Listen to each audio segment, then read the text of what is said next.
In certain extreme situations, the law is inadequate. In order to shame its inadequacy, it is necessary to act outside the law, to pursue natural justice. This is not vengeance. Revenge is not a valid motive, it's an emotional response. No, not vengeance. Punishment. Tonight we have a chance to say, yeah, you're right. We're too extreme, we're too wild, we're too out of control, we're too full of our own shit. Or we have a chance to say, hey, fuck you, you're wrong.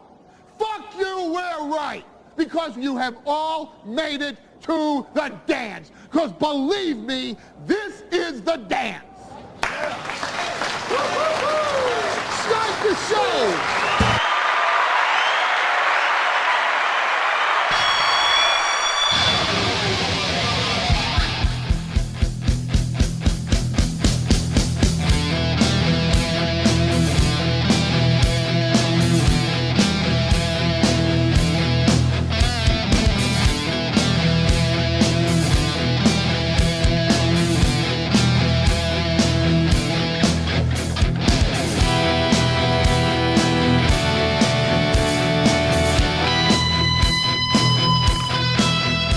Good morning. Welcome, Oh, there's a spider.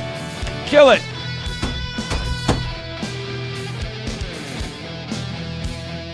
I hate those little bastards. I had a little... Oh, let's get that off of there. A little, like... Oh, I think I got him. Hold on. Oh, no. I've committed a murder on stream. Just what I need. Welcome to the program. Not the biggest spider guy in the world. I'm going to go and get punched in the head at boxing tonight. That's totally fine. I'm okay with that. I can do that. I can handle that.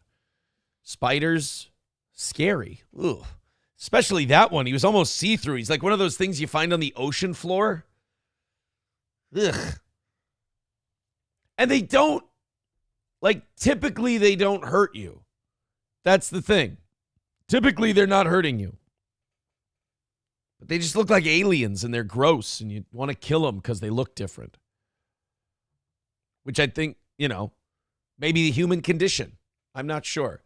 We've got Keanu coming in just a little bit. We've got plenty to talk about today. There's news all over the place, and we're going to get to all of that news. We're going to get to a lot of things with Keanu. Of course, let's get something out of the way. When it comes, I'm reading all the things about the spider issue. The hairy ones are nasty. White spiders matter. Dude, I just killed the whitest spider I've ever seen.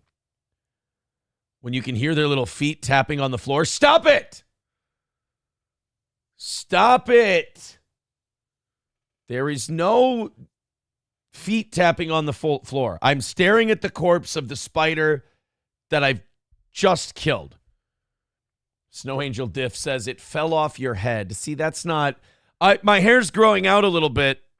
I was hanging out with a friend last night. We were at my neighbor's house watching the Twins game, which was a total bust. And I did have an admission to her. I said, you know what? I think I may be switching to hats pretty soon. It may be about that time. It may be time to start going to hats. It's not looking good for you, boy. Oof. They said no. They said you still got time. They also said that, the whole wearing the hat thing might just make the problem worse. I don't know. Welcome to the program. A lot of things happening. Look, it's been a very busy 1 week. Has it been 1 week? Jesus Christ, it feels like it's been my whole entire life. The last week has been bananas. And This is going to be the toughest part. I will admit something. This is going to be the toughest part about shutting the fuck up about things for a while. Because let's just say my story's been told. No need to tell it anymore. I don't need to tell my story anymore. Everybody who I feel has needed to hear my story has heard my story. Good, great. We move on. We do the show. Obviously, I have a private life. I got plenty of people to talk to in my private life. As far as the show goes, look, we'll cover developments surrounding the thing. I mean, I'm in it. I'm connected to it. I'm part of it.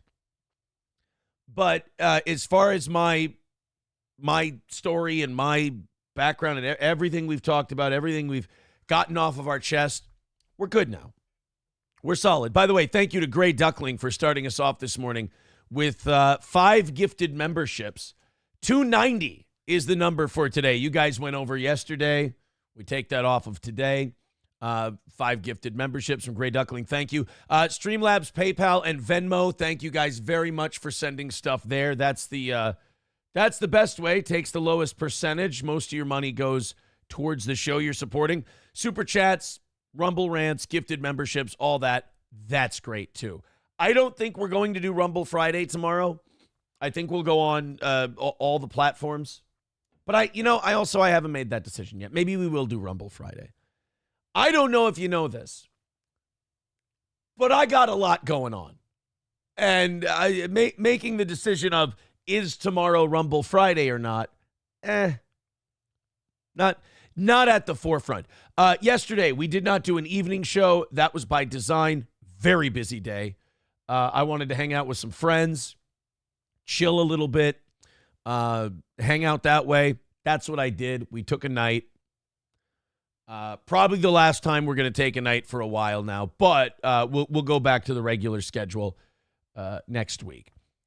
Back to boxing tonight. I'm very excited for that. My body has fallen the fuck apart. Oh my God, the things stress can do to your body. My arms are non-existent anymore. And while my weight is down, it's just become one gelatinous thing. It's fucking gross. So I'm excited to get back to the gym, get back in the ring. That should be a lot of fun. Like I said, Keanu's here this morning, and we have tons to get to. I do want to catch up with you guys a little bit, and then we'll do super chats, we'll do PayPals, all of that thing, all of those things. Aaron, plenty of Nerd Angle, plenty of time to bulk up in jail. MGD, great.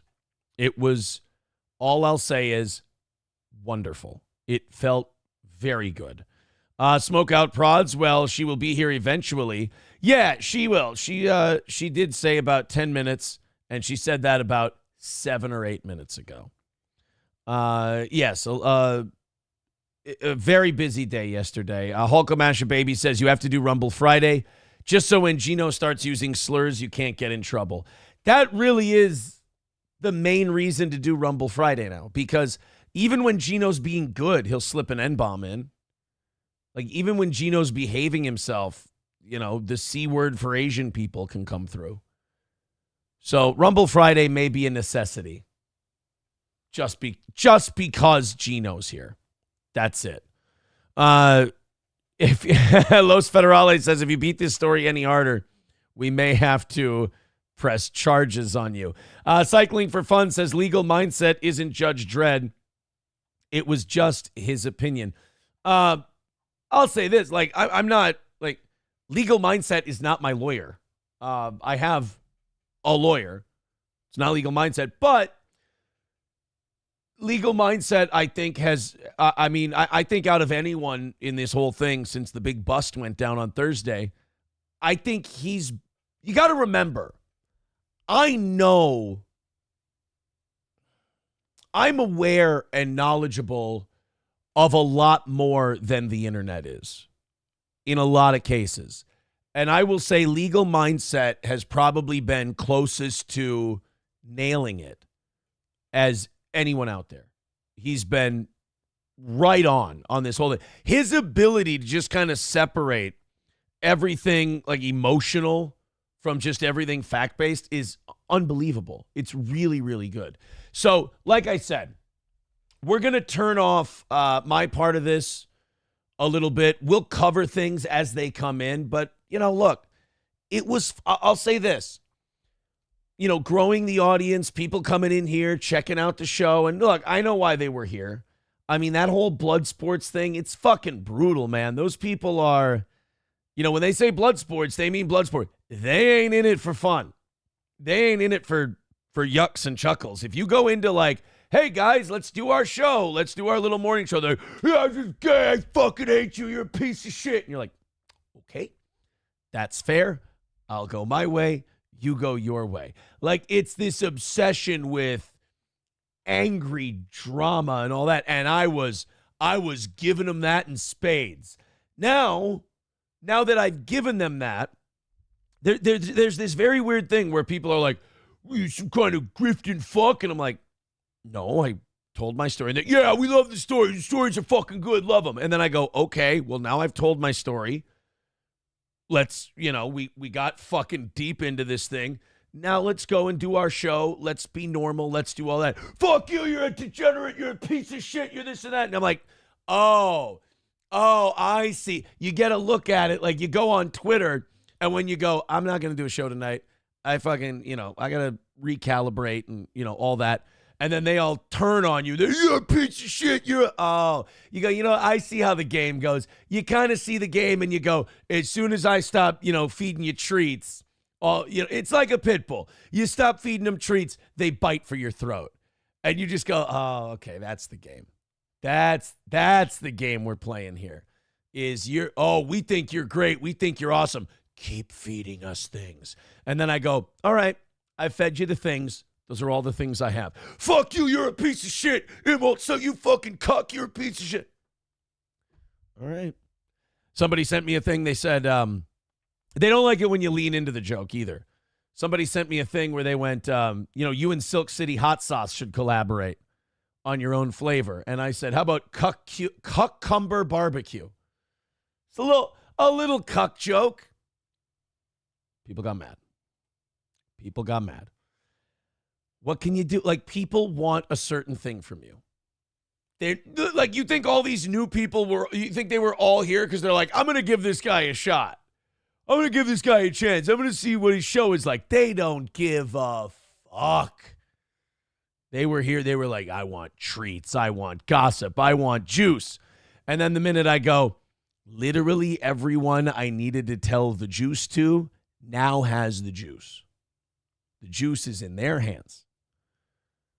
No more juice. Done with the juice now. Fuck you. You're a piece of shit. I fucking hate you. It's like I said on like Thursday's show. It's like I said after that Nick Drunk stream show. It's all fucking pro wrestling. That's all it is. The internet is fucking WCW versus WWE. It's Stone Cold and The Rock. That's what it is. And as far as like the shit I got going on, like if people are worried, they're like, Aaron, if you're not going to talk about any of the stuff you've already talked about, well, then what are you going to talk about in terms of your personal life? And I'm like, are you fucking kidding me? Oh my God. Still going through a divorce. Yay. Which, by the way, one with kids, now one without kids. The without kids is easier. But if I may give you some advice, if you could do without kids and person you're divorcing doesn't have felony arrest, try to do that one. Try to do the one no kids and then no arrests, because that I imagine, I haven't experienced that kind of divorce. I imagine it's a lot easier that way. We also have to talk about some rumors that are going around. Ooh. Yeah, Elza Belza says, no one in the chat said to not go on those Parasite shows. Exactly. Nobody who came in here and was new. was like, don't do that, don't do this. Fans of ours were like, maybe that's too much. And, even me on Tuesday, I was like, I got to do these shows because I said I would. But it's too much. I shouldn't have done so many shows. It's too. I was saying it before I even did them. I was like, God, this is too many shows. I'll say this. I was texting people yesterday, and I just got a lot of people who have been supporting me and a lot of people who have been helping me out and all that. And I was texting some of them yesterday. I was like, I definitely feel like I'm dealing with some PTSD shit. Like, I definitely feel like sometimes I'm like, all right, we need to sit down for a minute. We need to fucking recalibrate here. We need to, we need to just fucking chill for a second. I'm definitely feeling some of that. It's a wild ride. That's for sure. There's a lot of very traumatic things going on all at once. But, yeah, we've still got a divorce going on. I had a fucking uncle die like 2 or 3 days ago. Have not processed a piece of it. Not even a piece of my uncle's death have I processed at all with all this shit going on. So there's news all over the place. There's stuff to talk about. We're going to have very busy shows. I mean, before this happened, we were not starving for content. But before this happened, we had leftover shit every single day. And we're still going to have that. There's new developments in my life. Very interesting, very fun, very positive, very good. And we will be able to talk about those. And as far as this news story, as far as this situation, it's totally fine for us to talk about this news story, for us to talk about this situation. My part in it, story's been told. There's nothing left to say. And we get to, I'm excited. We get to move on to the next chapter of this whole thing. And thank God, I'm very excited because the old chapters are extremely, extremely stressful. And I definitely use this show as a way to kind of release the valve on some of that stress because you carry it around and it's a fucking ton of bricks. But there's plenty of juice. There's plenty of gossip. There's plenty of things coming out on a damn near hourly basis that we can get to. Hobo Chili says, exactly, somebody tried to capitalize on 15 minutes. Not even. It looked that way, but really what it was there was a combination of things. I would say, to explain it best, everything just happened so goddamn fast. I've never had so much attention just put on me about one thing. And second to second, minute to minute, you're just in this fucking warp speed loop. And then you start going, yeah, I'll talk to you. Yeah, I'll talk to you. Yeah, I'll talk to you. And then because you're just like, I want to share. I want to talk. I want to share. Then you start doing it and you're realizing, holy shit, I'm talking a lot and I don't feel better. And then you get to the point where you go, okay, you've said it all. You're good. No more. Done. Move on to the next thing. And don't let people who don't give a fuck about you pressure you and make you feel like you have to do something that you don't want to do. Tony with $5 says, I remember when four used to hate people with PTSD. That's because they were military vets, though. No, the old rumor that I hate military vets. How dare you? Hobo Chili Recipe says, N-word, Rumble is the back of the bus. We talk mad shit here. Rumble is where you go for the mad shit. Elza Belza says, and we are truthful. We always call out your morbid obesity and dress sense. It's Boxing Day. I wear my boxing shirt to Boxing Day. That's what I do. Thank you guys very much for all the contributions and everything. Like I said, 290 is the number today. If you want to throw something in the PayPal, we appreciate it. You want to throw something in Streamlabs and all that.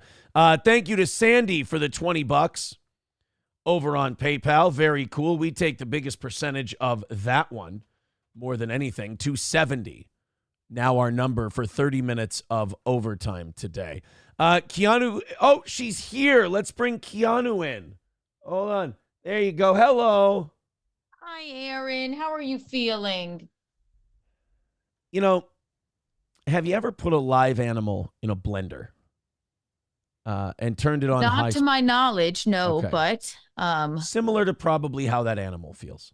I don't blame you. I understand. I had to take a shower. That's why I look like this. But The long night last night. Yes, we the wet hair look. Yeah. I'm going to tell you, the wet hair look, I've always been a fan.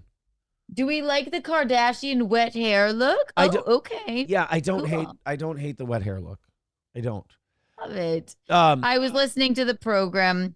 Basically, you're on the I know you must be exhausted, so I understand it. Yeah. It's fucking wild, man. I'll tell you this. As I get away from the sharing my story era, Your of media this whole tour. thing, my media tour, but wasn't supposed to be one, turned into one. I know, Aaron. I know. You kind of, when you go through something like this, and I've never been through anything like this before. Mm-hmm. People tell you, Yeah. Well, I don't think it happens twice in one life. no, I you don't. know? I don't think it does. And I'll tell you what I'm really offended by: the amount of people, and I understand, but the amount of people who look at me and and doubt me because of how I look, and I'm like, well, ain't that a bitch? Like, how dare you? You don't have a not trustworthy. I'll say this. People don't want to be on your side because of your nerdy disposition. Right? Does that make sense? I know. I'm a fun guy. Yes.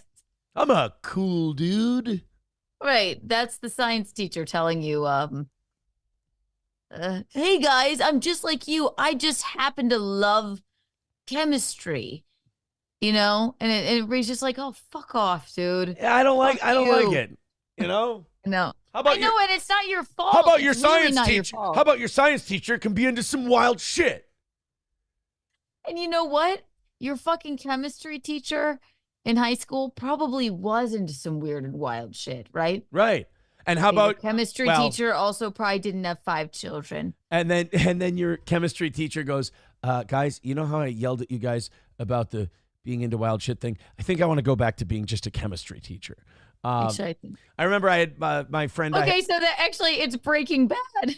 Yes, I'm Walter White. I'm Walter White. People look at me and they go, no fucking way. And then as everything comes out, they're like, he's fucking Heisenberg. You're the Jesus, one that knocks, I guess. Somebody made a very funny meme. It was me as Walter White, my face on Walter White's face, and it said, I am the one who cucks. Just like, whatever. Oh, shit. It's cute. That's one you got to lean into, the cuck jokes and all that. If you don't lean into that, you'll go fucking crazy. You just kind of lean into all of the jokes, Aaron. Yeah.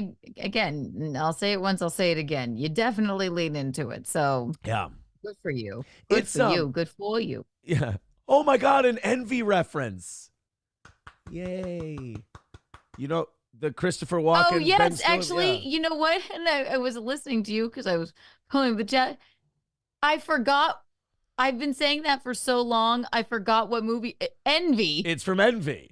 I just keep it. Good for you. Good for you. And that's funny, Aaron, that you even got that. I just keep saying it to people just out in the wind, and for years and years, no one's ever even gotten that. I love that fucking movie. Like, if you want to see Christopher Walken's best performance, it might be Envy as the J-Man.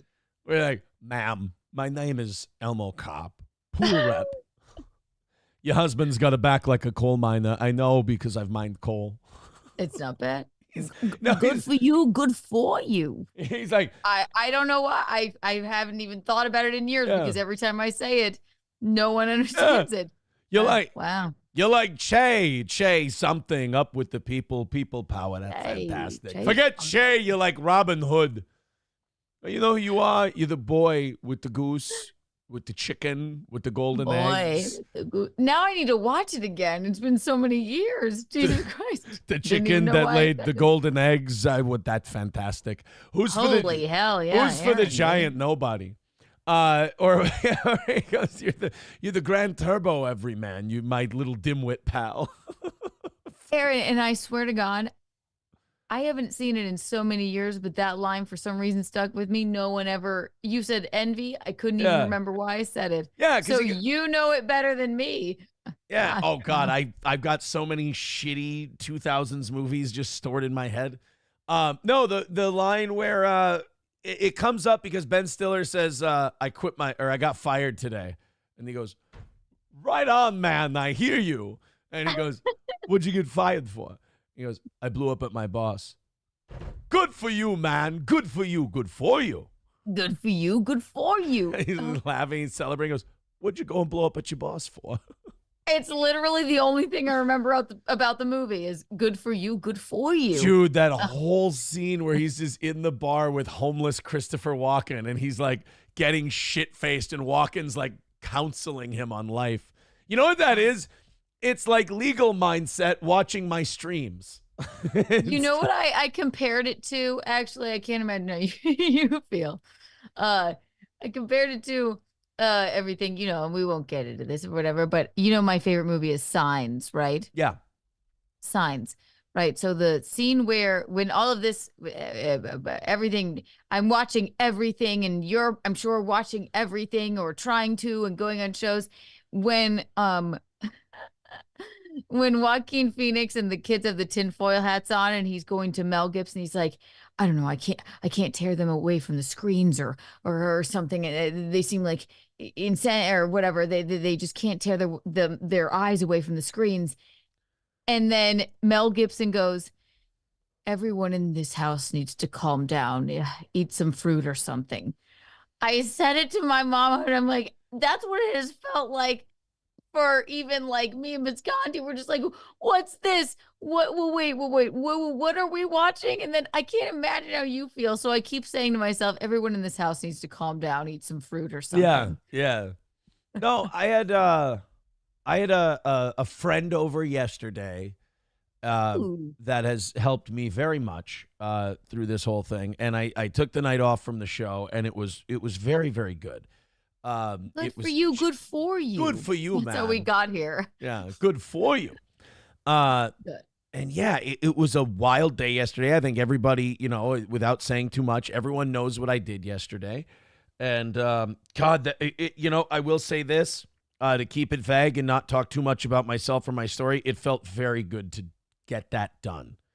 It had probably been weighing on your it had been, and also the internet. What fucking annoys me about the internet is that they think they know everything, and it's the thing that's going to be hard for me shutting up about my part of it is that so many people have so many things wrong, and you just have this impulse to correct the record.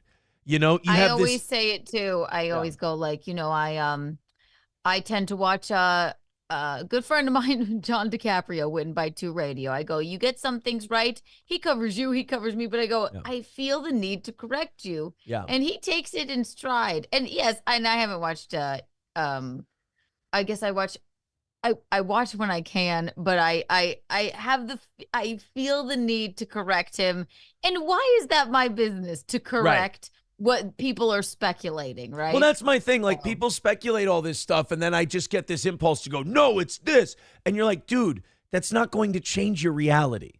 Like, No. if I correct that person, it doesn't change. Like, what I'm going through and what I'm doing and what the truth of these things are is still going to be the truth, no matter whether I talk to that person or not. And not only that, if you correct the record with that person, it's not like they're going to change their mind. No, they will never change their mind. No. And anybody, can say whatever they want about you. And it does zero good to try and do so. And especially when you go through a, sort of I won't call it a media storm or Yeah. something crazy like this, but this is a definite turning point in your life, and people that watch you on the internet speculate. There's nothing wrong with speculation, but Yeah. you can't control everyone's speculations or thoughts. So And you let her go. And you know what's funny about this is a week ago, before all the craziness went down, mhm. is that it had been about 6 or 7 weeks since, my life went back to some semblance of normal. And I Mhm. definitely started to feel like, dude, I'm good. Like everything's good. Like I'm coming out of it. Like the Yeah. new life is shaping up. And then boom, all of this shit happened. Like it just, I'm on Misery Loves Company and bam, all of this stuff happens. And now it's just like, I think I texted you and Gino yesterday. I go, and being honest with the people who have been really good to me about like where I'm at, I think has been Want to know really why? Because helpful. we're your actual friends and we know you in real life. Yeah, So but that's why, So being honest about that instead of like, I'm fine. It really helps me sit in that feeling and kind of exercise it, if you will. So like, I'll text Keanu and Gino and I'll be like, guys, I've been reading up and how I feel and everything. I'm pretty sure I got some PTSD kicking around. Like I'm pretty sure, and like admitting that, and then living in that feeling for a little bit, and then going, and that's gonna be okay, and you're gonna feel that way for a while, and just be okay feeling that way for a while, instead of going, nope, I'm fine, and trying to like just jump out of that pot of boiling water. It's like let's just get used to the temp for a little bit. And this too shall pass. I can tell you've been in therapy because it's what they always say, and I have only ever you're better than me because I was only the only therapy I've ever been in really was like eating disorder day camp. They're like, sit in that feeling. Yeah. Just let that cheesecake in your stomach sit for a while. Right. Just sit and feel how it feels. So that's the only thing I compare it to, and that's good advice. Yeah. And you're not going, okay, well, I'll go run out and do every other show. Maybe that's what you did for. That's what I did. There was a manic. manic period. And, I got to say, one YouTuber who like has been like very cool has been Legal Mindset. And he's been kind of like talking at me on his streams, whether I'm watching or not. And I am watching. I think I maybe even watched one of his things. He's had blunt advice, but it's been in kindness. Like it hasn't, it's very rare to see on YouTube because he doesn't know me. I'm just a story. So he doesn't have to treat me well or respectfully or anything else. And he does. Right. He does. He's very respectful. And, it's not the first time I've gotten that advice from people who are in my corner in a legal sense. Let's just put it that way. Well, my lawyer, there, the consensus is, all right, you big baby. Everyone knows now you're good. Shut the fuck up. Shut up. It's actually it's been shut the fuck up. Yeah. And when I explained to them, like, here's why I wasn't, here's what I wanted to do. They're like, got it. Good. Mission accomplished. Now time to calm down and eat some fruit or something. Yeah. Eat some fruit. Yeah. So look, we can still talk about the thing that's going on. We can talk about my life after it and all that. But as far as involvement and stuff like that, everybody knows the story. We're good. Carrying on. You're going to be fine, Aaron. There has been a lot of stuff that's come out. Obviously that big search warrant affidavit thing with the 14 pages and everything. It was very interesting to read. It was, yeah. It was interesting to read, first of all, the heartbreaking stuff about the kids asking the police if they can change clothes because they hadn't changed clothes in a long time. That sucked to read. The gravity of it is like, and you know what? I called during your show. I tend to be a night owl, but yeah, I was watching Stupid Fatty Melty. Stupid Fatty idiot. Melton. Yeah. But they're internet autists, and they read it before you even saw it. You know what I mean? Yeah. And like, I was reading it or thinking, and I'm going, God, is this real? And then you're reading it, and you're like coming into it like live on the air, and you're just like, Jesus fucking Christ. Yeah. Holy moly. Reading it, I was like, I don't know. Like, I like this is insane to me. This is different people. Like in a strange way, kind of. I mean, a little, but like when I read the affidavit and I read what a fucking prick Nick was in that affidavit for the whole thing, I was reading it going, holy shit, you talk about putting yourself first over everything. Jesus Christ, it was insane. Like at no point during that whole process did he do anything to help anything. And then when you see the part where he goes, oh yeah, April's just visiting, and then they find the 2 cards and of hers with testing for cocaine, and then seizing the cards, and then the snort tubes right next to it on the nightstand and all that, and he's like, oh yeah, she's just visiting, which is what everybody does. They just have their credit cards with coke on them on the nightstand with a snort tube next to it. And then Kayla, they talk to Kayla later, and Kayla, they ask her about their Oh, you mean Nick's client? I'm just teasing. It's what he said on this. God, this is going to be the tough. This is going to be the tough part about. I know it sucks. Keeping quiet is right. I know some things and I just shush. But when they asked her about the nanny that had quit a while back, then Kayla tells the police, well, actually, April is our live-in nanny. And you're like, when I read that, I just went, oh, boy. So this isn't even revealing anything that none of us haven't seen or anything right, like I can that. talk about anything that's public record, yeah. Right, so publicly, we all watched that Zoom of his arraignment, right? Yeah. And he has the audacity to say, well, I would like to speak to my clients. Yeah. Right? That's what I mean when I say that. But also, I think the one maybe fucking nice thing that, and this is just my opinion, because again, I'm a speculator, just like all of us are. You lived it. You don't have to say anything. The one nice thing that Nick ever tried to do for April and in her best interest, and I'm saying the one thing, is saying she's just visiting. Right. And then I think the other person went, hey, no, wait, she's our nanny. Yeah, they didn't really discuss Right. that one. No. That wasn't very good. Exactly. And that's just me speculating because Yeah. I don't know. I understand. So, yeah, I mean, just that whole search warrant affidavit was mind-boggling. Disturbing. Really, really wild. And then, yeah, and then I don't know if you saw the news yesterday, but Nick posted his bail. I don't know. First of all, I don't know what it means. Okay. I was trying to ask Visconti, bail, bond, Right. bail. So if he would have paid a $50,000 bond, whatever, then there are no conditions on his release. He can do whatever he wants. If he doesn't, if he's released under his own recognizance, which is what he did originally, no drinking, no drugs, random drug testing, can't leave the state without say-so, all that stuff.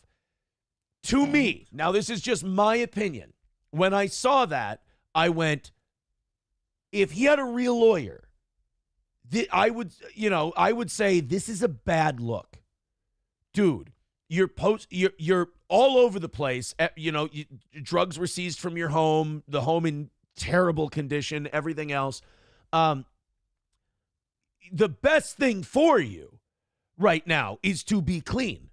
Like that, there is nothing better. And to have the appearance that you're clean.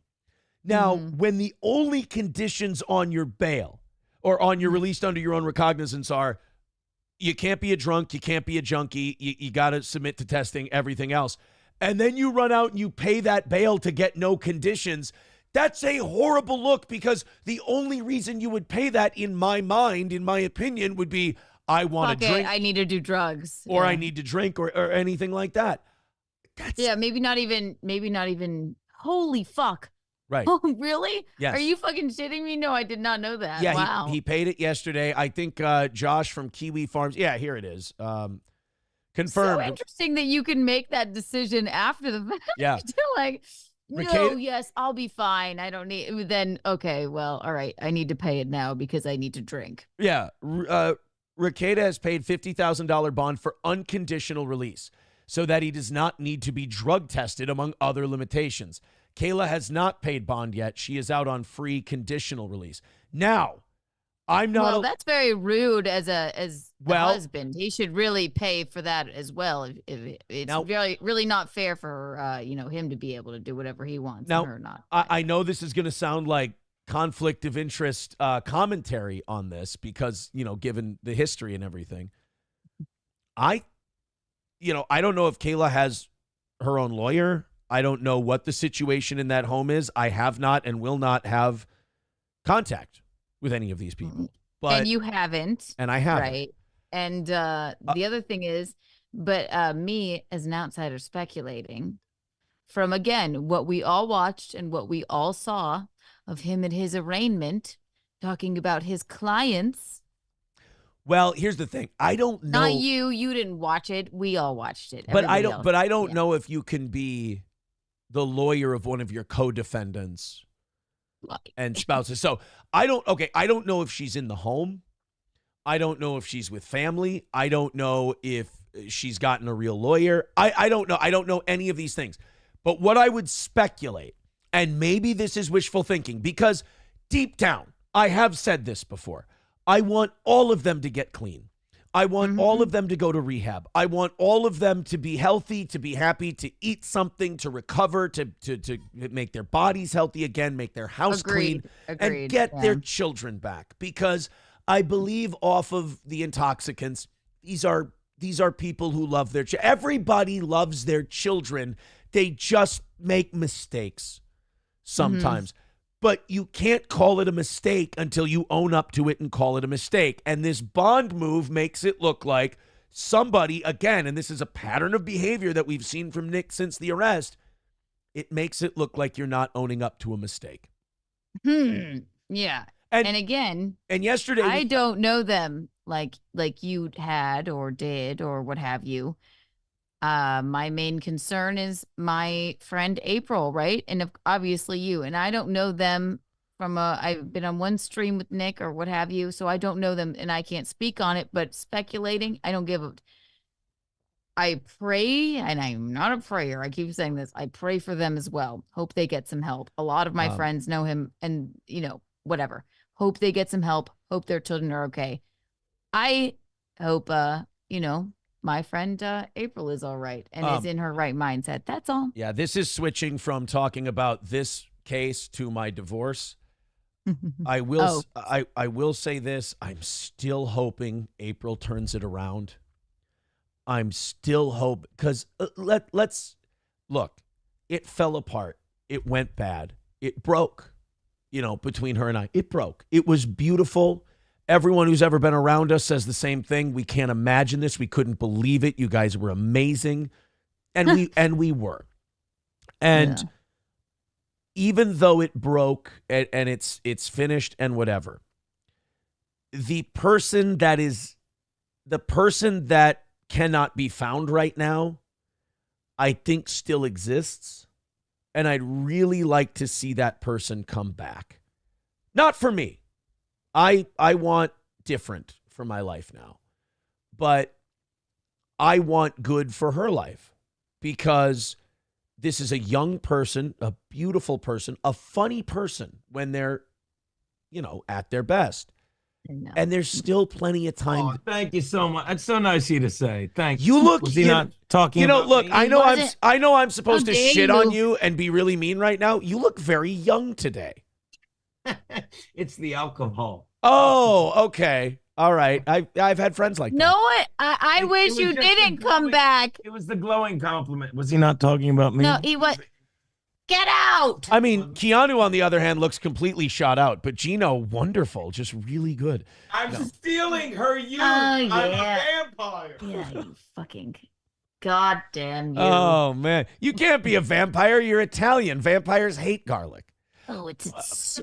Oh, well, olive oil and skin and Jameson. Wee, compound media. Yeah, that's basically his entire thing. COVID, but you were COVID, saying in COVID. a very nice way. Yes, I hope that this all improves. But now, her and I, and again, this is talking about the divorce, not the case.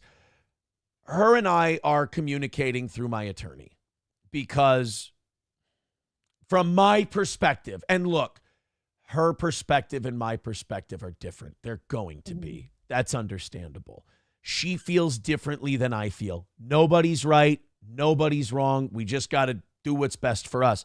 It's a special circumstance with everything going on, but also you guys are going through a divorce. What I communicated to her was I would like to communicate through my attorney because I just feel like mental health wise, our communication is not where I need to be right now. I can't have this position and then have someone go, well, actually the entire world is this way. I'd be like, okay, look, no good guy, no bad guy, no judgment, no anything. Let's just communicate through this. And I will say, in communicating through my attorney yesterday, we're not getting the person we want anytime soon. What I was told through my attorney yesterday is, well, I don't, she's got some stuff she's got to pick up from here. And I left it out for her. And she was going to pick it up last Thursday. She ended up getting busy. I thought you meant like emotionally. I was about to say you all have some things that you need to pick up from here. And you mean like, oh, she needs a pack of cigarettes. Like that would be the only thing I would pick up from here, I guess. Okay, you mean actual physical objects. Got it. Okay. And one thing I've learned about this whole deal is I've learned, believe it or not, and people are going to shit on me hard for this, I've learned a little empathy for people who are going through what they're going through and the drinking and the drugs. I've learned a little empathy because I will tell you, as the one person who has gone on record taking any responsibility for anything, are there times in my life where it would be easier to escape into something else to avoid having to work through all this? Yes. Oh my God. And I was walking around yesterday and I was thinking, and I was really just not doing very well up here. And I walked around, and one of the things that shook me out of it is I was talking to my ex-wife about, the kids and everything else. And she said to me, I'm so proud that you haven't turned to a bottle or a substance or anything else. She said, the kids, myself, we're all so proud of you that you're basically white knuckling this thing. That you're going through it, you're talking to people, you're feeling, you're being honest with yourself, basically. And shit like that just really helps. Speaking with me and Gino, you have been sort of brutally honest with yourself, and that's admirable. Yeah, I'm so brutally honest with myself. People online accuse me of being a phony and a performance artist. And I'm like, guys, if you want to look at the stains on my pillow, ain't no performing. You like walk around, you like I've said this before, you walk around and like tears start coming down your face and you just go, what the fuck is wrong with me? No, it happens to me all the time. Yeah. It's just, get used to it. Get used to it. They've called you, all matter of things. This isn't the worst that you could go through. Emotions are good. Yeah. I know you're German or what have you, but emotions are okay. But it's one of those things where I've gone, fuck, this is hard. I can understand someone reaching for something, drinking something, taking something. It's wrong. You shouldn't do it.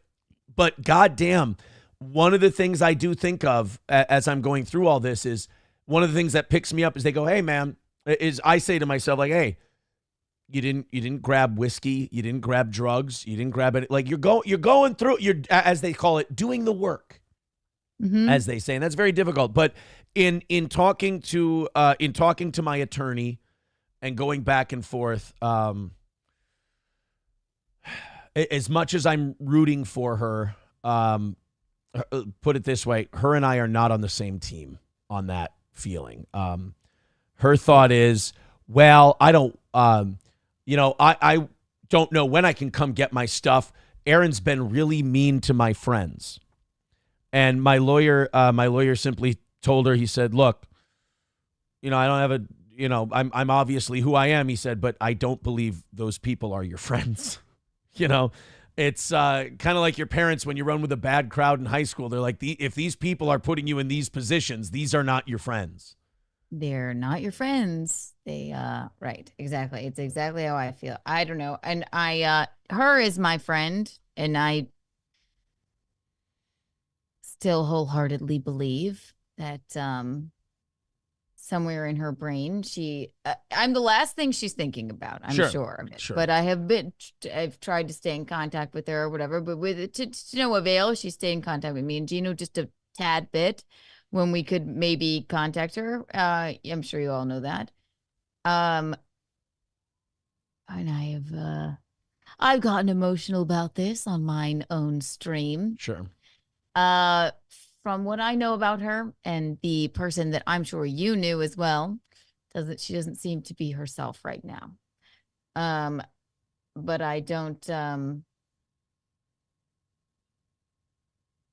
blame her. Sometimes when you're in it and there's different perspectives on things, there's no getting someone to, right.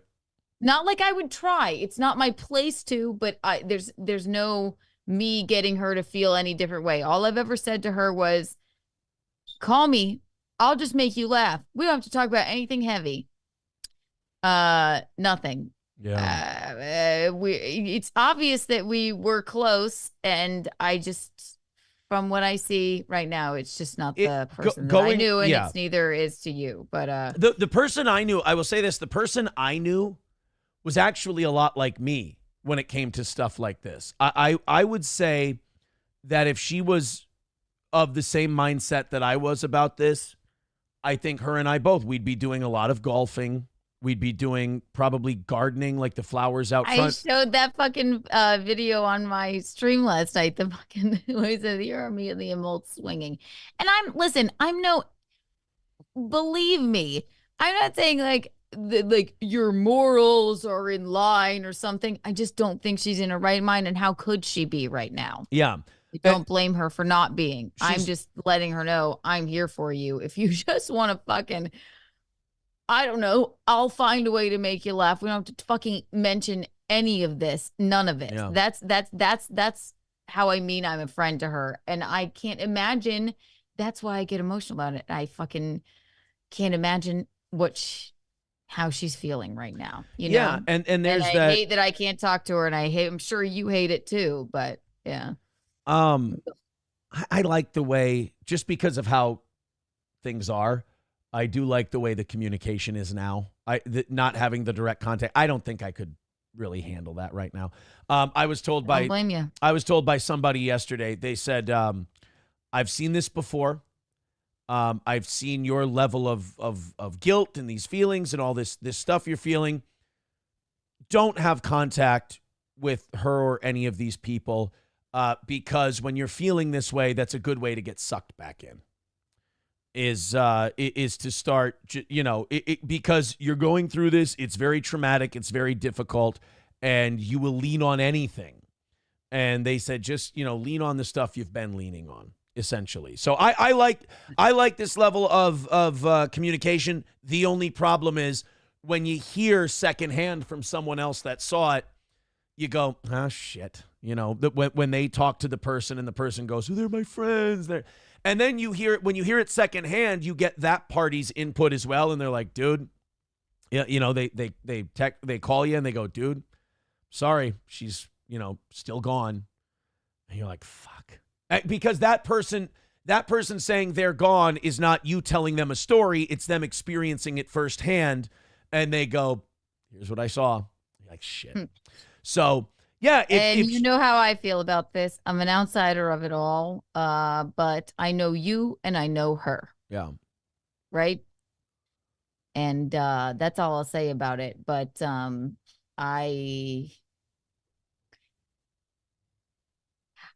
because I have emotion about her, I want for other people involved maybe to I'm not saying like legally or anything. Just hold like a little bit of a accountability for the ways that maybe you all fucked up, right? Or like in certain senses of the word. But no, the hardest thing about that is when you're the only one doing it, you do have those feelings sometime of this isn't fair. You know, that I'm going through this way, but then you go, well, motherfucker, there's not a scoreboard here. You know, you're playing this game against yourself. That's about it. But right, and I'm just biased because I love her. Like much like me and Bisconti, I won't say, "Hey, hi, Aaron, I'm Keanu and I love you." But much like me and Bisconti love you as well, and we don't know you guys not as a couple even, you know. So it's different. It's odd, but yeah, it's just a weird thing. Let's go through some people here, and then we've got some news to cover and some stuff to talk about, and it's Gossip Girl Thursday on Steel Toe.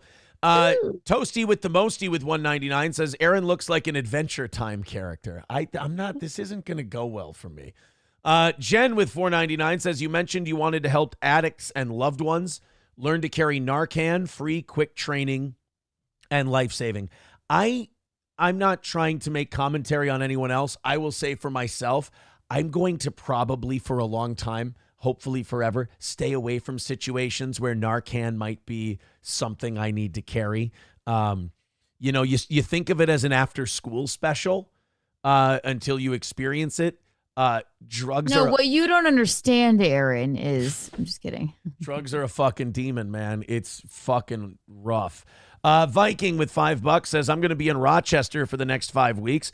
If you're free sometime and I drive 2.5 hours to Stoney's, would you come for a beer? If there's a fan who drives 2.5 hours to Stoney's and I am available, I would be an asshole not to go get a beer. I remember... as long as you're not a hitman. Remember when I think Granny and fucking... Lemmy came to fucking store. They don't even live anywhere near the area, and I didn't even know them at the time. Fucking, they drove up. If they could do it, anybody can. Yeah. Red Fox Mad with 999 says I had friends get charged from YouTube from the DNR because they filmed themselves doing a crime while hunting. They can charge people from social media, and you know that's the weirdest thing is people like were acting like I didn't know that from the beginning. Like there were a lot of people who were like, oh, you know, they could do like I'm well aware. Like none of this, you know, everyone kept doing this thing where they're like, you know, why aren't you saving yourself? I'm like, that's not what this is. I've never, and I've talked to you privately. None of this was ever about saving myself. I never wanted to. I never cared to. I didn't want to run from anything because that fucks you up mentally too. And everyone breaking this down. And again, I'm not going to comment on specifics or anything like that, but we're just talking about the news. And like I said, legal mindset has been right on about all of this, but like everyone has been breaking this down from a legal perspective, and my approach has not been a legal approach. I know people are going, "Yeah, no shit, asshole," but it was never a design to protect myself. It was always a design to get healthy, and you can't get healthy until you cleanse yourself. And that's what it was about. It was about cleansing myself, and it got away from me. I got carried away, but I still ultimately did what I wanted to do. Like none of it was, holy shit, Aaron's fucking up. Maybe in the minds of people commenting legally, but this was never about me saving my own ass legally. This was always about me making a conscious decision to bare my soul. Essentially. Right. And that's just like this piece of it. When they go back, like, you know, me and Gino were just, I hate to tell you this, we didn't watch all of what everybody's going and picking apart from months and months prior. We didn't watch, sorry, we have our own shows too. We're busy. We didn't watch every single thing and pick everything apart. We didn't think anything of anything that was going on, you know, but you can, hindsight is 2020, and like you can go back and I guess pick it apart and be like, okay, you're the one that lived it. So well, the search warrant affidavit said that multiple people inside the community said that they feel there's an inappropriate relationship going on between the four people. And I talked to somebody yesterday, again, won't say who, but they did say, look, are you talking too much? Maybe. Is literally everything you've been saying stuff that we were going to, that people were going to get to and have to hear anyway? Yep. Mm-hmm. Because of the nature of the complaint and what people came to authorities with, I may not have been the most graceful about it, but this was going to have to be said. Learning experience, yeah. Los Federal. You certainly weren't the most graceful about it, No. I suppose. But we didn't think anything of it. We're like, all right, okay. But here's what I will say about it. The reason it was so imperfect is because I am, and I have no problem admitting this, just walking around every day, I'm fucked up. Like in a temporary way, but I'm not ashamed to admit that psychologically, mentally, I'm fucked up and I'm working on it. And acknowledging you're fucked up is one way to kind of keep it under control a little bit. Right. And just go, look, you're not in your right mindset. So there's going to be a lot of stuff you're going to do and say in your private life that you have to forgive yourself for. That you kind of have to go like, look, I'm going to give myself a pass right now. Just don't involve anyone else in this particular thing at the moment, because this is something you're going to sit in and just handle right now on your own. Sit in it. If you eat that cheesecake, it's okay you ate the cheesecake. Sit in those feelings. Yeah, exactly. You're going to have to do that, right? Here's like, I recovering from a fucked up situation and recovering being exposed to a lot of new shit. One of the things you kind of do mentally to get healthy is you acknowledge like little small victories, like small things you do. Yesterday, I was at the grocery store and I'm at the grocery store and I go down the soup aisle. And as I go down the soup aisle, I go, you know what? I've been having I like to cook, but I was like, I've been having a really hard time cooking for myself lately. Like I just haven't been doing it. So I went down the soup aisle and I go, I'm going to plan ahead. I'm going to grab some of my favorite soups and that'll be an easy thing for me to make and eat. And as I did that, again, fully admitting I'm fucked up, I teared up a little. I went, this is progress. I went, this is good. This is me acknowledging what I'm capable of at the moment, what I'm doing well, what I'm not doing well, and being proactive about it. So, if people are like, Aaron, I think you're fucked up. Dude, I celebrated buying soup yesterday because I was like, I planned. You're like one of the gals in the eating disorder day camp. And the only fat eating disorder girl I've ever seen. I'm just teasing. Thank you. That's just what they call you. But yes, it's exactly. You know what? If that's a win for you, where you're like, I bought some soup. I'm getting some soup for myself. Then that's a fucking win. That's a W. You're low down bottom of the barrel in your feelings right now. Like this is a low, but if that gets you through the day, then yes. Yeah. Los Federal. That's exactly what you should say is a win, right? Los Federales with $2 says, Kiki, name 3 Rolling Stones songs. Okay. I saw the Rolling Stones, number 1. I'm stalling, but Beast of Burden is my favorite. It's a great song. Of course, Give Me Shelter. And Shattered is my other favorite. Wow. I'm in tatters. You know what I like about what you just did there? To prove to people you're not just some kind of like, skin deep fangirl. You didn't go with Brown Sugar. You didn't go with Start Me Up. You didn't go with any of that. You went with, still hits because they've got 9,000 of them, but you didn't go with the big ones, Right. Beast of Burden. I'm in tatters. Okay, listen, I saw the Rolling Stones, and I am known to have a band T-shirt that I don't know the band at all, but the Stones, get out, please. I saw Mick Jagger. He was about 89 years old, and he still ran around the stage. I wanted to skin him alive and wear his body. Don't come at me, please. I have, I have a similar thing where I wear shirts from bands or artists that I don't know much about. Like I have an Eric Church shirt, and I don't really know a lot. It would be really gay if you knew if you loved that Yeah, band. if I or loved Eric Church, person. that would be pretty gay. Yeah, I wear You're it. really gay. He has a very girly voice, I've heard. I wear it ironically. Actually. Yeah, I wear it ironically. Of course. No, if you asked me to name 3 Eric Church songs, I couldn't do it. I would panic. I go, there's so many good ones. I don't want to leave one out. Just I love them all. Yeah. Exactly. Shit Show with 199 says you are confused. Yeah, here's one. You are confusing PTSD with imposter syndrome, dummy. Yes, of course. Push-ups with $2 says there's something afoot about that sign behind Aaron. There's something afoot. Oh, is that our push-ups? We love That's push-ups. By the way, great to see Carl on your show yesterday. Oh, we love Carl. Carl- He couldn't stay long, but yeah, wow. Did you know he just shot a pilot? Really? Did he? His name was Thomas Dagney, and he flew for American Airlines. United. I thought it was United. Did I fuck up the joke or did you fuck up the joke? I have no idea. I think but it's that's United. only what I'm so autistic about Carl's jokes. I love them so much. That, oh my God, he's great. Everyone subscribe to Compound Media. We love Carl. Oh gosh, we love. And he came on my lowly program, Keanu Cast, but he's always been so good to us. So Nicolino with $4.99 says CPS can make him drug test. I don't know anything about how any of that works. There's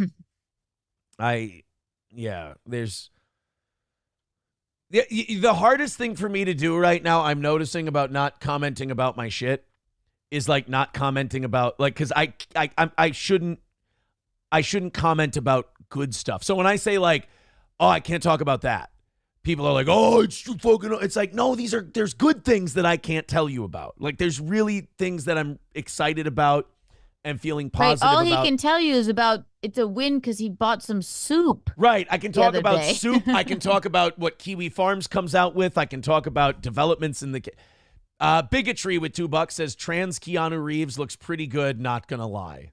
Trans Keanu Reeves. What up, homie? That's fine. 383 Novocaine with $2 says, holy crap, Aaron's adulting. Dude, Aaron's therapying like a motherfucker.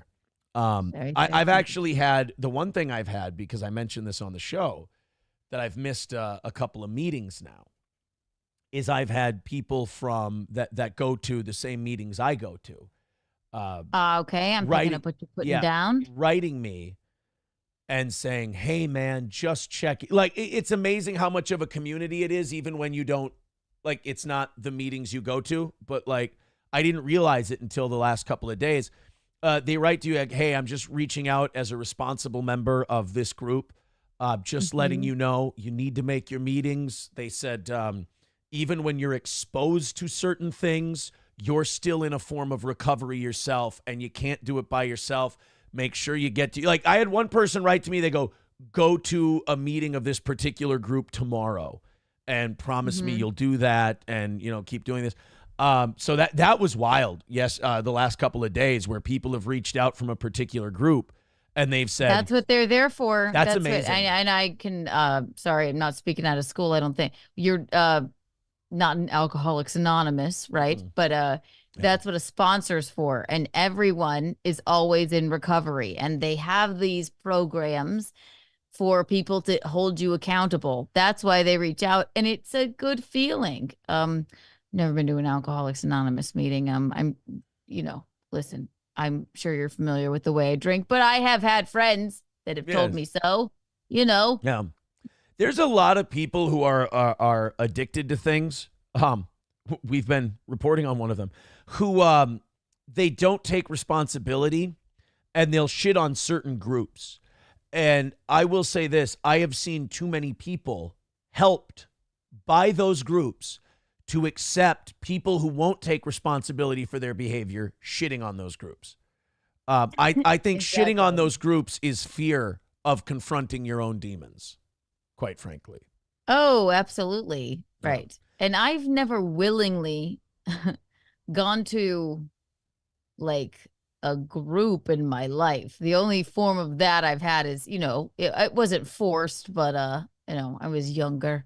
I was, the only thing I have to compare it to is like eating disorder therapy, where they would, we'd all eat together and cry. Okay. That's the only thing I have it to compare to. But to realize you have an issue, walk into a group, and then what do they say? It works if you work it. Yes. Right. Yeah. Hobo chili recipe. People are trying to guess what group I'm talking about. This is not good. Hobo chili recipe says Gluttony Anonymous, Devil Pup, and Lab Glass at the same time in Rumble. Overeaters Anonymous. Aaron. Oh, man. Hello, Aaron. Welcome to Gluttony Anonymous. Thank you, guys. Tell us your story. 383 Nova came with $2. Says Aaron, holy crap, Aaron's adulting. Los Federales.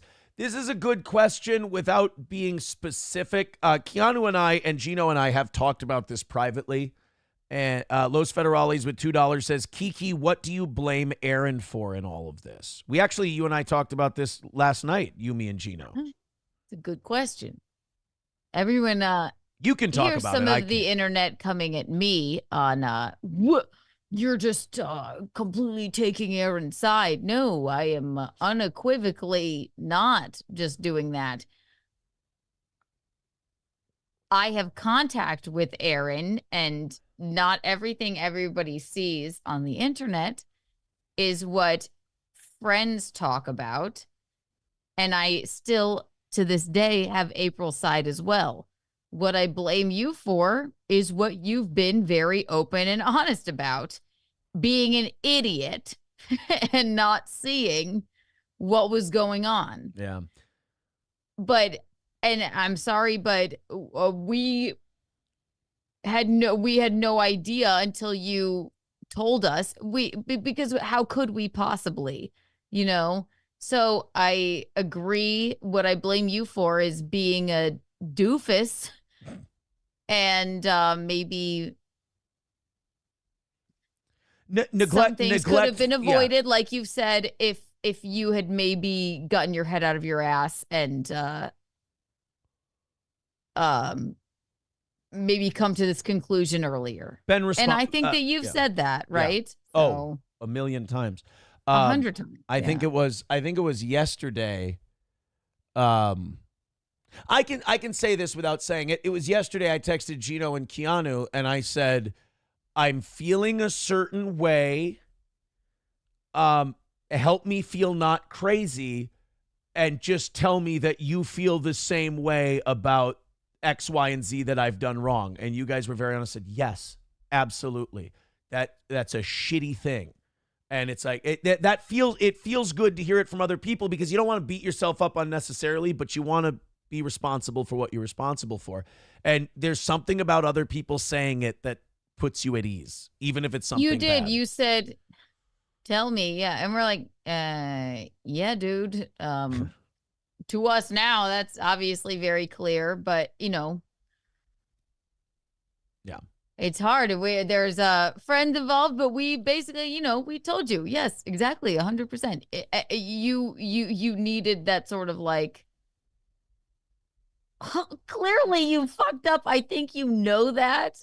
Yes, we're on your side, but like, of course you realize you fucking fucked up 100%. Yeah. So. And talking about my marriage again, going back to the marriage part of this, people have been circulating that clip now. It's been on all of the shows of Nick and April being on Simpcast back in 2022.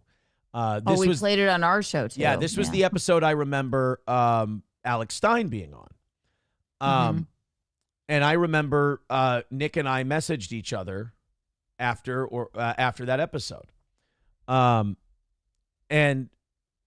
I remember April telling me that, Nick hates Alex Stein because he was mean to me on that show. And from people who have messaged me about Nick throughout this whole thing, and this is not to torture myself. This is like, what's done is done. I'm getting divorced, whatever. But I did think to myself, I bet he reached out to her. I bet messages started being exchanged even back then. Not saying April ever did anything wrong in our marriage or anything like that, but I guarantee there was an effort made. There was an attempt made by him. I believe. Yeah, I have no idea, but that is sort of an odd clip, isn't it? Yeah. looking back on it. And again, And look, she's not the first person he's fucking done that to. I mean, there's video evidence and, people have released like DMs and text messages and stuff like that.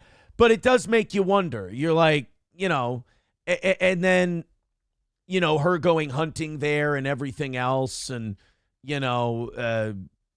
and you just think like, like how much without saying too much, like how much of this really was your idea and how much of this really was you got dog walked into something. Yeah. That's what you think. That's what you think about, which it may not be worth thinking about. Of course, your mind's going to run away with you. Yeah. And again, because we were not in contact really, not that much, as friends, until you called us and told us this amount of what was going on, right? We had no fucking idea. Yeah. Somebody was covering something, one of y'all's hot tub streams or what have you, Yeah.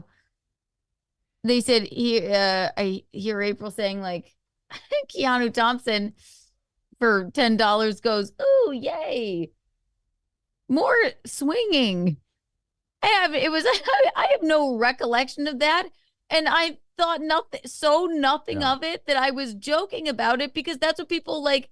And again, that all comes out or whatever. There's nothing illegal about that. But I didn't understand the mindset of it and how could we? And when I think back on it now, of course, you're thinking hindsight is 2020. Yeah. But when I watched that clip of Ricada on that stream, it does seem to be, everyone knows my opinion on this, that it was sort of a predatory. A little bit. Yeah.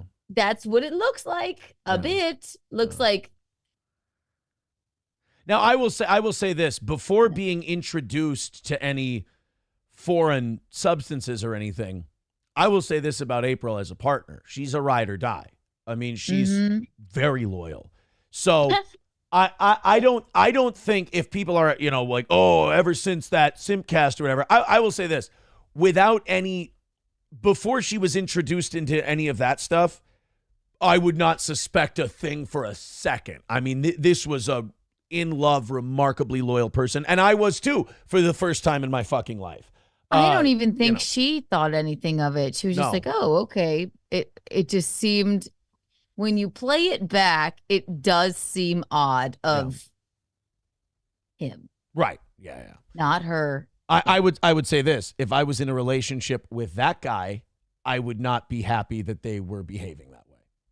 Mm-hmm. Put it that way. Right. Everyone knows my opinion on those two when I don't know them, but I know them from one stream, but that's what it does seem to look like. So yeah, I don't know. Trucker 18 Wheeler becoming a member for 11 months says, Aaron, to be honest, being excited about soup equals gay. I believe that's what I said. That was a very lame thing to be excited about, but you take the small victories. Baby steps. Guys, baby steps. Operation Outstanding in Field with $4.99 says, may I be your substitute for Mystic Lake Christmas this year? Ran into you guys last time. Drew Outstanding. Look, the Mystic Lake Christmas thing, that was in the report. That was in the search warrant affidavit. It was the first time of me hearing that people in the community knew about that, which was fucking crazy. Mystic Lake. So Mystic Lake Casino and Hotel, April and I did a thing every year on the 24th where we go out for our birthday and we go out for Christmas after we drop the kids off in the afternoon. So we dropped our kids off with their mother and then we went up to do our traditional Christmas thing. And then we got comped the second night. We're like, we'll stay a second night. We'll invite our friends for the second night. So April and I did the first night and we did our celebrating and all of that stuff. And then we invited our friends up. And then in the report, it says all four of them went to Mystic Lake Casino and they left their children. And I'm like, no, absolutely not. Like we were already there. I wasn't anywhere near that place when that shit went on. No. Yeah. 383 Novocaine with $5 says, Aaron, with your bedroom hunting, your gun is shooting blanks. Are you worried that the other hunter's shooting live rounds at their target? Not my fucking problem. Douche of the Dabbleverse with $2 says, you two are digging yourselves deeper every minute. No, we're not. We're literally not saying anything. Okay, Jerky with $1.99 says, literally true. Aaron's very funny. Okay, Jerky. Thank you very much. We are, 235 away from this morning's overtime goal. We appreciate that. 235 is the number. There's the Streamlabs, PayPal, and Venmo links. We appreciate you guys throwing money into there. The super chats, the memberships, the gifted memberships. Those are all great. We appreciate you supporting this program during what has been a fucking weird time. And we we appreciate that. So throw a little something in that PayPal and that Streamlabs, and we thank you for it. So back to this $50,000 bond thing. It's really interesting that he paid his, and Kayla has not paid hers. Now, here's what I'm hoping. What I'm hoping is, again, she has a real lawyer, and that lawyer has said, do not pay that bond. Rehab, counseling. There's been people online. Super chats, PayPal, Venmo, goal, overtime, all of it. I'm hoping that she keeps the conditional release and that she's like, look, I'm getting clean. Look, I haven't had anything. You can randomly test me. I'm getting everything together. Now, there's rumors on Kiwi Farms that this means they're not living together. They're getting divorced, all of this. Good. Now, I will say this. Outsider's perspective here. Yeah. Good. I will say, number one, that seems like a leap. But number two, Kiwi Farms has been right about a lot of shit. So I don't know. And number three, I'm not going to make a judgment on who's the problem. I will just say sometimes pairings are toxic. And sometimes that pairing breaking can be good for everybody involved. That would be, a blessing. I'm not a person that prays normally, but I have been actually even praying for the people that I don't like in this situation that I don't know. But I've been praying for the whole thing. That actually would be an actual serious blessing. So good if that's the case. Hopefully it is. Lander says, Aaron, I'll be your ride or die bitch. We can wear matching sailor outfits and I'll feed you Golden Corral. Thanks a lot. Appreciate it. They have a chocolate fountain, I think. I'm sure you'd love that. Would you shut the fuck up? They're just going to make more Golden Corral jokes now. I don't even know why I know I'm getting used to not saying anything anymore and just covering and talking about my divorce and that. But that doesn't mean I need to go back to the Golden Corral era of the Steel Toe Morning Show. You guys want to know a juicy thing that Aaron texted us the other day? He said, I went to a Golden Corral and I ate out the ranch fountain and it was delicious. He loves a Golden Corral. You'll be hearing that more fun. You'll be hearing from my attorney. He didn't say that, but you guys, he did eat soup the other day, so that's good. I didn't eat soup. I bought soup. You bought it. Today I might make soup. Yeah. I don't know if you know this, Keanu. I've said it a couple of times. I'm a bit fucked up. Was it the soup? Was it in the refrigerated section, like Panera bread soup, or was it in a can? There were a couple of the gourmet shit that I really like, and then there were a couple canned ones that a couple chunkies. And you haven't eaten them yet? There's two chunkies, there's a Progresso, and there's a couple of the deli fresh soups. That I got. Cool. Yeah. Next on Cooking with, I'm gonna teach you on Cooking with Kiki this weekend. But Bisconti, we're doing soup on Cooking with Kiki this weekend, okay? Can I make a request? Yes, tell me. My favorite soup, lobster bisque. Bisconti, we can make lobster bisque. Say yes. Yeah, of course. Okay, good. Great. We need to help Aaron. We're going to show him how to make lobster bisque. JS with JS with $4.99 says, on the March 7th show, I'm not going to read that part, blah, blah, blah, blah, blah. You were very annoyed. Everyone was calling her out. Fights happened. let's frame this as talking about the divorce. Fights happened about things like that. And I keep saying to myself, I go, well, next time if I find myself in that situation, I'll communicate this way. And I was like, wait, no, just don't fight. No, that's not the lesson to learn here. The lesson to learn here is know that situation. Stick to soup. Stick to soup. Okay, yeah. Ozone with $4.99 says, looking back, your first mistake was dating a girl that was a fan of your show. I wouldn't do that, and you shouldn't either. It's a good point. It's a fair point. How can I argue with anyone on any of these points when it ended the way it did? I would say also my family was against my decision to get married to this particular person, perhaps for a reason. Perhaps they saw some things. I can't not see their point at the moment when they say... I didn't know that, actually. My family said, look, you don't think part of this is because she's a fan of your show and you make better money than the person she was with just a little bit ago, and that maybe it'll get her attention. And I mean, she did jump on, and like we were doing the radio show, and then on Wednesday nights we'd go to a friend of mine's house and we'd do a fun little 1-hour podcast. And almost immediately, before we were even officially dating, she was jumping on that podcast. And like looking back, now we met at a ratings celebration party for the radio show. We were number one again. The ratings came out. We would have live events for it to celebrate. And she came out for that. And that's where we met and first started hanging out. So, I mean, I don't want to say that about her. I just want to talk about my own paranoia. Look, when a relationship, I'm picking up what you're putting down, and I've heard this. But as I look at what I'm ride or die for, who you're speaking of, and this is all before me. Yeah. So from my perspective, I'm like, I just don't see it like that. But maybe But then as I look at the Nick thing, I go, Oh man, because like the guy looks like a zombie. He's not a good looking fella. So it wasn't a physical thing. It's interesting to think about. I'll say that.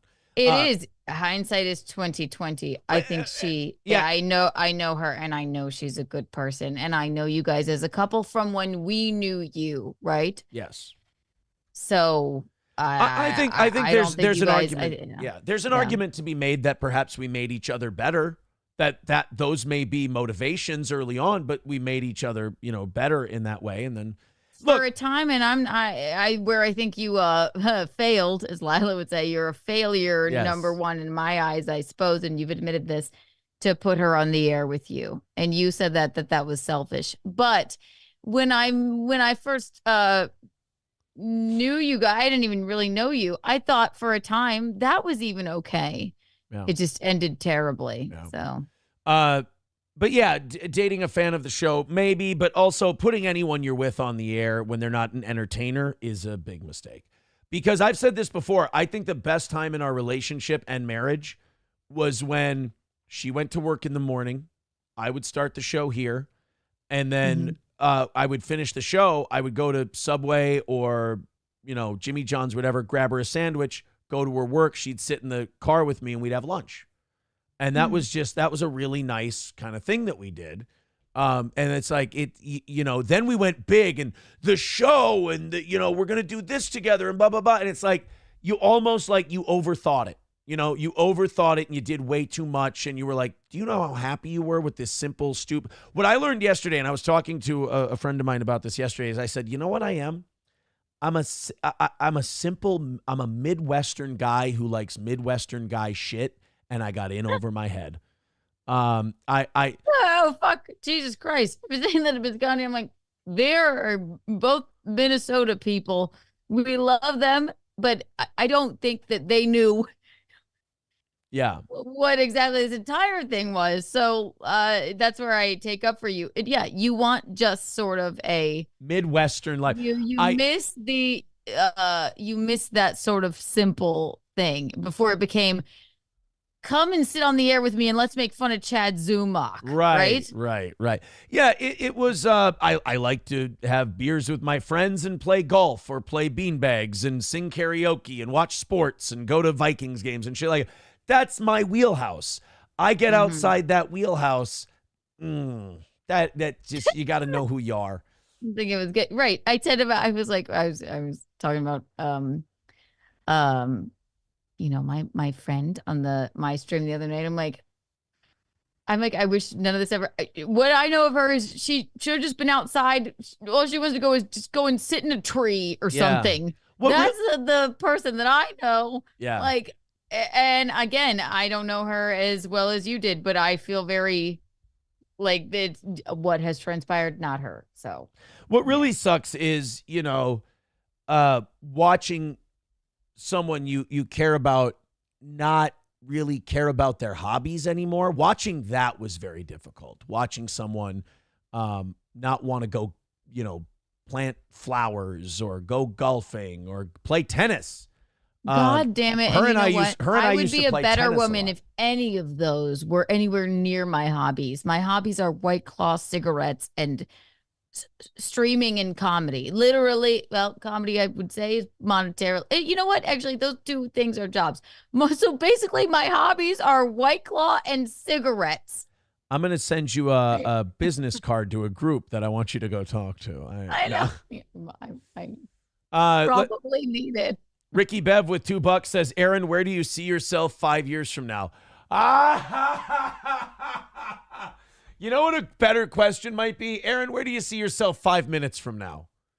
At this point, let's go with that. 5 years from now, God, would I love to be back on the air doing this show on the internet and as a syndicated radio program. I know there's been interest. Here's my problem. I haven't talked to my guy yet that I've been in negotiations with. I'm really hoping this didn't put a damper on all that. We'll see. Aaron, listen, lean into, well, it's a fucking terrible situation, but yeah, you're doing the best you can, So thank you, Ricky Bev. Where do I see myself 5 years from now? I'd like to keep doing my show. I mean, obviously it's the show, like strictly the show. The show is doing very well right now. I'm not, but the show is doing remarkably well. Plankton with 199 says, no, I'm not going to read that. And also the answer to your question is no. Ozone with 999 says, hey, just to clarify, I was not giving you sincere advice. I was trying to insult you by saying that your show is bad and I would not date a fan of your show. It's a huge red flag. Oh, thank you, Ozone, for clarifying that you think I'm just a giant shitty show host, and that if you're not saying don't date a fan of yours for everybody, you're saying don't date someone who would actually have the taste that I'm good. You know what? Thank you so much for clarifying, because that makes me feel so much better.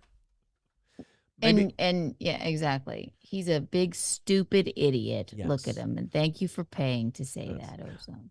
Hey, Mikey with $2 says, got to know your limitations, maybe. I believe that's kind of what I'm getting at. Yes, I believe I'm getting at I should know my limitations. And yes, it's not like you're in college or something. Yeah, I am steadfast in that I think you're trying to take accountability, but this is a very bizarre situation. Yes. So Lab Glass with $5 on Rumble says, why don't you purify yourself in the waters of Lake Minnetonka? Yes, Prince maybe had the best advice. Maybe I'll head there today. And why don't you just purify yourself in some of your cans of soup, instead? Never going to let it go. That's a win for you, Aaron. It was a win for me. I have to make fun of you at least a little bit. I'm going to tell you something. Does that put a smile on your face? I'm going to tell you something. I'm a cute boy. I really am. When you get down to it, I know I'm tall, I'm a big guy, whatever. But at heart, I am a silly, cute, naive little boy. There's a reason, people are like, oh, you're 2 wives and your girlfriend, this and that, blah, blah, blah, blah, blah. You really outkicked your coverage. There's a reason for that. In private, off this show, I'm kind of adorable in a really weird, broken way. I'm a cute boy. I'm an innocent, cute boy. And he's not morbidly obese, you guys. Thanks, Keanu. Thanks for the going off of what they positive affirmation. Hey, you're clearly not fat, for Christ's sake. I wouldn't say that. I don't want to. I don't want to continue your eating disorder. Listen. Hey, I've got soup now. Yes, I've got soup. Trucker 18 Wheeler with $5 says 5 years from now, Aaron will be going through his third divorce. I do know what I want. If that helps, Keanu. I have learned from this, and I've learned what I want finally at 37 years old. Ugh. Would you like to? All right. So you want to? Couldn't you just be single? If you, as RuPaul says, if you can't love yourself, how in the hell are you gonna actually love somebody else, right? What? I wish it for you if you need someone, but you don't always need to have someone. That is you need to be with somebody when you're ready and content with yourself, I believe. Yes, right? I believe you're absolutely right. But I will tell you this. The steps I've taken that some people don't agree with, it's fine. You take steps, you morbidly obese fuck. I'm just kidding. Soup and ranch fountains. But when the steps I've been taking, as tragic and as disagreeable as some people find them, have made me love myself and have a little more respect for myself. I wholeheartedly agree. Yeah. And I think you're on the right path. Deranged Lunatic, aka DL with 199 says Aaron is a simple guy. Vikings games and cornhole. All right, I said beanbags because I didn't want to say cornhole because I thought somebody might make that joke. But yes, thank you. I probably would have. Tracy Lynn in the Rumble chat says, Aaron, you're settling material. Oh, shit. Thank you very much. That's very kind of you. Guys, we are 2:20 away from this morning's goal and overtime. You guys are doing great. Thank you for your support. Streamlabs, PayPal, and Venmo. Go ahead and throw in some money on those. Most of your money that way goes to the program, and YouTube doesn't take that pesky 30% from you. Thank you very much for all of your contributions. All right, we've covered the bond thing. Here's an interesting clip. I tell you what, man, these Kiwi Farms people, I've said it before, I'll say it again. They are fucking insane. Until I had never heard of such a thing before. I don't know if it's a website. I don't know if they're an entity. I don't know if they're a group, but I will say this: they are a force, and I will say this good thing about Kiwi Farms because they've got mixed feelings on me. Believe me, but I will give them this: they are an enemy of the dishonest.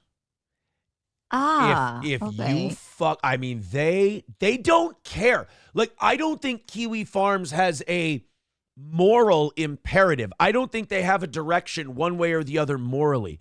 What I've noticed about them as I've read them is that they don't but they don't like having to go and find things that prove people to be liars.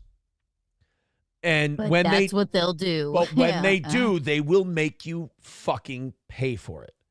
Wow. And it's such a sassy name. Like, Kiwi Farms. It's like my newest Celsius flavor, like I know you enjoy that. Or my newest White Claw flavor. We love the Kiwi Farms claw, right? But apparently, I mean, I don't know. Give me an example of someone else that they like follow around or what have you. I think they follow around Ethan Ralph. They follow around Nick Rekieta. Yeah, they just follow around people like that. And if you're dishonest publicly, Kiwi Farms will find it. Kiwi Farms will dig for it, and they will get you. I'll be very honest. When I had a thing yesterday that I went to. And I thought about Kiwi Farms while I was doing it. It's weird to say. It's crazy, but I went, think about what you're saying. Be honest. Make sure it's 100% the truth. Because Kiwi Farms will know it. Not that they'll know, but you're like, because there's this thing out there that will keep you honest. I honestly believe as mean as they can be, as nasty as they can be, I do feel that there's a strange moral good in some of the things they do, because they do hold people accountable. They do find things that are uncomfortable, and the people that they're exposing might get pissed off, and it might make them mad. They're like, they're bullying me. They're obsessed with me. It's like, yes, but we are public figures, and we do spout shit to a large audience. And apparently they're trying to, I don't know, it sounds like a superhero movie or something. They're trying to like do something for good. I don't know. I'm not always going to say good, but I'll say this about Kiwi Farms. I feel there's an anti-hero quality to them. I don't think they give a shit if people think they're good or bad, but I think the mission that they try to accomplish is to expose and force honesty, even when it's remarkably uncomfortable. So I guess all of the things that have, like all of the people that have been covering all of this, they get it first. Like the, what have you, like the, I don't even know what to call it. Like the police report or the affidavits or whatever. They somehow find that first. Okay. Yeah. And they're trying to raise money for the body cam. Josh from Kiwi Farms is trying to, his new thing now, he has a petition going around to live stream the omnibus hearing for Nick in August. What is that? That's omnibus. I think that's where you contest things in the case and stuff like that. And he wants that live streamed. And so he started a petition to get Candy, Ojai County or whoever runs it to live stream the omnibus hearing. And he's using clips of Nick from Nick's streams saying it's important to live stream everything because all of this stuff should be done in the sunlight and it should be done in the open. I mean, these guys are, you can call them whatever you want, but I do believe that they are in search of, they're agents of chaos. They're just in search of whatever seems to be materially true. I wholeheartedly agree. Yeah. I think that I don't think that's a real. It's just my opinion. Yeah. Hey, you should probably. There's a whole nother picture to this. Maybe it would help in the. It would help the whatever they do, whatever they live stream or whatever from the internet with maybe that one person is trying to hide. I don't think that's a bad notion of and I'm speaking of that same person we're talking about. But they grabbed live stream footage of the church that the Ricadas go to and the service just before the raid. So the Sunday before the search warrant was served, they went and grabbed an 8-second clip and it was an overhead shot. And they said, this looks like Nick over here at the church service. This looks like April over here at the church service. Are we going to see it right now? We're going to show it in a second here. Okay. But now I will say this. Remember the context here. I had been out of this whole thing at this point for what? Almost 2 months. And before that, so go back 2 months, then go back probably a couple months before that. Remember in the search warrant affidavit, the community in the church was saying, these 4 are doing something fucking goofy. That's what it said too. And I went, what? Okay. They went, these 4 are doing something weird. This is a strange relationship, so on and so forth. So for the people who are like, you shouldn't have talked about this, you shouldn't have talked about that. I was going to have to. Like, it was going to have to be answered to with all these people saying these things. So remember, the community that's at this church are already talking. This is small. This is a small Midwestern town. These church people, if 4 people are concerned, 40 people at the church know. So keep in mind that for months, people have been saying, these 4, fucking goofy, weird shit going on. And now, as we take a look at this video, and I'm going to Let me ask you a question, too. Did you ever go to church with them? I'm going to say that my involvement in all this, I've told my story. Okay, got it. Yeah, that's what I'll say. My involvement in this, my story has been told. But let's go to this. So this person on the left, sitting down, the belief is that's Nick. Oh boy. This person on the right, sitting in this pew with all of the children in the middle, they believe Kiwi Farms and other people have believed that this is April. Oh My God. Now, if you ask me, and people have sent this to me, they've asked my opinion. And again, this is the Sunday before the raid, and this is the church community that said something fucking weird's going on with these Imholtz and Ricadas. If you ask me my expert opinion, I believe that is my soon-to-be ex-wife. Both the build, the clothing, and the top knot in the hair. I do believe that's my ex-wife. I don't know about your opinion, Keanu.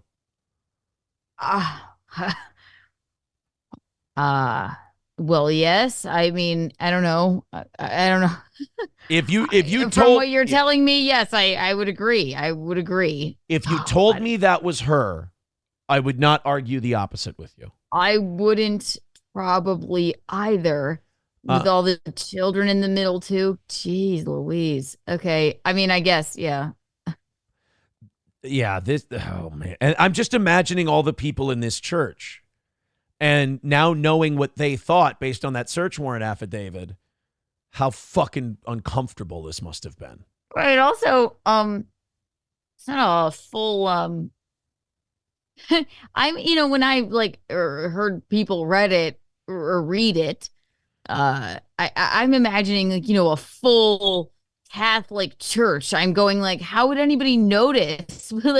These are all the people that they just kept watching them this entire time. And there's not many, there's 40 people there. Maybe half of them are them. Well, let's take a look. Are impacted by the service of these people. Would you stand up? First of all, that person they believe is Nick looks to be shaking considerably. Please. If you're a family with kids and kids, you are now, if I may, impacted by the service of these people. I want to pause it in a second here. Please. This does look like this would be Kayla right here. Okay. The makes back sense. of her head. Oh boy. So yeah. You've got Nick, what could be Nick, what could be Kayla, the kids, and what is rumored to be April. April is the only one I know. On a Sunday morning. The other two, but it would make sense, I guess, bookend the starving children. On a Sunday morning all together. Oh my God. It just What's the point? Oh God. I have so many things I could say about this. I won't, but yeah, go ahead. So I mean, that's all they do. They don't get up and bail. No, it's just an 8-second. It's an 8-second clip that Kiwi and Farms this was put out and there. this was when? 4 days before the search warrant was executed. So I don't know. Yeah. And this is something I can comment on, whatever. I wasn't there. I don't know anything about it. But people have been asking me, does that look like those people? I'm like, it looks like it. I can't confirm one way that it is for sure. But again, if you took the position, you're like, Aaron, I want you to argue with me, that's them. I would go, I'm not going to argue with you on that. I can't, I'm not going to argue the opposite on that one. If I were a betting woman, I'd say that was all of them. And if I were also, just a person commenting on it like I am, what's the point of fucking dragging them to church?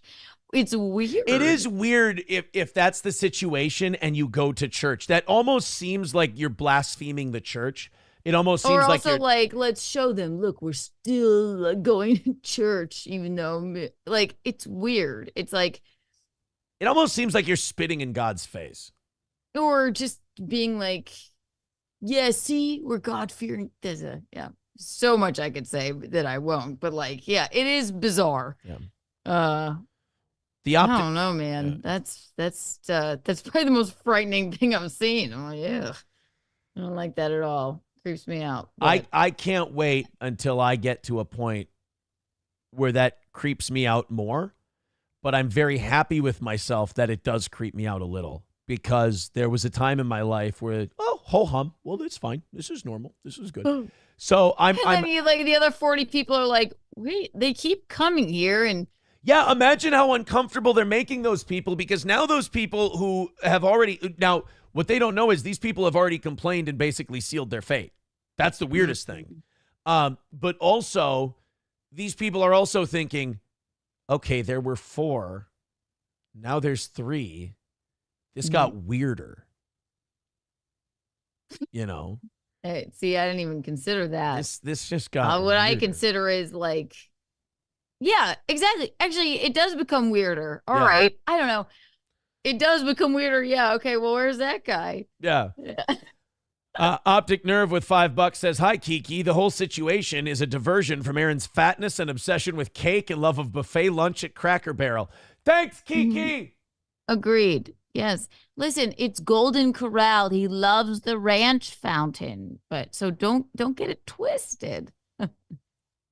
God, I need to laugh at your fatness to get that sight of what I just saw out of my mind of everything. That's the creepiest thing I've seen. I got out of the shower yesterday and my weight is good. Like my weight is low enough, but I just Aaron, you know you're not actually fat. I know that. No, what I'm saying is it's been a while. Like with all this stuff going on, I missed the gym last week and I haven't been going as much since all this traumatic shit has been going on. Say. I got out of the shower. That where you were when they were sitting there in that picture? You were at the gym? Well, good. But I looked at myself out of the mirror and I went, if I don't start lifting again very soon, I could literally just boil my arms, put sauce over them, and eat them. Exactly. They're becoming noodles. You're very thin and chic. Stanley Franks with $4.99 says, no soup for you. Next. Thank you. Is that the soup Nazi? That's the soup Nazi. Oh, and I hate Seinfeld. So Peter Sky Parker with $2 says, Aaron, if you could clone yourself, would you fuck yourself? Let me tell you something, Peter Sky Parker. I didn't even need to clone myself to fuck myself. I fucked myself without cloning myself. Aaron, I have to tell you something. That is the funniest thing I've ever heard you say. It really was. It was very good. Not funniest, but quickest and funniest thing. I have to hand it to you. Thank you. And I didn't get it for one quick second, but that's the best kind of joke. I am one of the few people in this world who can fuck myself without cloning myself and with my hands behind my back. I can fuck myself completely, all the way into the ground.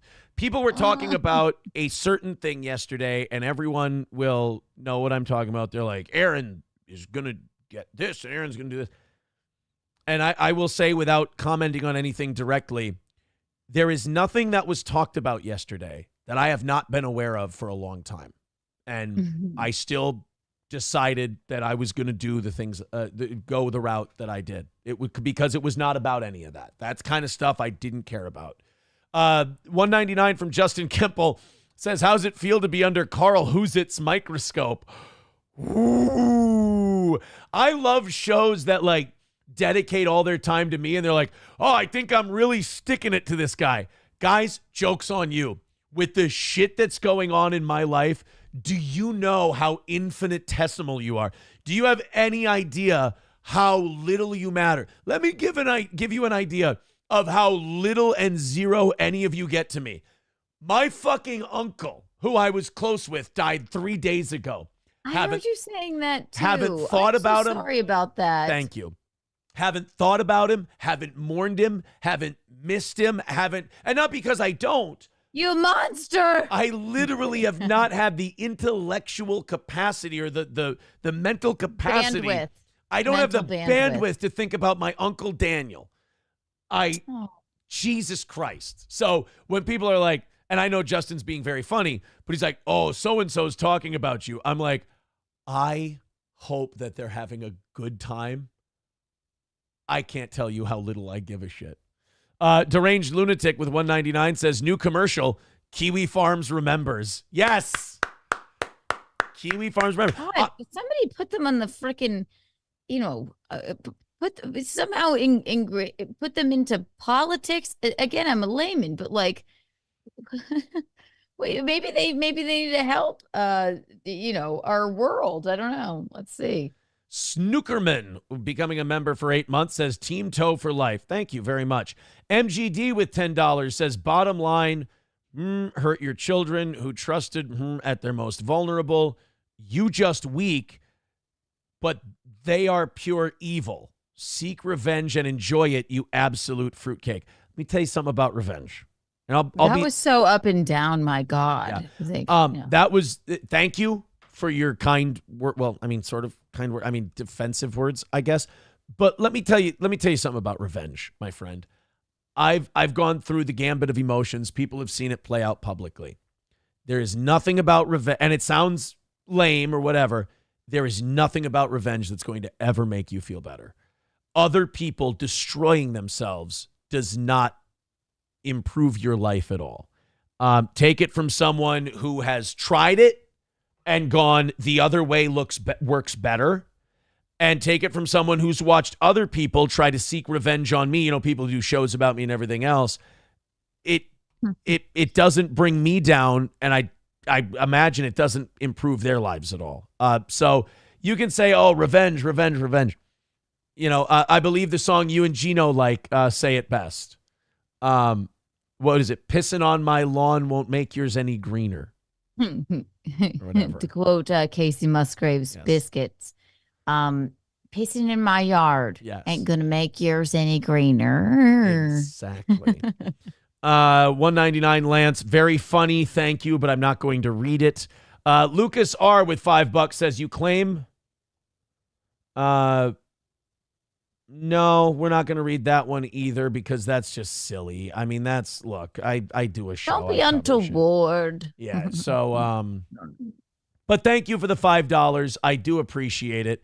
2:05 away from this morning's overtime goal. We'll throw on another 30 minutes of show after 200. There's the link to Streamlabs, PayPal, the Super Chats, memberships. All of it counts. Throw a little something at the PayPal or the Venmo. We get that right off the bat. Barely takes any percentage off. More of it counts towards the goal. So if you want to throw in a couple bucks there, we do appreciate it. But we're 2:05 away. You guys are making a great pace, and we do appreciate it. That's about it. I mean, I think we're all caught up on that part of things, so we can kind of go on with our program, except unless I know Keanu's been talking about it a lot. I know Keanu has, if there's any kind of thoughts you have before we move on, happy to hear. None at all. I think I spoke my piece on what I felt on the matter as a person that is, I believe, I don't know how April's feeling, friends with the both of you. Just what you showed me is like distracting me, and that weird church thing was bizarre. Okay. But again, yeah, things come out. But you know, me and Gino, as always, have your and April's, whomever's back. But I think you covered it. I think you can eat some soup and move on from it now. The thing about that church thing, though, that, because just like you, that's fucking me up a little bit, because it's just like, because I'm watching it now as the shut the fuck up era continues. I'm now watching all these things as an observer. And as I watch them as an observer, I'm watching it through the eyes of the other people in the church.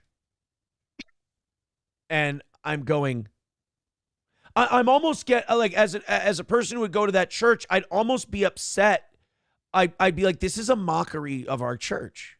Mm-hmm. Like, this is mocking. There's so much I could say and won't, because it's all I've said is it's my opinion. And again, I don't know the Keanu, this is an opinion show.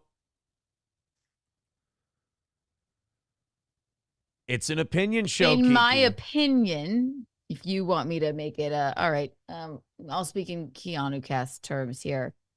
In my opinion, if I'm just commenting on it, what kind of fucking audacity of the gentleman that we know is whatever his name is. You can right? you can say if that's Nick. If that is him. Yeah. All of these people are reporting how your children are now we know malnourished. Now we know wearing the same clothes for 4 days. Still gonna sit them in fucking church to parade them about. With your mistress? Me, yes. And Pop, one of your sister wives, I'm making it on one side. Yeah.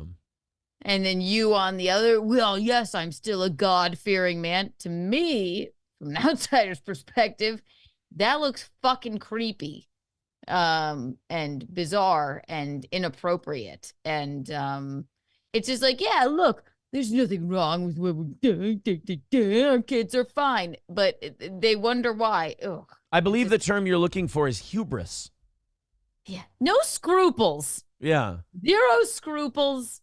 That's not even the term I'm looking for. It's this weird arrogance, this God complex. Right. Yeah. And while if that is them, again, if that is them. If that is them. While, yes, again, I don't know. While they didn't know that the people in their church were keeping an eye on them. It's even worse. The lack of self-awareness, and again, the arrogance that you know better. And we've seen that on display during the last week. This arrogance that you think you know better in the face of all evidence saying otherwise. This arrogance that, you'll just parade this in front of a house of God. Yeah, because I'm better than that. I'm smarter. I know better. What the thing you don't understand, Aaron, is that these people are idiots, and I'll bring my fucking whatever, if that is them, to, and even though we're total, like, whatever we are, and we're doing whatever we are in our home, and I don't mean polyamory or anything like that. I mean maybe what the police found in their home. Yeah. I'm still gonna bring my kids to the church. That to me is so fucking repulsive. Yeah. Like the kids are going like, what's going on? Yeah. What's happening here? You know what's wild to me is I always said, and I guess this kind of helps a little bit, but like I always said, the person I watched a certain someone become, if they would have been that person when I almost wish they would have been that person when I first met them, because I know me and I never would have given that person a second look, asked them out, hung out with them, anything. I just wouldn't have. It's true. And people go through different stages of life, and addiction is a fucking bitch. Yeah. I'm positive. Especially if you won't cop to it. No. Right. Yeah, especially You're just going to we're all going to on the internet watch you be arraigned in handcuffs and still remain that I'm a lawyer and I would like to speak to my clients. I don't like that. I could never imagine paying $50,000 so that I could drink and do drugs. I couldn't do that myself. I'm not saying anybody's doing that for that reason, but I'm saying I would never pay $50,000. If someone said, Aaron, you either have to give me $50,000 or you have to not drink or do drugs until August, I would say, I will gladly just not drink or do drugs until August. If somebody said, Keanu, you could not drink White Claw just for this amount of time, right? Or else, and you can go back on this, you'll have to pay us $50,000. Not even then, but to go back on it, the arrogance, the bizarreness of it. I said, like I said before, I'm not a prayer, but I've been praying for literally the entire situation, that person included. Yeah. And the fact that that his wife has not posted the same bond is encouraging. I think that's a step in the right direction. Hopefully. I think I told you something privately that we won't discuss on this show, but I told you something privately that I learned yesterday that was absolutely heartbreaking to me. That I wanted to scream at certain people. I wanted to go, if just A, B, and C, there will be D, E, and F. And you can't, nor should you. You got to take care of you and yours. But yeah, I think I think you know what I'm talking about. I know what you're talking about. Yeah. It's tragic. Right. It's fucking tragic, man. But you didn't say anything like, we'll leave it at that. Yeah, you just that's went, perfect. Yeah. It is what it is. It is what it is. Citizen M with $4.99 says, play my clips, Jesus fucking Christ. I don't know if I can play your clips, buddy. Eventually, someday we will. He's got the clips of when April was on this show. And there were clearly, look, man, I want her, I want her out of my life. Don't get me wrong. It all went to hell, but I want her to get better. Like I want her. I don't want her out of my life necessarily. I haven't heard from her. I'm sorry, Keanu. What I mean by out of my life is I don't want to be married. You're going through it. No. You should say that you're going through a divorce. It should be you're doing the right thing. Yeah. You're not being rude in saying that, but it's for the best for the both of you. I want her almost like back in my life and out of theirs. Right, I understand. Yeah, I get that. I get that. Hobo chili recipe with $2 says, here's $2 for the cute fat fuck. I hope the soup gives you dysentery and you die alone. Thank you, Hobo. That's really rude. To talk about me that way. See, he wasn't talking about you, Aaron. Please just eat some soup. Don't. Thank you. Thank you. I'll just eat some soup and not get the dysentery. Red Fox Mad with $4.99. Aaron is going to order a family-size House of Pizza deluxe pizza and rat the whole pizza in one sitting today. I think he means eat the whole pizza in one sitting. He was so excited to say that he put rat instead of eat. He's so excited he fucked it up. Guys, we are 195 away from this morning's goal for doing 30 minutes of overtime. If you want to throw something into Streamlabs or PayPal, the links are in the chat and pinned to the top of the page. Thank you. Streamlabs, PayPal, Venmo with $2 says, didn't you F the same guy your mom did, Kiki? Ooh, story time. Again, I only speak the truth. It's I used to have a joke about it. I had sex with him first. He was right in between our ages, and he was not my boyfriend, if you would like to know. But I'm not going to not let my mom have a little fun and fucking, You didn't set your mom up with him. It's not really a setup. I'll explain this very quickly. It was a gentleman. It was a bartender I was in college. I was 22. He was maybe 30 something. My mom was maybe 60 at the time. I don't know. I can't do the math. And I hooked up with him drunkenly a couple of times. And my mom is a cool lady, right? She came out to hang out with us when she came to town. I was not hooking up with him at the time. I was going, ew, we're not, that's never happening again. And then I'm like, why don't you just bone my mom? And listen, she's a fun lady. The more I talked about it, the funnier it got. The funnier it got, the more real it got. All of a sudden I look up, I'm like, Wayne's taking Mickey home. We were roaring about it. I would say all three of us have that story, and so does everybody else involved. And it wasn't like we were trading a man or my mom or I stole my mom's boyfriend or something like that. It's all in good fun. It was a one-time thing, so. Yes, that's why me and Mickey are Eskimo I can't. It's hard. It's because now all I'm thinking is, like, if I had sex with somebody and then my dad had sex with somebody, that would be weird. You know what? I just realized something. Who the fuck am I to judge oh my God. I am not. I keep forgetting that I'm a piece of shit.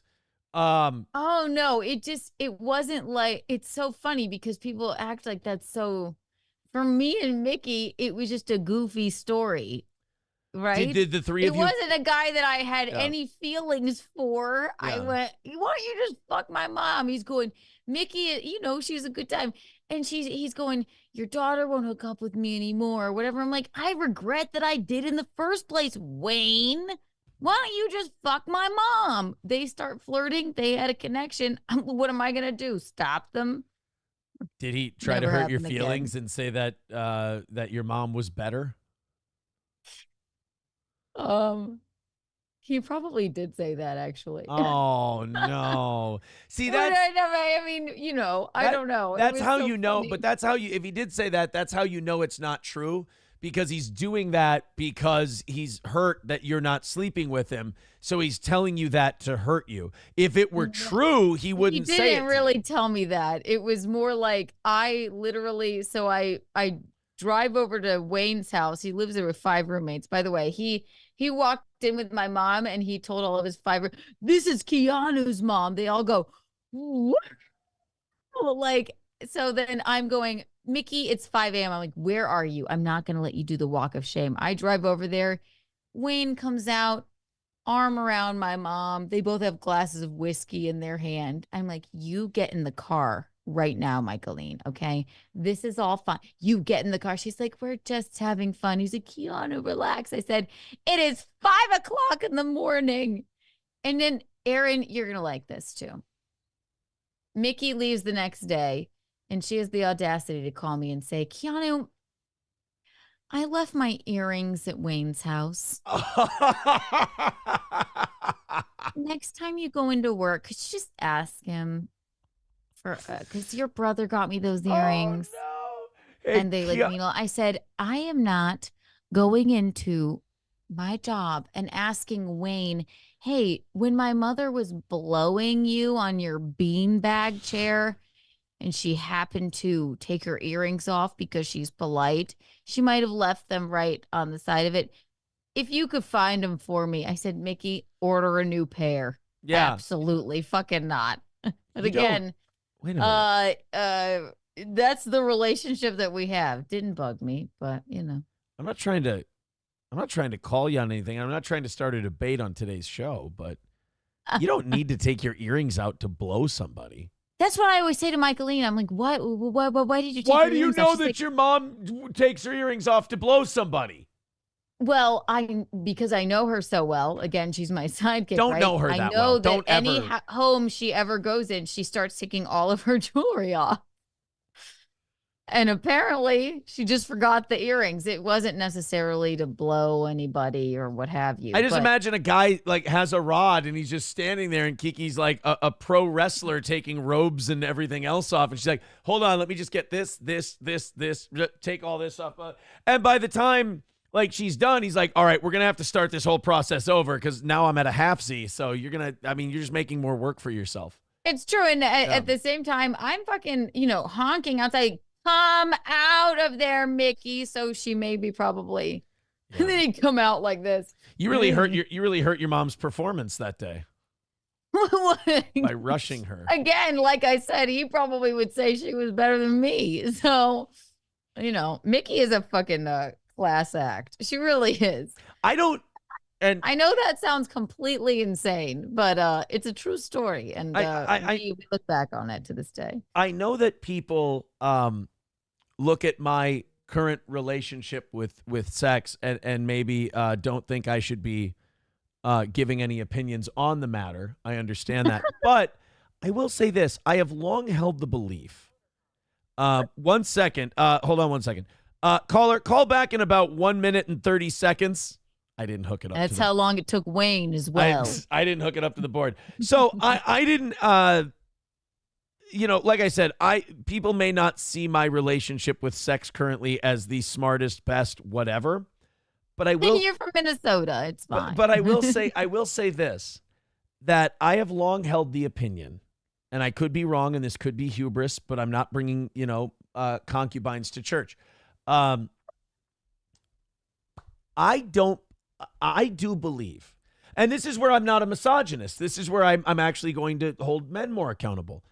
I don't believe, when we talk about who is better, your mother or you, I don't believe in the notion that it's a woman's primary responsibility to be good or bad. Now, this may be a more domineering position to take, but I believe it's a man's responsibility that if someone's not quote unquote good, you're a large masculine male. Make it good. Make it good. Make it good. Like if you're like, oh, this person's shit, fucking flip them over. If you're not trying, then what for fuck's sake, I'm certainly not going to try. Right. Yeah. Or maybe also there is maybe Wayne and Mickey just had more sexual chemistry together. And that might be the reason for the whole thing in the first place. I'm like, I regret having sex with you in the first place, Wayne. I'll still be your friend, right? But him and Mickey, they caught him and Mickey. and that's just who she is, though. That's really Can all. you just ask Wayne for my earrings? Yeah. No, it will not do that. Actually, I told her he can't find them. I told her years later, I'm like, I never fucking asked him. How dare you even ask me to ask him? Silence Do Good with $2 says, Aaron's recovering, Keanu. You can't tell him these stories. I haven't told that story in a long fucking time. I think it was my first fucking joke on stage. Because I was like, I don't know what to write a joke about. The guy in the comedy class said, write the craziest story in your life. And at that time, that was it. People are saying that your story is untoward. It is untoward to you because this is not the program to tell it on, but somebody else brought it up. So I apologize. $5 from BJ. How perfect. Says she was playing the gold digging long game. If Kumia came to the anniversary show, Missy would be a third wheel. Oh, he's talking about my soon to be ex-wife. Yes. Who I believe, I don't want to tell any tales out of school, but what I'm understanding is by the end of today could be officially my ex-wife, but I can't confirm that. Really? I believe so. Yes. You don't have to be separated for a time. Or Not in Minnesota. Plus, we don't have kids, so this should have been a lot easier. But there's been some shit. That's nice of Minnesota. South Carolina, you have to be legally separated for one entire year. That's why I was thinking it would take a lot longer. But you guys are in the Bible Belt. Here in Minnesota, we bring our mistresses to church, allegedly. Apparently. Yeah. All works out. Oh, fucking hell. Yeah, like I learned a lot. I learned that I am I'm a Midwestern dude through and through, and fuck do I just want an easy, simple, boring life. Stay alone forever, and forever in your brain will be like until you actually meet somebody that is. When I say forever, that'll seem like forever to you, right? But what if they're really good for you? I know that question troubles you because you look at me and you go, Aaron, come on. I honestly. Yeah, all right, Elizabeth Taylor. I know. All right, Bob Levy. Go ahead. People have said Larry King. That's another one that they've thrown out. There's no harm in dating. No harm in, keeping things casual. But I would even venture to say right now that's not even a thing you should be doing. Well, let's be honest. How good am I to anyone at the moment? Soup should be your wife right now. Soup and boxing. Those are the two things for today. Soup and box. You know what? I am. Soup, boxing, and lawn mowing. Those are my three things today. Soup, boxing, and lawn mowing. Yesterday, I got all the clothes folded. So that was a big one. Did you tell yourself, Aaron, that's a win? Good for you, Aaron. Yes. And that is what you should be telling. No, what I did was I said, when Keanu brings this up and mocks you for it, tell her to go fuck herself. That's actually what I was thinking. I mocked you the entire time. I haven't really. Keanu, let's go to the phones quickly, and then we'll get back to super chats and all that stuff. Hello, caller. Yes. Hello? Oh, hello. Sir? Hello, yes. Hi. Thank you. Hi, Aaron. Hi. This is your favorite Chewy caller from Florida, Hobo Chili. Hi. Oh, I just wanted to say, yes, I'm sorry, you were about to say? No, I was just going to say good morning, Hobo Chili. It's good to hear from my favorite Morning, Jew. Sir. Thank you very much. And I just wanted to agree with you. I think you're adorable with that little cute little ass neck you have and that tiny little pouch of a tummy. Oh, like a kangaroo. Just tremendous, sir. But yes, thank you. I just wanted to ask, maybe there's a time where I could come over and maybe share some soup with you. Did you know I have a Soup of the Month club? Oh, it's fabulous. This month I'm getting barley and lentil with a tinge of matzo ball. Oh, it's like an explosion in your mouth, similar to what Nick did. Oh, I'm sorry. That's too soon. Have a wonderful day. Bye. I love you. Now you say it. I never heard his voice before. Love you too, Hobo. And he called right. You know what? I've never heard his voice before. Does he normally call in? Yeah. Oh, I never heard it, but I always see it. Is it really Hobo Chili Recipe? That's the guy who, that's the Hobo Chili Recipe. Oh my God, I never heard his voice. But wow, it's like so good because you can really lean into him because technically chili is sort of a soup. I know that I'm getting over all of it and I've got the right perspective and I'm happy to be away from where I used to be and happy to be on the path that I'm on now. Because I just realized, I go, do you know how many fucking listener jokes and how much material the audience will glean from all of this going forward for the next few years? Good. Exactly. Oh my That's God. what they deserve. Is it going to be fucking brutal and funny? That's your penance. Yes. 499 from Red Fox Mad says, that's an awesome story, Keanu. I think Aaron is grossed out. LOL, your mom sounds awesome. I don't know if I've told Keanu this before, but I have been on her show with Mickey. And I don't know if I told her this. I have thought untoward thoughts about Keanu's mother before. Who hasn't? I have. Oh, are you Wayne? Back when I was running and gunning in the Carolinas, I did go by a different name. It was, but that's one of our oldest stories. I'm 31. I was 22, 23 at the time. yeah. Again, I still have said this for my show. I'm like, I have to reach out to Wayne, and like I have to get him on the show because I had to block him because when I went on Chip Chipperson for the first time, I told that story. And I started getting things on all of my social media like, Wayne's the man. We love Wayne. Like going, oh boy. But I think he would be okay with it. Is Wayne the kind of guy who would bring his hose to church? I'm just wondering. And I thought Wayne was the worst person I ever met, but never. No, he wasn't. He's a good dude. He would never. You know what? He didn't try and share me and mom, right? I'll say he just liked her better and stuck with her. It's very what it was. Yeah, you mentioned earlier that I've been using therapy words. And I will say that one thing about therapy is it does help you open up your line of thinking to try and get into someone else's line of thinking. It doesn't mean you don't still judge or you don't still do that. But one thing I think about when I see that 8-second clip is I just think to myself, how, like, in a way, what kind of fucking mental prison?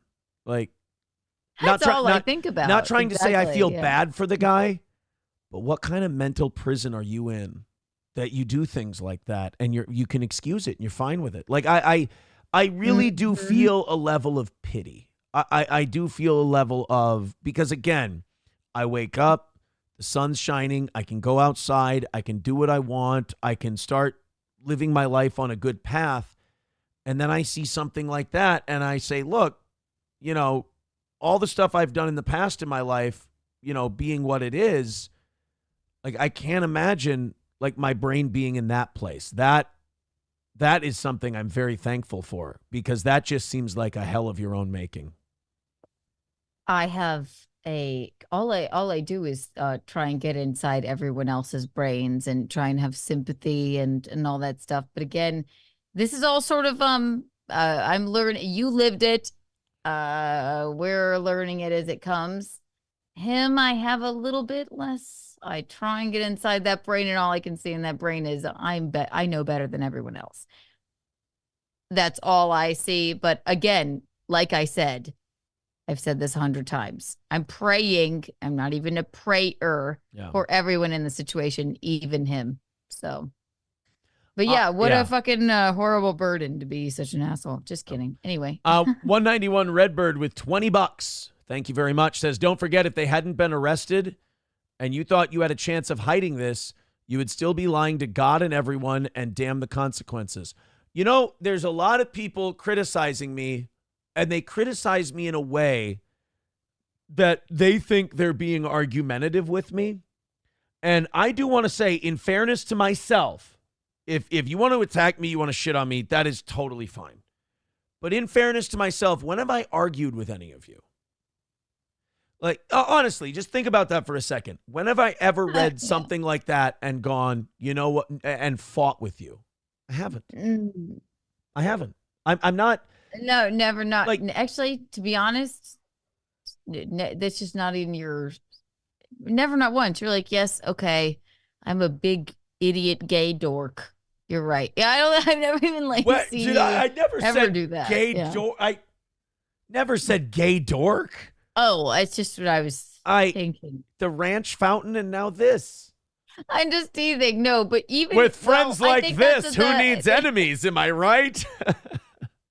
I think that's the fun thing about you is that I keep telling people this. I'm like, I was trying to put it in like light terms about like how people make fun of you by calling you a big dumb idiot gay dork, right? I'm just teasing. Right. You never went, that's so true. Fuck you. Da da da. Yeah. This and this and this. Right. I certainly haven't had an ego about it. No, but I put it back to even like people saying you eat out of the ranch fountain at Golden Corral. You're like, yes, I do. I love ranch. Thank you. Well, I accept that because I go, all right. The people who understand that it's funny and I'm not going to argue with some funny joke, they understand it's a joke. And anyone who would hate me so much that would take that as, oh, he's admitting it, I'm never going to change that person's mind anyway. Right, exactly. Yeah. Aaron, what you don't understand is this. We should have renamed today's episode Take Your Hoe to Church Day. Take Your Hoe to Church Day. Coltrane with $5 says, Aaron today. My marriage is over today. Aaron tomorrow. Welcome the future Mrs. Imholt. Aaron can go to topless for a chunky soup commercial. Thank you. You know, they say we have zero chemistry on the air or otherwise. We know otherwise we don't, right? People accuse us all of swinging and all of that stuff. Oh, right? I thought you meant. Never happened. I thought but you meant no. They say it on the air too, and I have a bone to pick with that. I think that's ridiculous. Because we're friends, I believe we have chemistry there. They say we don't have chemistry on the air? I watch all of these programs, and they're like, it's embarrassing. I'm like, this is ridiculous. This is so rude. Oh, that's fucking insane. Do not tell me that fucking Gino and you have more chemistry on the air. Actually, you know what? Dude, it's close. Like if you were gonna have sex with one of us, it would have probably been Gino before me. But that doesn't mean from a radio standpoint or a streaming standpoint. How dare you, guys? From a broadcasting standpoint, let me tell you something. When you haven't gotten to any one of your like news topics or stories or whatever in 2.5 hours because you're just joking around and having fun about shit, that is the walking definition of chemistry. Maybe not everyone says that. Maybe just a few programs. I was going to say, from the fans of this show, I've only heard good things. I know. It's just stupid Patrick Fatty Onion. Oh, God. Jesus Christ. I mean, what's he going to say? Aaron's great. Wow. Aaron's amazing. Dude, I know, but then it hurts. Okay. You know what's really sick about him? Here's a mental illness. I mean, everybody knows that Patrick's a lunatic, but like the mental illness he has is like the clear jealousy he has that I've been kicking everyone's ass lately statistically. And I'm just looking at all these people saying two things. I'm like, one, guys, this is temporary. After this week, Steel Toe will gain a couple hundred people at a time once this all dies down. There will be people who checked it out and they liked it, and we'll go up. Sure, we will go up. But we're not going to stay at 1,000 or like between Rumble and YouTube, like 1,500. We're not going to stay there because this will cool down and people will go away and they won't want to watch it. And you recognize that, right? Me not talking about my part of this anymore and me shutting the fuck up, that's going to cost viewers and money. Absolutely. 100%. But I can tell you this, watching these guys get salty, watching these guys get jealous of these numbers, I want to look at them. And as much as I think they're garbage, I want to grab them by their fat faces and go, guys, would you really like to go through what I went through to take these numbers? I will switch with you. I will gladly switch with you if it meant none of this ever happened. Clean slate, wash it away. I wake up tomorrow and it's like Drew Barrymore in 50 First Dates. I don't remember any of it. If we could wake up and I have your... Wouldn't it be nice if we... Right. If I wake up and I have your numbers and you have mine, but you went through what I went through, and I didn't. And I just woke up and my life was, October 20th, 2023. I am thrilled. I wake up. April and I are going to hang out with Chrissy and Lila, and we're going to go hang out at the hotel, and our kids are going to swim at the pool. If Something tells me I believe Chrissy would like to, go back to that date and have everything else be different as well. It's wild. But yes, of course I would do that. So it's very funny to me to watch people who don't like me go, "Whoa, his numbers are up," and blah, blah, blah, blah, blah, blah, blah. It's like, yeah, I don't want that. I think that the reason that he's popping off so much is because you're sort of skyrocket, and I don't even know if we can call it success. No, it's not success, guys. It's not. It's more viewers, but I think he's feeling that way because no one gives a fuck about Hackamania right now. No, they really don't. I kind of killed Hackamania, didn't I? You sort of did, and I mean, whoops. Sorry, Carl. You certainly didn't mean it. But now Carl sold his soul to Patrick Melton for nothing. Oh no. Mr. Panhandler with $10. I keep trying to correct the record on this, and I don't think it's ever going to get corrected. Go ahead. Canoe, would you ever date a man who left and cheated on his first wife while she was pregnant? Now, I had to actually put this on the record yesterday. This is embarrassing because this has been out there. My first wife and I, and we will both tell you this story. We were getting divorced. We hooked up in the process of that divorce. It happens. You know who I heard this from? Who? Probably Melty. Yeah. And probably you. I'm just teasing. So, but I probably heard it from all of them. They're like, okay. My wife and I were getting divorced. We took the kids to the playground one day to show the kids, hey, it can still be okay. Mom and dad can still take you places and get along and whatever. This is real? Yeah. And we went back to the house, and the kids went to their rooms and played, and we went downstairs, and that happened. Okay. And listen, then a month, that's and then not a month, that big of a deal. I just thought they were making it up, but and then a month and a half later, my now ex-wife just said to me, she texted me, it was either oh fuck or oh shit, you need to call me. And I was like, oh no. And she goes, yeah, I'm pregnant. No, she sent me a picture of the stick. And I'm like, no. Oh my God. So then, and thank you. Jesus Christ. Thank you for the $10, Mr. Panhandler. And then the two of us decided, I still don't want to make this work. Okay, so that is very adult of you to do. You're like, all right, we'll figure it out. I guess. Yeah. So people figure it out, whatever. People tell this story that like, oh, April's a homewrecker twice, this and that. And it's like. And then I have heard you say that you're like, I didn't fucking cheat on her. No. I made a mistake. She ended up doing the noble thing. We both did. We both decided to keep the kid. And yeah. Even though, whatever, it's raised by two different children. Or two different children, yeah. Freudian slip, I guess. But yeah, but April didn't come along until like 2.5 years later. There was a whole long, should have been really totally fucking great adult successful relationship I had in between there. My relationship between my first marriage and April probably should be one that's still going on today. It was, I'll give you the stats on this one, Keanu, and you can go, Aaron, this might have been good for you, and this would tell you a lot about yourself. It was Girls' Day, so let's dish. The one after my first wife, beautiful girl, but had her own thriving career, her own time throughout the day where she had to work, and then come home, and then we would hang out, we would watch shows, we would watch documentaries, whatever. She had one kid, I had three, and we would and then on the weekends we would find things to do, or once in a while we'd go to a concert, or we'd do this or do that.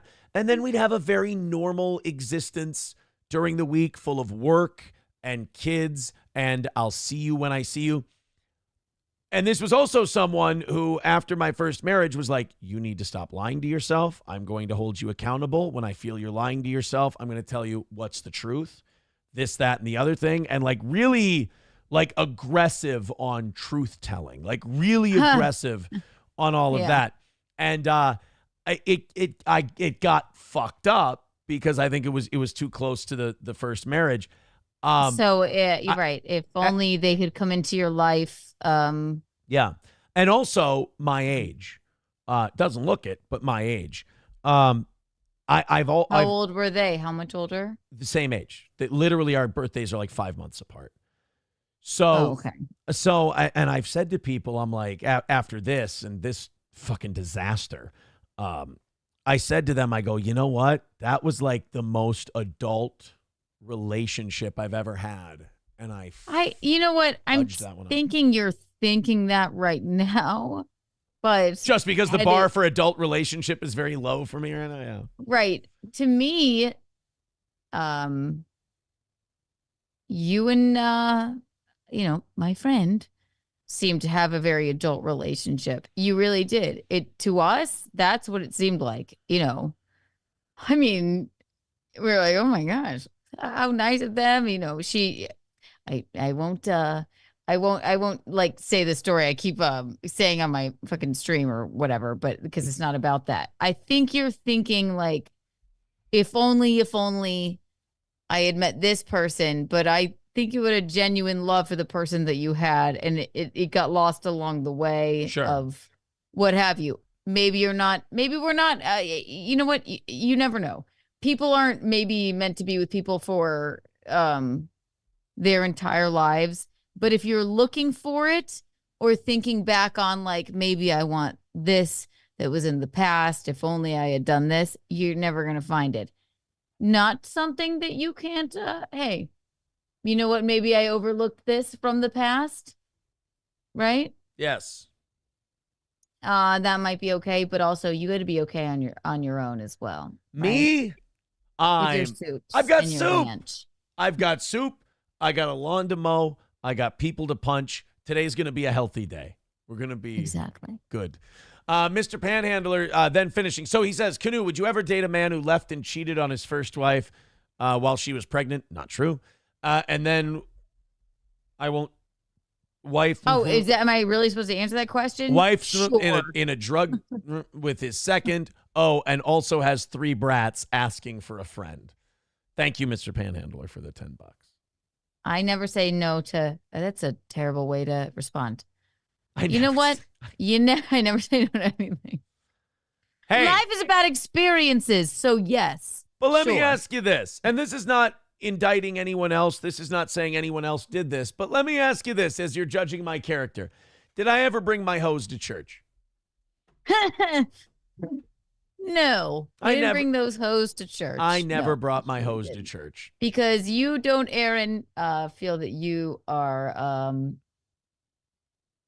I'm not. You know better than even the Lord. God. Okay. Could you imagine? Right. There's got to be something worse than a narcissist where you honestly think that you know better than God. Yeah. That's amazing. Exactly. And I believe that you've admitted that you have some narcissistic qualities even, right? I do. I don't believe in that sense. I think there's levels, but I think that you've admitted a bit. I don't think, from what I've seen, I've had that. I will tell you this. I have had that beaten out of me by my therapist. She said, you know what? It's not the same thing. It's not narcissist. It's just, I know better. I don't know what to call it. Just God complex. Fucking what they said when I said I believe these traits, and these traits, and she said, she goes, I don't see it in you, and I go, what the fuck is my problem? She goes, your problem is you're a very emotional and sensitive person with poor impulse control.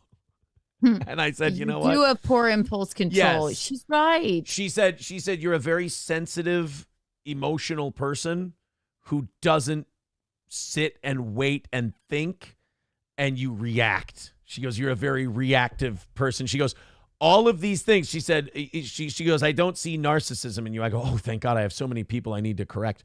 No, but right, I forget too, exactly, because that's what. But she said, you're sensitive and emotional, and she said those are, in her words, it's kind of gay, but she goes, those are superpowers. But she says you have maladaptive coping strategies, and we just need to teach you better ones. Once we get you some good coping strategies, you're going to be okay. The way you handle it now, she's like, you're like one of those superheroes who's a villain. She goes, we have to turn you into a superhero who's a good guy. I'm like, thank you. She goes, not saying she said, not saying you're bad. She's just saying you react. You don't sit in it, as we said before, instead of reacting. I guess what you could tell us from this entire thing is that, you definitely just reacted. And you know what? I guess when I'm thinking about it, I don't see you as a narcissist, but isn't that what other parties were saying, right? But you don't seem to be that way. You're just stupid and you like soup. You're sensitive and dumb. That's basically. So my therapist goes, you're not a narcissist, not at all. No, it's you're just a dumb pussy. And, okay. Well, thank you. As long as I'm just a dumb pussy, that's fucking good. Right. Silence Do Good says, my new pal, come on. Pat isn't saying that about your numbers. He has rational takes on you, and Hackamania sold fine. You got to stop the lies. I'm not talking no one cares about Hackamania anymore. I'm not talking about what he said about my numbers. I'm talking about his behavior and clearly diagnosing someone. People are like, Pat never said that he was jealous about your numbers. Well, nobody's going to fucking come out and say that. Nobody's going to come out and say, I'm just jealous of his numbers. But you can tell the way he's talking about a lot of shit that he's grabbing onto my coattails the way he always has because he knows this is hot right now. Come on, don't be dishonest. Cheeseburger Pie with $5 says, to be fair, Aaron, how often did you go to church before 2024? I mean, hardly ever. I guess when I was a kid, when I was younger. It's worse to fucking act like a... Okay, never mind. I didn't go to church. I'd rather Aaron in that situation not be going to church. It would be being like in plain sight. Hey, look at me and my concubines. Yeah, exactly. Yeah. Right. So, fuck that question. And to use, and I will say this, being someone who catches feelings and all these things, it is gross to watch someone. And I'm not saying this is what happened. I'm saying in life in general. It is gross to watch someone train women to love them only to make it feed your own ego. And to poison those people. Literally poison them. If anyone's doing this, I'm not saying anyone specifically. Well, I just have one person. You can if you want to. I'm not saying anyone specific. Yeah, you don't, but I just started clapping because I have you're literally seizures sometimes. But I have one person in mind. Yeah, okay. I have one person in mind that I think exactly what you just said is 100% accurate. Yeah. If you're feeding, and I just had this epiphany now, if you're feeding someone poison they've never had before, and you're literally feeding them poison so they get closer to you. That sounds like grooming. And then you take those people, add them to other people, and then parade them around to fuel your own ego. Doesn't that seem something? That's not a narcissist anymore. That's just evil. That's a sociopath. That's not only a the women, villain. But I'm gonna pop my 5 children in between the two to feed my ego. Mm-hmm. If anyone's we're just speculating again here. Theoretically, just if anyone to feed your stupid idiot ego, I can just tell it. I don't know, Aaron. I'm not speaking of anybody in particular, and neither are you, right? No. I'm saying if anyone were to do that, that would be fucking terrible. A terrible thing. But if I were to see somebody like that, I would, and I feel that I'm an old soul. I would know it and I would see it. Especially from an outsider's perspective, I know it and I would see it immediately. So I 100% unequivocally agree with how fucking disturbing that might look. Yeah. Much like you. Yes. Worst there will ever be with $4.99. Don't let people like Ralph, PPP, and Godwinson act holier than thou. They're all addicts and done worse things than you. They're pretending to care. I should have dialed that back and not done that stuff. But again, poor impulse control, tremendous guilt and desire to atone, and also vengeance gets the best of you sometimes, and you need to. And then I don't know if I don't know if maybe all of it hit you yet. No, You're like, okay, certainly not. I'm gonna, just gonna keep on trucking. And at that point, you're just going, all right, let me just go and be honest and tell the truth and Yeah. Peter Sky Parker with $2 says, can we send you steel toe clips with April and get your take? Not right now, and I'll tell you why. Talking about the divorce, talking about our relationships and all of that. Not good for me right now because it might dovetail into conversations that I'm done having. So exactly, this will not be tomorrow. And tomorrow also Rumble Friday or what have you. And also, not only that, but I also want people to get better and be better versions of themselves. And I don't know if putting that out there right now is the best idea. You see, I'm like America. There's an old quote about America. You can always count on America to do the right thing after they've tried everything else. And I do, honest to God, believe that about myself and my impulses. You can always count on me to do the right thing after I've tried everything else. There's that impulse control or that feeling of I'm wronged. I'd like vengeance on somebody in my life in general. I'm not saying like anytime recently or anything like that, but I might do things that are true and feel righteous and are good, but maybe not tactful and kind. I might do things that are true, but not kind. I say this about you sometimes, and I'll be honest with you. When you have the tendency to and I can understand exactly what you're saying, to okay, I'm going to, because you're maybe hurt and reeling or whatever, to be the cool guy. I'm going to say this and I'm going to, it was nothing, whatever. But what you're feeling on the inside is completely different. Does that make sense? No, absolutely. And you're not necessarily well, I'll tell you what it is. The feeling is vulnerability and the feeling is brokenness and hurt. And you go, but it comes off as, hey, no, I'm the toe. No, we bury that. No, we bury that and we take that emotion and we go, I'm going to take the truth. I'm going to take what is absolutely 100% fact. And I'm going to use it to, instead of repair these things inside of me that are broken, break things in other people. Break them or put up a front as right, exactly. To let them, to take the control I don't have anymore and get it back. Put things back in my control. That's perfect sense. And again, everything true, stand by, the very true things I've said, but also realize not productive to yourself anymore. So when people say, can we show you these clips? Look, I lived the clips. People have talked about the clips ad nauseum. They were involved in a goddamn search warrant, these fucking clips. Exactly. Everyone here, we all just need to calm down and eat some fruit or something. Okay. Some soup, too. Some fruit, but also some soup. And some soup. Or as George Carlin once said, calm down, have some dip. You know what? Fruit, soup, and dip. That's what we all need. Have fruit. Here's the thing. Eat some fruit. Have apple slices with fruit dip. Exactly. Sounds like a lovely snack. And pat yourself on the back if you can go to the grocery store and get a can of soup for yourself. Some of them were the gourmet soups that need a little preparation. Thank you. Fuck. I have to tease you. Goddamn tired of all this. Here. I'm tired of all this fucking soup slander. I've fucking had it. I swear to God. Soup slander on this show will not be tolerated. Thank you. I swear to you, I will find a way to make lobster bisque on Cooking with Kinky this weekend, and it's just for you. That would be nice. Thank you. One of my favorite things.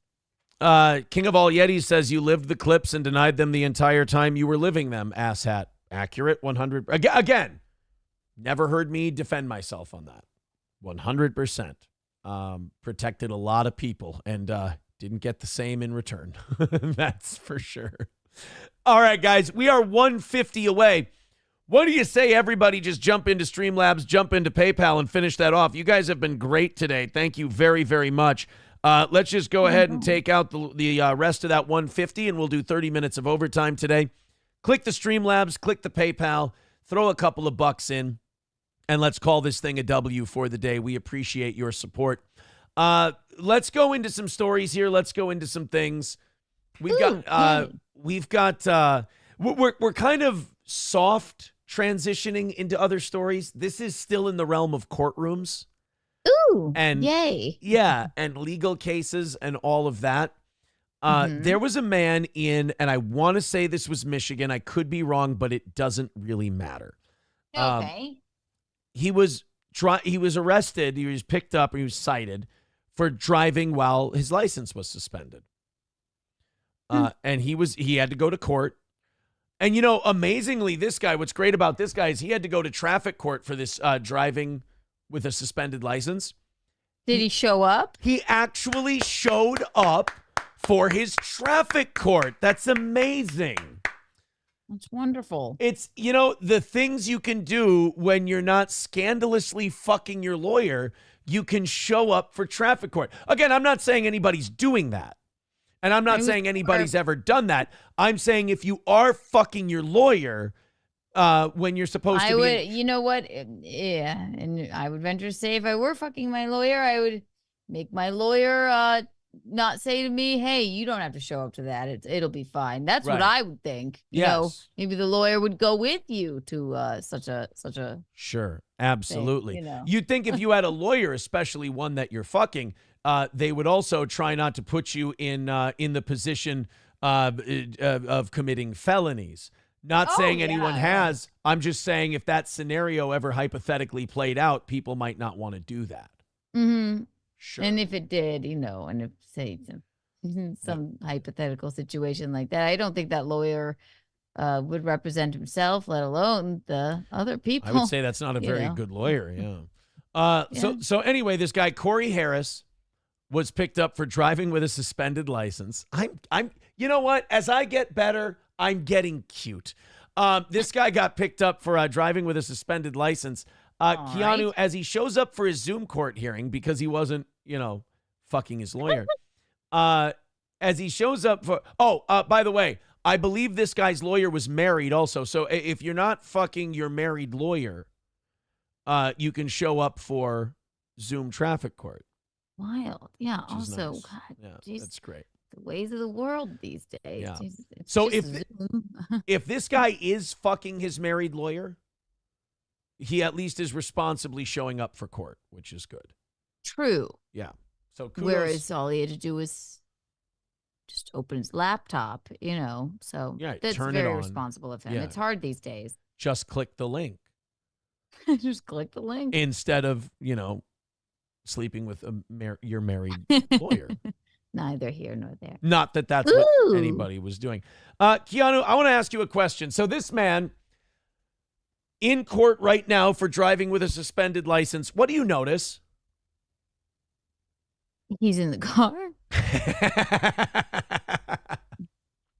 If I were Gino, I'd say something else. But no, what I notice is that he seems to be in this stupid vehicle. This stupid fuck showed up, reported for traffic court. Not only in a vehicle, Keanu, as you look at the layout of that car, where does he seem to be in the vehicle? Well, is he in England? No, he's in the United States. Fuck. Okay, then he's in the driver's seat. Yeah. Am I wrong? See, am I right? He doesn't need to fuck his lawyer. He's too busy fucking himself. Yes. And when you play the video, are the trees going to pass and the car is going to be on the move? Boy, I really hope not. Let's hit play and let's find out. Mr. Harris, are you driving? He should say no. It's just my green screen background. He's like, no, this is my podcast studio, idiot. It just looks like a car. Oh no! Now, Mr. Harris, are you driving? Actually, I'm pulling into my doctor's office, actually. Oh my God. Oh, come on. Sir, that means yes. Are you driving? No. Are you driving? Well, I'm pulling into my doctor's office. Yeah. It was an emergency. Okay. I'm actually pulling into my to my doctor's office. So the answer is yes. You're driving. Pulling into is a form of driving.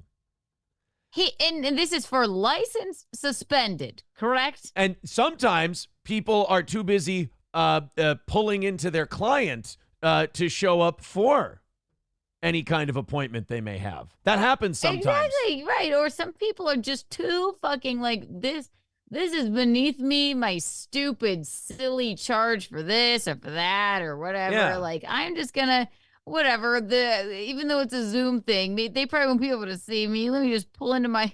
Some people are really dumb like that. It's so silly. So just give me 1 second. I'm parking right now. Look at the judge. I love the judge's face. We have to go back. So he realizes the guy is driving. He asks him, sir, with your suspended license charge we're about to discuss here, are you driving?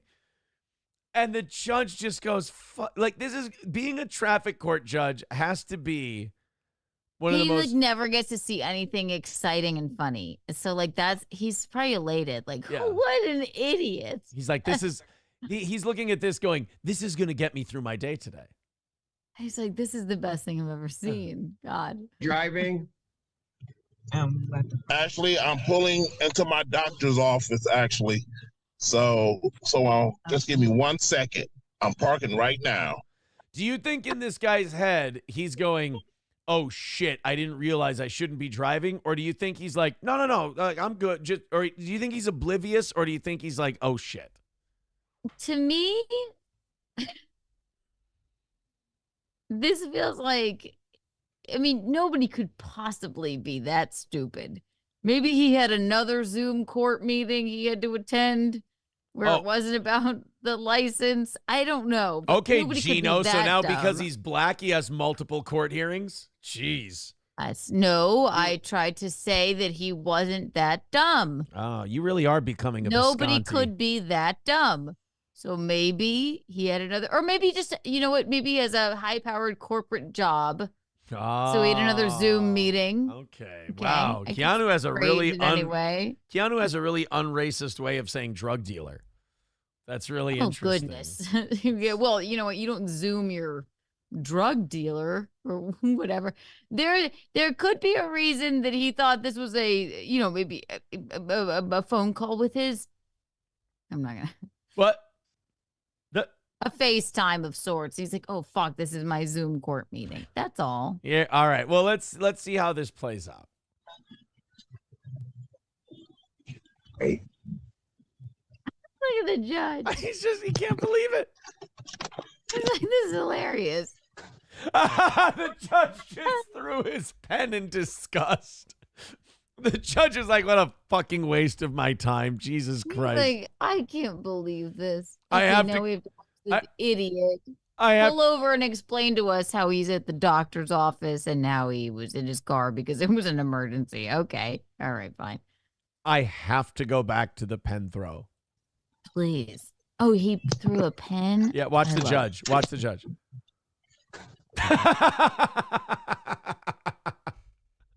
He just went, fuck this. Why did I choose this? Why am I should have been a dentist. You know what? I'm in this fucking robe. These people don't care about me. I look fucking ridiculous right now. This guy is basically just making fun of me to my face. Right. It's ridiculous. He looks down at his name tag. He goes, honorable my aching ass. I'm not respected at all. Honorable. Yeah, honorable. Actually, I'm just pulling to the doctor's office right now. Can I call you right back? No. Wait. This is your court meeting. You're pulling into your doctor's office. I don't mean to call bullshit, but you're saying you made a doctor's appointment at the same time you had a court appointment? I'm not buying it.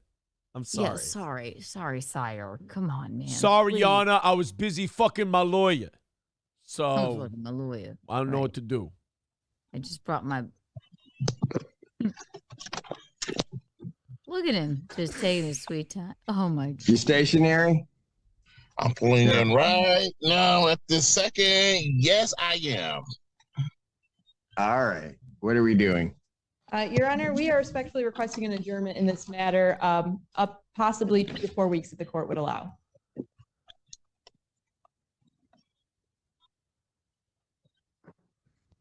Okay.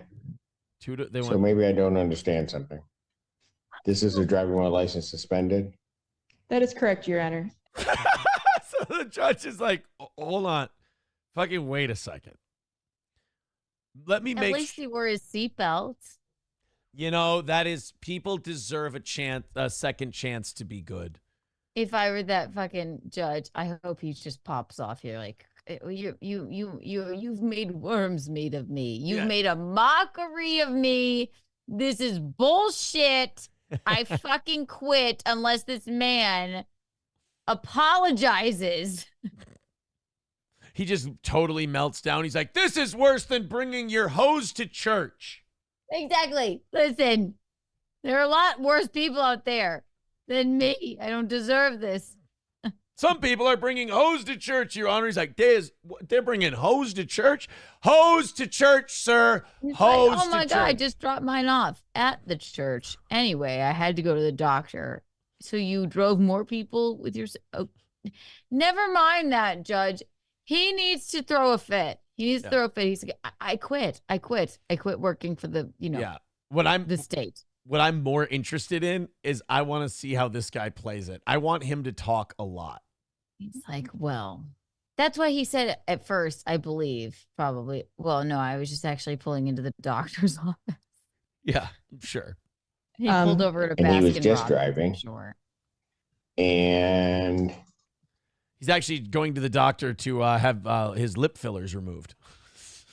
Oh, whoa. No, Sorry. he's having his lap band replaced. That's I'm sorry. I'm being Gino That's a Visconti. fat joke and less, well, Yes. a bit less untoward, right? Right. A little. Maybe both. Maybe both. My dentist does my Botox, so you never know, right? and he didn't have a license.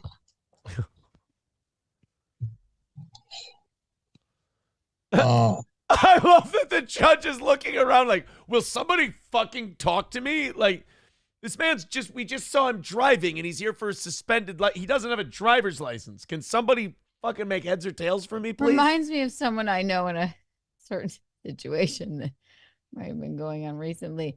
Why is anyone seeing what I'm seeing? Are you saying anyone you might be in close proximity to digitally at the moment?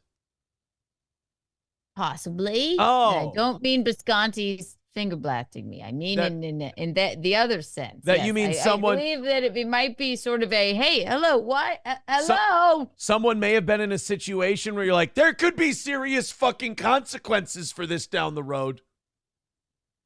But maybe... Anyone? Nobody, Anyone? But maybe No? nobody fucking All right, listens. cool. Let's go to church, I suppose. That's fine. I'm not going to church. There's hose there. There's some hose in this church. There's some hose in this church. This is wild. Okay. Look at him. He's like, guys, we're just not paying attention. Yeah, or... guys, fucking somebody talk to me, please. I feel crazy. Look at the smile on his face. I feel like this driving ass motherfucker's gaslighting the shit out of me right now.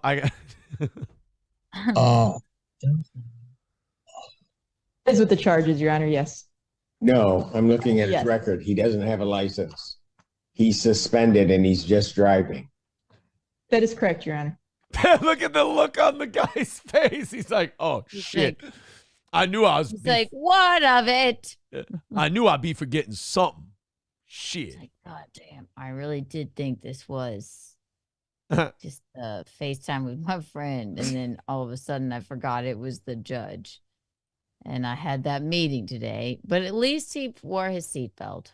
Right. I think that is something we shouldn't let escape us, is that this man was being safe with his driving etiquette. Poor Judge Cedric, though. I know.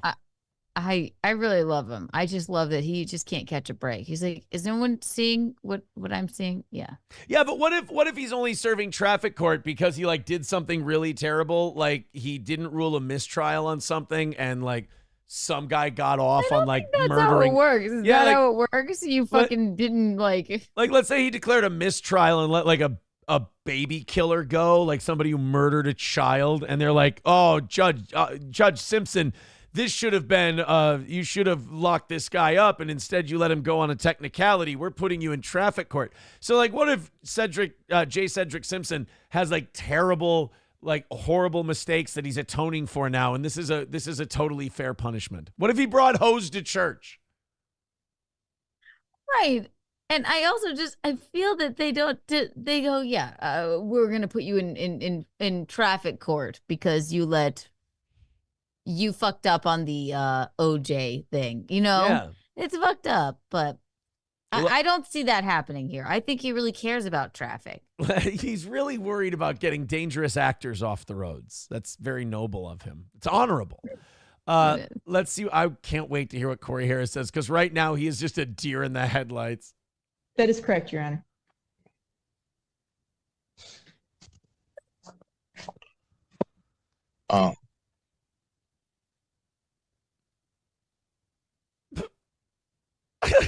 We're not pausing anything. Hi, it's me in my car here. The judge is just fucking staring. This is great. We paused it now, but like the judge is You just, have the floor, fatty. the judge is just staring, going, somebody say something, because I ain't saying shit. This is stupid.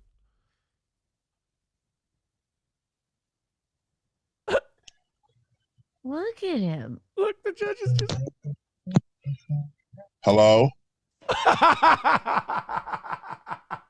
Sir, It's like where you go, you have a terrible connection. I have to go. Like, if I were the judge, after that guy said hello, I would say, sir, that is the correct answer. unbelievable. That is what you should be saying right now. I'm into Mr. Harris. All right, well, you better make it quick, because I got a colonoscopy, and them hurts like a motherfucker. He's like, it's my yearly colonoscopy. Put me through this bullshit. I don't even know why he would do that. So I don't even know why he would He do went,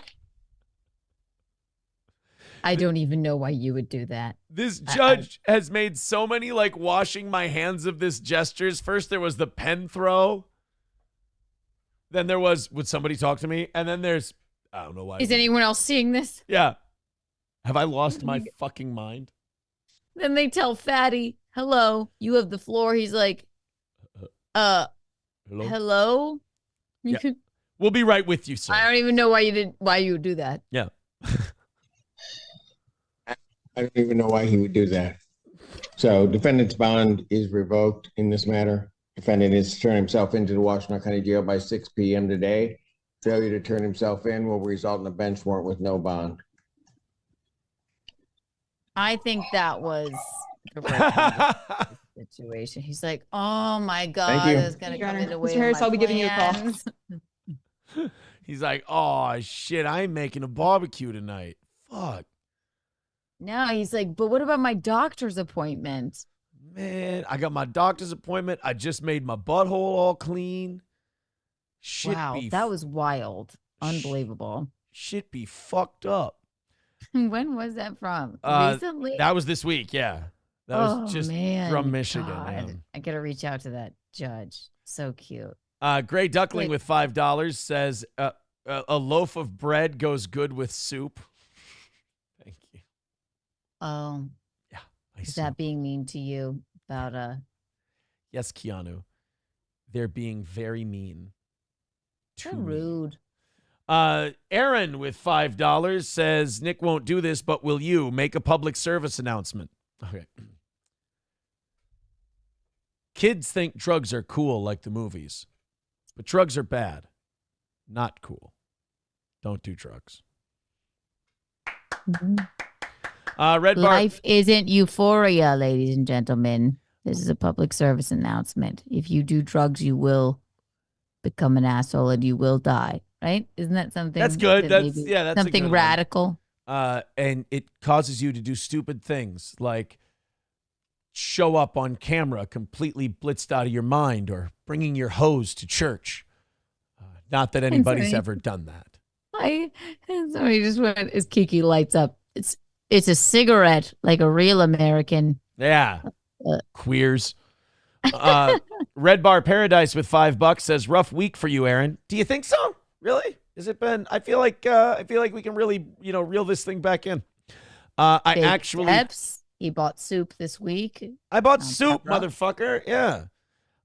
Rough week for you, Aaron. I actually feel bad. I want you to stay away from that mega mind for good. Good luck making your goal today. Thank you, Red Bar Paradise. Super Tip with $2 says Super Tip is coming to Steel Toe this summer. Silence Do Good with $5 says Keanu's the new Hilaria Baldwin, the way she morphs in and out of her phony accent. Maybe the booze makes her forget to do it. Dollar Store Downton Abbey. Oh, shit. Goodness gracious. Hilaria Baldwin. How you say my husband killed someone on set? Is it strange? I know that's I know that's like the thing. On like accident. He killed obviously. somebody. So is it bad for me to like him? I like how big of an asshole he is to people in public. No, he doesn't take any shit. No, like people are like, say something about Palestine. He's like, how about fuck your mom, dude?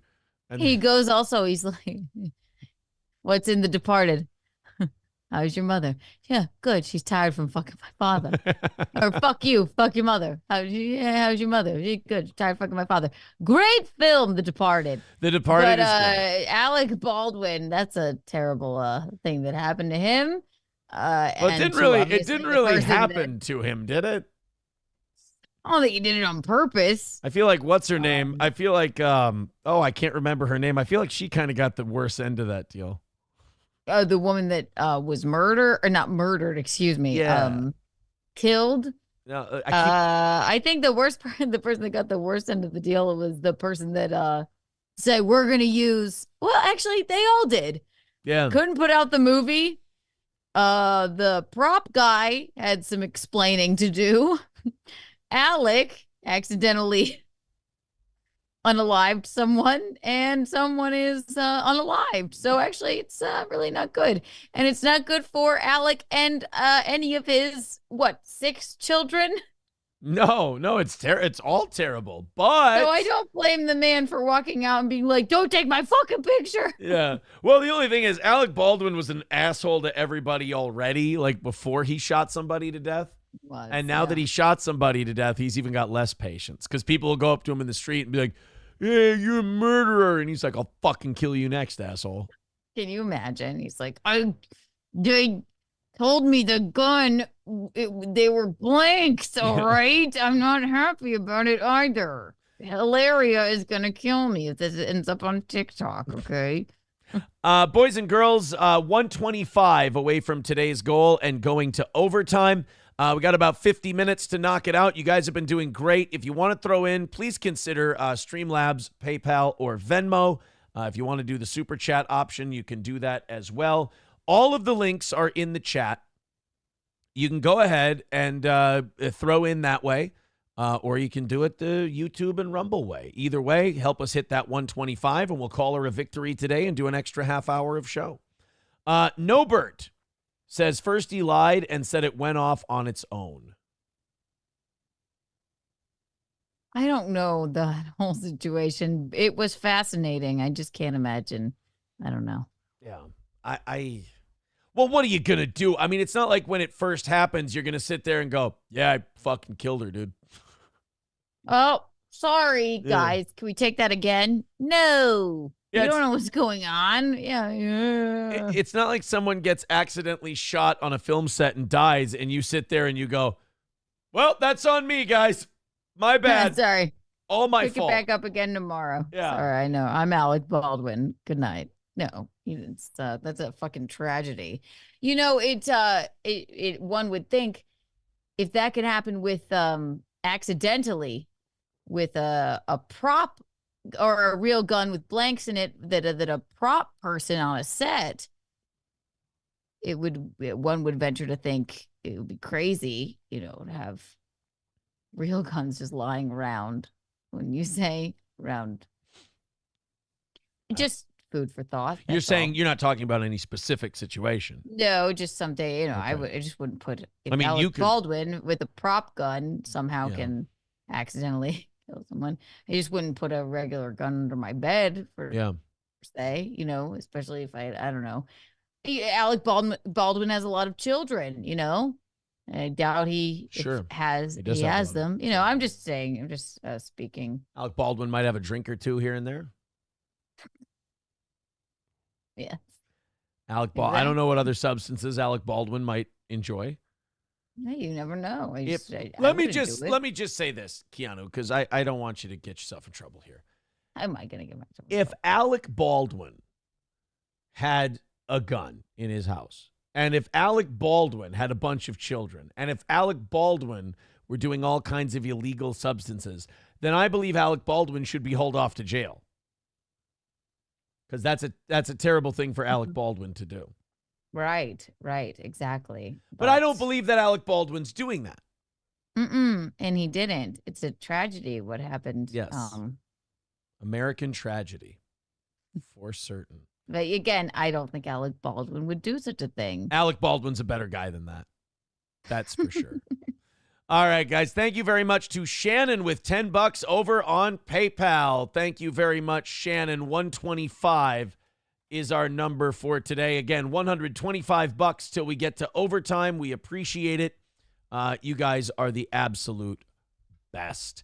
Jerry Seinfeld wants a man. That's what he said. He just wants, it's not that Jerry Seinfeld wants a man. Jerry Seinfeld wants men. Not in the carnal sense, not one man, not forever. No, he doesn't want to bring a bunch of his man whores to church. It's nothing like that. That's not what Jerry Seinfeld is saying. He's saying, it's a real rounded out central thesis of this program. Well, like Letterman used to have one little punchline that he could go back to throughout the show. Yeah, exactly. Right. If I would have known how successful this was going to be, today's episode definitely would have been named Bring Your Hoe to Church Day.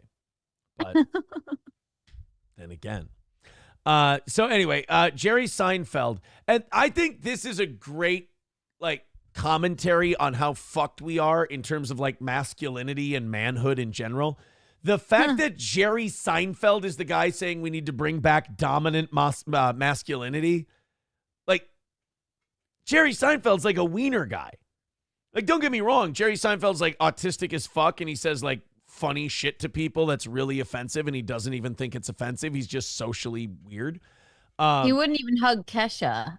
We're playing that clip also, again. I have never been a fan of Seinfeld, and I'm not a big fan of Jerry, so might be a layman at this. So let's see. We're gonna play I have to play the Kesha clip every time we talk about Jerry Seinfeld, but here he is doing an interview where he wants dominant masculinity back. And it's really interesting because we've heard this now we heard the Harrison Butker thing where he was talking about women and having children and being a homemaker and everything. And then we got a story about Chris Hemsworth a little bit later today where he's talking about how his wife gave up a career to support his dreams. And now we're going to have Jerry Seinfeld talk about how he wants dominant masculinity to come back.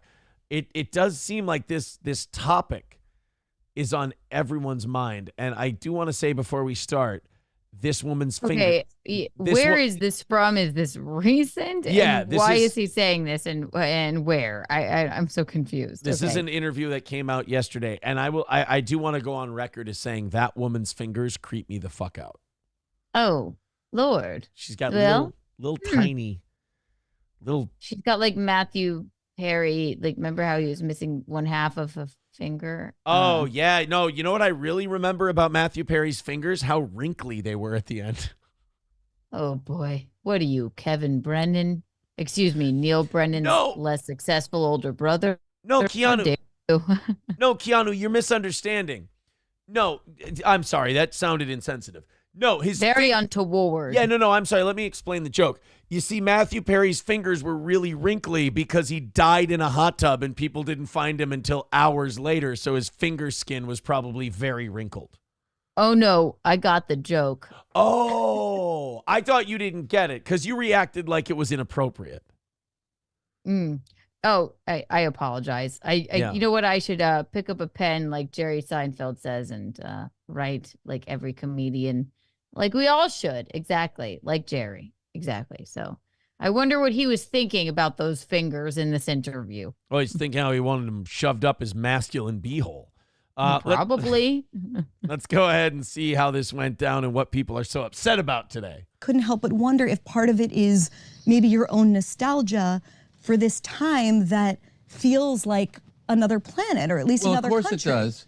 But there's another element there that I think is the key element, and that is an agreed upon hierarchy, which I think. Oh shit, Keanu! He's about to tell you bitches to know your place. I already am not a fan of his. Keanu, he's about to say, you know, when these fucking broads knew that they were beneath us and knew to walk behind us. An agreed upon hierarchy? Who agrees upon a hierarchy? Douche. Okay, anyway, don't let me pop off. Let's see. I mean, why else are you here? If I not to know. pop All right, off? let's see. And that is an agreed upon hierarchy, which I think is absolutely vaporized in today's moment. Okay. And I think that is why people lean on the horn and drive in the crazy way that they drive. Because we have no sense of hierarchy. And as humans, You hear that, Keanu? The reason we're always driving around honking the horn all the time is because you bitches don't know your place. Right. And it's dissolved itself, the hierarchy. Yeah. And I do comedians in cars getting coffee, where I drive ridiculous cars around with very successful and rich comedians. And I want you bitches to get out of our way when we're filming. Yes. Basically. I Yeah? mean, you can't really chastise him here, Keanu. I mean, the man did drive for a living for a long time. I mean, he would know how these broads are fucking it up on the roads by not knowing their goddamn place. Clearly, I guess. Jesus. It would be funny if That's you like. probably why you don't have the tips of your fingers, isn't it? Jessica, or whatever your name Old is. Jessica had to get her fingers lopped off because she was disrespectful to Seinfeld. He probably did it. Yeah. I can't believe you're talking when I'm talking. What's the deal with your fingertips? What if we took it down to the middle knuckle? Exactly. Right. And she's looking at him like, look at her. She's like, what if, okay. Why are women talking back? Oh, wow. All right. Hey, soup Nazi. Now you laugh. Everybody does it. Cars. Now it's turn. Coffee. Everyone Okay. does a shitty Seinfeld. Oh, a Seinfeld is like a walk-in. I hate myself for even trying to do it. And because it's not a man I've ever liked. Women shouldn't be wearing corrective eyewear. You don't need to see that well to see into the sink in the refrigerator. He's going to do a comedy show with Kramer. Jerry's just going to do really offensive misogynist stuff, and Kramer's going to do his N-word set. See? Ugh. They're going to get back together. Kramer, you can talk about the... Again, Visconti tries to get me to watch Seinfeld. I refuse. I only know about the soup Nazi. That's basically the entire extent of it. I just don't have I just think he's a douche, and I don't find that show funny, and I grew up on The Office. So if this were Michael Scott, if this were, Steve Carell, he could say anything, and that would be fine. But him, I don't know, not so much. May I recommend a fantastically funny show for you? The Steel Toe Morning Show? It's hysterical. There's a show on Netflix that Ricky Gervais made called Afterlife. Okay. Very funny. Dark, but very funny. It's about this guy, his wife of like 30 years died of cancer. And now he wants... hilarious. That's how Gino's parents died. Cancer. It's so funny. He laughs about it all the time. But now he wants to K himself. But he has like people in his life that are like happy-go-lucky and they want him to be happy, and it's really and again, we talk about the therapy thing, and I just realized I'm kind of watching it through the lens of a guy going through therapy, and I'm noticing like people are like trying to cheer him up, and I'm going, no, guys, don't cheer him up. Just sit with him for a little and talk about his sadness sit and in his feelings. And I'm just like, boy, you are becoming a fucking gay. Let's continue here with Seinfeld. He wants you bitches to learn something, and all Keanu's doing is yapping. That's the problem.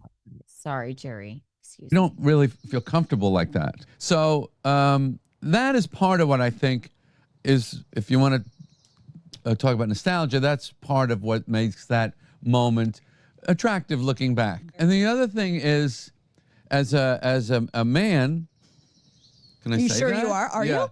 I've always wanted to be. I didn't ask your pronouns before we I've began. always wanted to be a real man. I never made it, but I really thought. Now, don't beat yourself up. You're Jewish. So. I'm kidding. Cute joke there. All right, Jerry. I got to hand that to you. Okay, fine. When I was in that era, again, it was JFK, it was Muhammad Ali, it was Sean Connery, Howard Cosell. You can go all the way down there. That's a real man. I want to be like that someday. Well, no, I never really grew up. I mean, you don't want to as a comedian because it's a childish pursuit. But I miss a dominant masculinity. Shit. Yeah, I get the toxic thing. I get it. But still, I like a real man. that needs to be the only thing they clip out of that. But still, I like a real man. Jerry, when a man is plowing your backside, do you prefer him to have chest hair or be shorn? Still, I like a real man. You remove your glasses or listen, I actually don't. He didn't need to start with the hierarchy of life or anything. He wants I don't mind men. his like weird nostalgic thing about a real man. When you put it all together, I don't hate it. It's just he wasn't very eloquent, but I suppose what he's saying. So, It's fine. and I hate you, Jerry. So it's fine to want dominant masculinity. That can even be a good thing. The part that becomes an issue is, okay, now we have to define it before we bring it back. Like, what does that mean? Right. I mean, it was very in this day and age, and this is why it's a story. It's very sort of uncouth and dumb to say right now. And as a man who, is one of our greatest comedians, you should probably know this is not. You should probably know how this is going to come off. Yeah. But whatever. And I do. Oh, you said one of America's greatest comedians. I was confused for a second. Oh, did you think I was talking about you, Soup Nazi? Yeah, I'm sorry, Soup Nazi. I thought I was It's funny because you love soup now, and you're also German. You know what I don't like about... And Jerry Seinfeld's there. You know what I don't like about soup, though? I'll tell you this. One thing I don't like about soup belly. You don't have soup belly. No. Soup belly is something you get after you eat soup. It's a very sloshy kind of a feeling after I eat soup. I don't like soup belly. We'll just sit in that feeling. Thank you. And tell yourself this is a win for the toe today. Yeah, I appreciate that.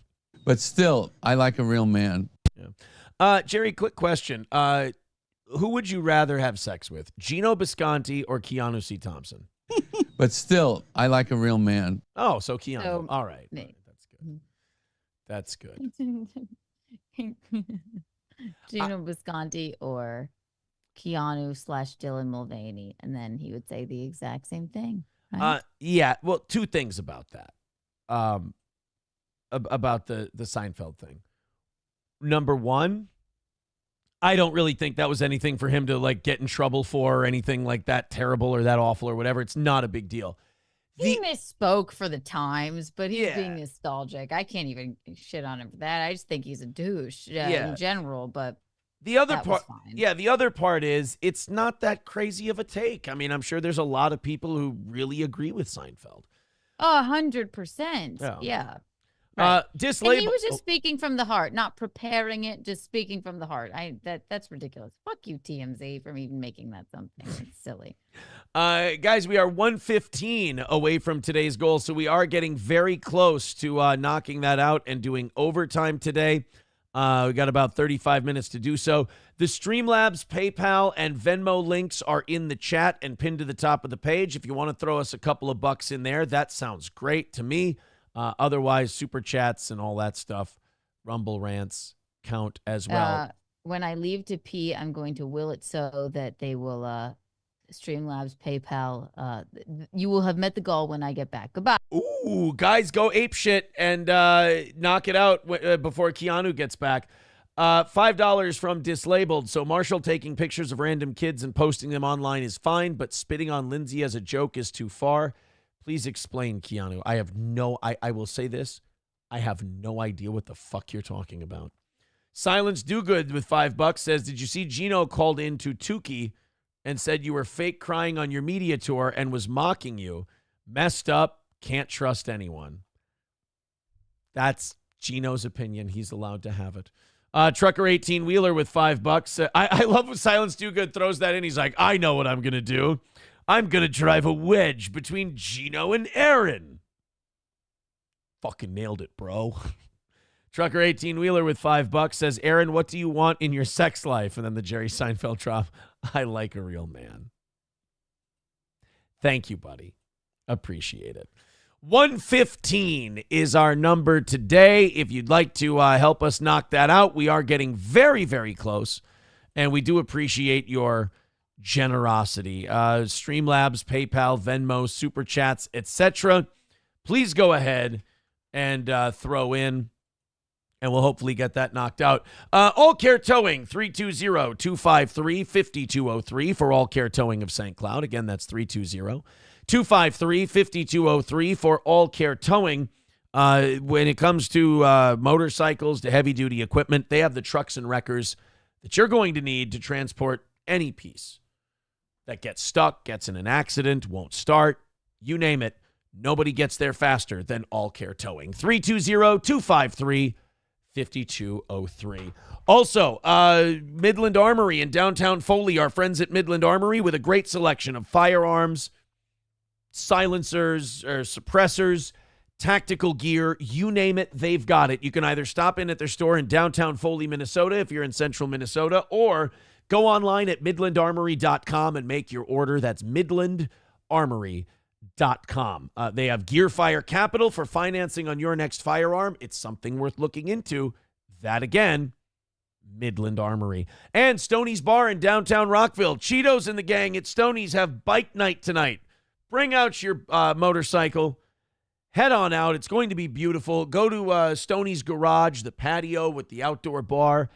Enjoy Wild Willie's Sandwich Shack and everything that Stoney's Bar has to offer. They've also got live music every single weekend, inside and outside, so check them out. That's Stoney's Bar in downtown Rockville, Minnesota. We'll see you at Stoney's. $2 from Silence Do Good says, it's true, he did. Why do you spin everything? I'm not spinning it. I read what you said. I saw what you're doing. Don't do the passive-aggressive thing where you clearly tried to do something and then act like you didn't. I don't respect it. Just be honest. Go like, oh, Aaron, I'm trying to like fuck with you a little bit and say your friend was like shitting on you to like try and drive a wedge between the two of you.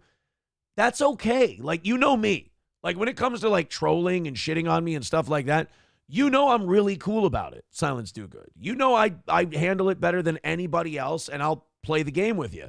So all I ask in return is that when I call you out on something, just don't bitch out.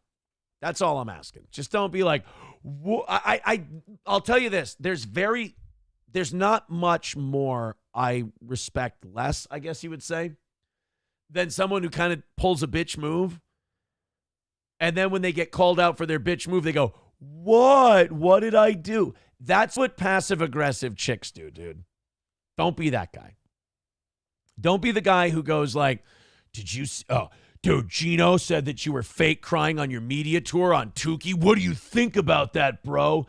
That's clearly you trying to start some shit. And then I go, dude, you really think that's going to start some shit? And then you go, what? What did I do? Don't do that.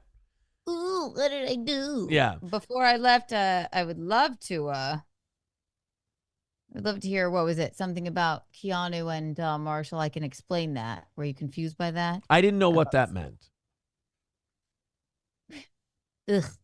It's read it to me again. It's we got into a bit of a Dislabeled with $5. So Marshall taking pictures of random kids and posting them online is fine, but spitting on Lindsay as a joke is too far. Please explain, Keanu. wait. Random. Okay. I don't know what that means. Him taking pictures of random kids online. I have no idea. They aren't our BFFs, and I didn't like it. And when we were hanging out with Marshall and Lindsay when he spat in her face, and I told that story on our Keanu cast last night because somebody called in about it. I don't know what you're talking about with the random kids, but no, they're not invited to our wedding and they can't seem to get over it. That's all. Just to be clear here. That's all. What the fuck? I know. I don't Yeah, know. I don't know. Random kids part. Yeah. Yeah. I don't know why that would be. I guess that's an interesting topic for him. I'm fucking. Because I responded to them last night because all they've been doing for 6 months is like, we used to be your most loyal friends. But like, we're trying to let you down easy and say nothing. Yeah. Because, but they won't stop. They keep clipping things. It's like a whole deal. But like, it's weird. I don't know what that random kids part. That's weird. I don't know what that means. Silence Do Good with $5 says, I asked if you saw it. Sounds like your feelings are hurt. Wasn't my intention. You're hard to like, bud. Dude, I did the opposite. You were trying to do something. I said you didn't accomplish your mission, and now you're getting kind of weird and salty about it. I appreciate the money. Thank you very much. I mean, Lord knows this show needs it, and the support is great. I appreciate it. I just wish I'm doing my best to like him. Okay, God. Yeah. You're hard to like. I mean, that's fine. I've heard that my entire. You're not. It's fine. I've heard it my entire career, but I just Well then, okay. Let Silence Do Good. You explain it to me. If you were telling me, oh, Gino, like, tell me why I should think you weren't kind of being a little bit of a tattletale bitch, because I'm kind of getting the vibe of tattletale bitch when you go. Gino said on Tookie's show that your cry was fake when you went on Alex Stein's show. What do you think about that? Now, in my world, Silence Do Good, prove me wrong. That's okay. Don't get mad at me. In my world, that's being a tattle. You're tattling. And I felt like you were tattling so you could try to start something. Again, maybe I'm wrong, but I feel like I'm on solid ground here. Should we ask him? Yeah. Go ahead. Let's ask Gino. Esconti. I can't believe you just woke up either. They were wondering, is it tattletaling? Were your exact words that all of Aaron's tears were fake on when you called it a Dookie show? It's not what you said at all, was it? No, why? Because Silence Do Good. Super chatted, they're trying to make Aaron feel bad. Hold on, let me put a shirt on him. I'll double speak it. We'll get to the bottom. Silence Do Good with $2 says, I'm curious if you saw it. Jesus fucking Christ. Obviously, I didn't, or I would have talked about it by now. Oh, well, we will get to the bottom of it. So Aaron can't watch every single thing on the internet. You fucking... I almost said a word I never say. I'll tell you this. So that you don't run into this problem again, Silence Do Good, and so I don't upset you again. I watch...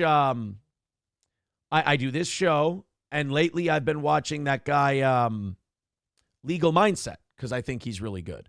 Outside of that, I don't watch any of that. I watch TV shows. I go places. I do stuff. Live your life, Try really hard not to get arrested. Shit like that. That's kind of where I'm at right now. I don't know about you. I spend time talking to my lawyer. Fun shit.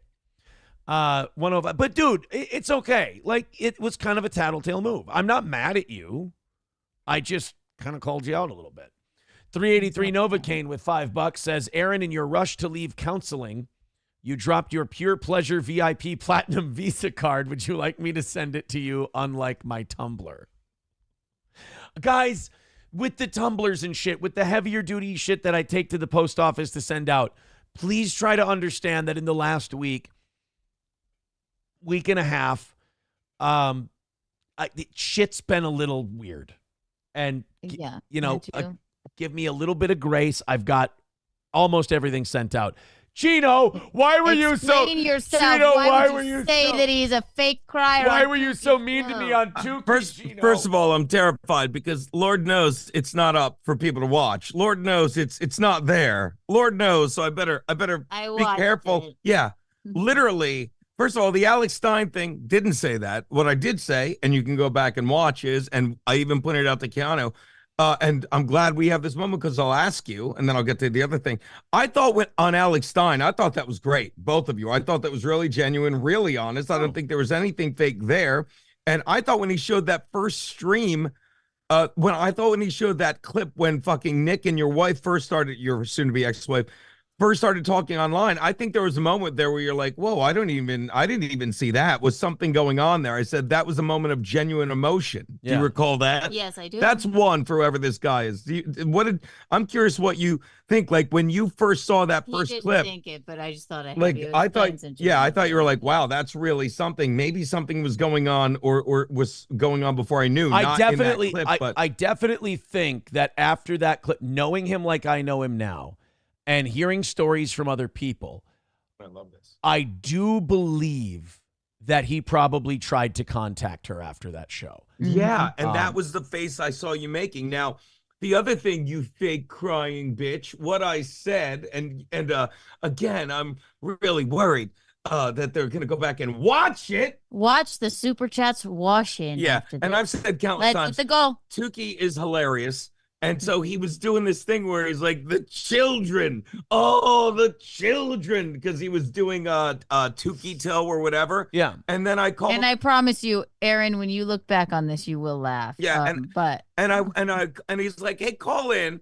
So I called in to shit on Ray DeVito. That's what Of course. You know that. Of course. And then he's like talking about that thing. He's like, you don't think he's fake crying? And I said, and if only you could go back and watch this. Oh yeah, you can. You can. I said, I remember when I lost my parents. Okay, and with cancer. I said within fucking 18 months of each other, and there was like I was genuinely upset, but I couldn't cry. And I felt like I should have been crying. And I said, sometimes I look at Aaron and I think he wants to cry, but it really hasn't sunk in yet. So that's the response he gets. Is he overacting? No.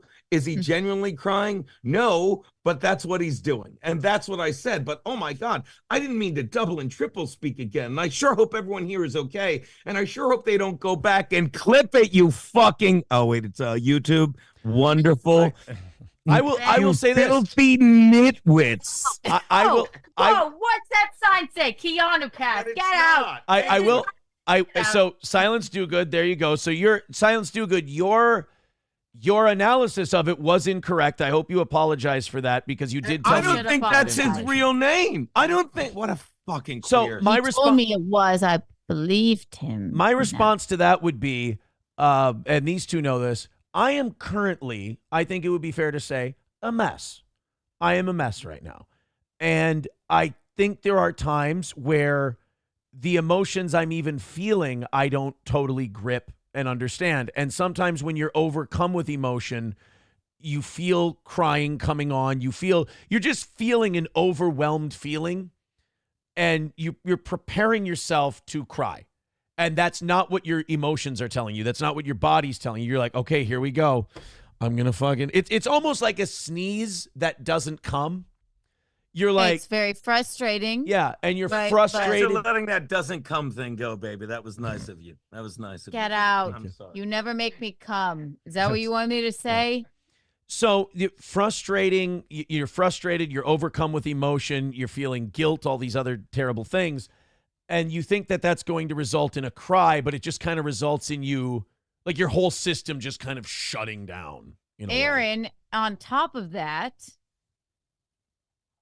is a homosexual. Not for nothing, you're a public person talking about these things that are sort of still going on in your life, and they're very fresh and like no one can say how somebody should be reacting to something, especially when they're talking about it on with an audience of people. That's against human nature. Yes. You know? Yeah, of course. So right. So of course you're gonna have some bizarro. Everyone will pick apart sort of emotions or what have you. Go ahead. Oh, I'll allow it. And the dislabeled guy, Joe Exotic, ages ago, Marshall took a picture of a bunch of Jewish kids on a ferry, and he got all this weird backlash for it. And Okay, so yes, I hate both of those things. I hate that he spit in his girlfriend's face in front of us, and I also hate that as well. So yes, if they're wondering, those are two of many reasons they are not invited to our wedding. Does that feel okay to you? Here's the current. I heard he also brought his hose to church. He would if he had, if he could convince more than one woman to ever, he's an incel. He's an incel. But more importantly, try drugs. Drugs help you. How funny get would them. it be if right now we tweeted, you know what? You're right. You can come to the wedding, because he doesn't realize how embarrassing. No, he would come. But you understand, like it's like you never make me. See, now that's a callback, you bitch. But imagine we did that. It's like, hey, now that you're throwing a tantrum on the internet, like every piece of like shit, he has been for 6 months, like making you, the same as fucking dislabeled and whoever this other fucking guy is. You're nothing better. You've reduced yourself to an internet troll, and you're literally shitting on us and posting clips and stuff. It's like, would you like us to really tweet, you know what, you are invited? Like, take a step out and realize what a piece of fucking internet fucking troll you've become, and why would we ever invite anyone like that to our wedding? Aaron, let me ask you something. I'm very relaxed here. I feel like I don't even have to work. Exactly, you know. Do your work. This is if you had any doubt that you were invited to our wedding, right? Right. Would Okay. you sort of, I don't know, start like Internet campaign. An internet campaign. Thank you, Bisconti. That's why we work with an internet campaign. And then go, of like all of these things of how I don't know. First of all, actually, you know what? Let me backtrack. Okay. If you started out as a fan of me and Bisconti's, right? Okay. Or excuse me, Bisconti's. That's If going to you be were hard that's going to be hard for me to imagine. Okay. You can't imagine it, right? That's difficult. It's hard Okay. for me to imagine as well. It's hard for me to imagine as well. Gino is a much better friend than entertainer. I'm kidding. Thank you. Wait a minute. He's a terrible. What have you? Well, He's a terrible friend and a middling entertainer. No. Marginally funny old man that you might be partial to. Oh yeah, but would you? And then you didn't get an invite to the wedding. You'd go. You know what? You'd look inward, right? You go, wow. Yes. I really thought we were friends. Maybe it's something I had done. Maybe the fact that we hadn't answered you in 6 months. And you'd probably take the L and go, maybe it's not a loss. Maybe it's just like, people grow apart, or you know what? Something about myself makes the bride and groom feel uncomfortable. I don't think that you, Aaron, would go and start an internet campaign for 6 months about being invited to the wedding and about loyalty. And there was a time where finding some sort of old In Hot Water clip about or taking one of Chrissy Mayer's tweets about my bachelorette party, and then putting it with an In Hot Water clip where there was a time where I was going to plan that bachelor party, but I guess friendship doesn't. We're like, bro, get the hint. This is the worst thing, or the least worst thing. We watched you spit in your girlfriend's face, okay? We've had enough. And that's the least fucking bizarro, creepy thing that you've done. We don't want you at our wedding, and I'm the bride. And the groom, doesn't even want you there. So grow up. Aaron, does that sound normal to you? Here's what I need to ask after all that. What was the question again? Would you do such a thing? Would you just take the L? Would I take the L? When have you ever known me recently to just sit and take L's all the time? Aaron. I think it got funny when I woke up. Wait. I want a little credit for what Keanu, don't you know I'm the cuck of the internet? I know that might be. I know that might be Confusing what we just said. Yes. But I think even you, Aaron, Yeah. you'd go, let me not bother these people. They clearly don't want me at their wedding. I don't need an explanation why. Even though I spit in my girlfriend's face in front of them and, you know, I've done this and this and that, I still, even you, Aaron, I think that Even you might me. go, leave them alone. I don't think they want me at their wedding. I'm right? starting to get the hint that maybe I'm not invited. You Yeah, that's what are I a would- groomsman. No, and I'm look saying at if you in I your were state them. right now. Yeah. If I were them. Oh, okay. You don't want me. You don't want me at your wedding, walking around asking all the bridesmaids if they want a partner swap. Jesus Christ! Good God, I can't wait. Oh my God, the photo ops and it'll be hilarious. I'm so glad before all of your internet fame that we asked you to be a groomsman. It might be a part of a documentary one day. You never know. Called "Cuck of the Walk," the Aaron Imelter. Let's go. Let's take a call, and then we got a bunch of super chats. We want to knock out that goal before the end of the program here, so we can add 30 minutes. Let's go to the phones. Hello, sir. Aaron, it's OJ. How you doing, my brother? OJ, how are you, buddy? How's heaven? Oh, I'm or just hell? Up here in heaven, having a good old time. What have you been up to? Oh, not much I can talk about anymore. Well, truth be told, we've been watching and laughing our asses off up here. It's been real entertaining, to be honest with you. Yeah. I like your tears. I like you as a man, but I like to see you cry. That's fun. That's fun. But let me just get to the brass tacks of why OJ's calling you. Okay, Now, what's up, OJ? You're going through a rough spot right now. Is that fair to say? Allegedly. Okay, well, OJ knows a thing or two about killing a blonde ex-wife and somebody looks Jewish. You want OJ's help? OJ, no, OJ. There's no OJ, you just enjoy your time in heaven, buddy, okay? No, you're in hell, OJ. Get out. Enough of you. How dare you? You got my number. No, I understand, OJ. Thank you. You enjoy your time in Wow, I heaven. mean, he could have Thank just you. called and fucking said it. He didn't need to Jesus. build up to the joke. Did you hear what OJ said? Christ, OJ, no, I don't need. I want to be horrible. I want to be away from the whole thing, OJ. Chris with $20 says, as a years-long fan of Nick's show, this one has been growing on me during his absence. I don't blame you for being salty after everything that's happened. No one is perfect. Don't let the haters dull your sparkle. Peace from New York. I just fan-cucked him. There you go. We love you. That was very, very nice. It got scary. You never know if it's going to end nice, but it was very nice. Keanu Thompson with $1.99. See, why would you write this, Keanu? I'm a stupid whore. Why would you write that? Hey, sorry I'm away. I was on the phone with Tukey. Oh, shit. Never mind. Oh, Gino, you might want to stay. Silence Do Good with $5 says, go watch. Gino is misrepresenting. He was trying to pander to Tukey's audience and threw you under the bus. As usual, Gino is lying. Guess Okay, what, there Aaron? was You can also go a and moment- listen to it, and Yeah. you would laugh. You would so. laugh, and there's also a moment, and please go listen where, because I'm pandering to the Dabbleverse, who I love. Like this guy, Yes. I think this is Marshall Beaupre at this point. But at one point, I literally he goes, "Hey, are you going to Hackamania?" It probably is. And I go like this, I go no, and I'm laughing with Duke. I go, I made that up because I wanted to.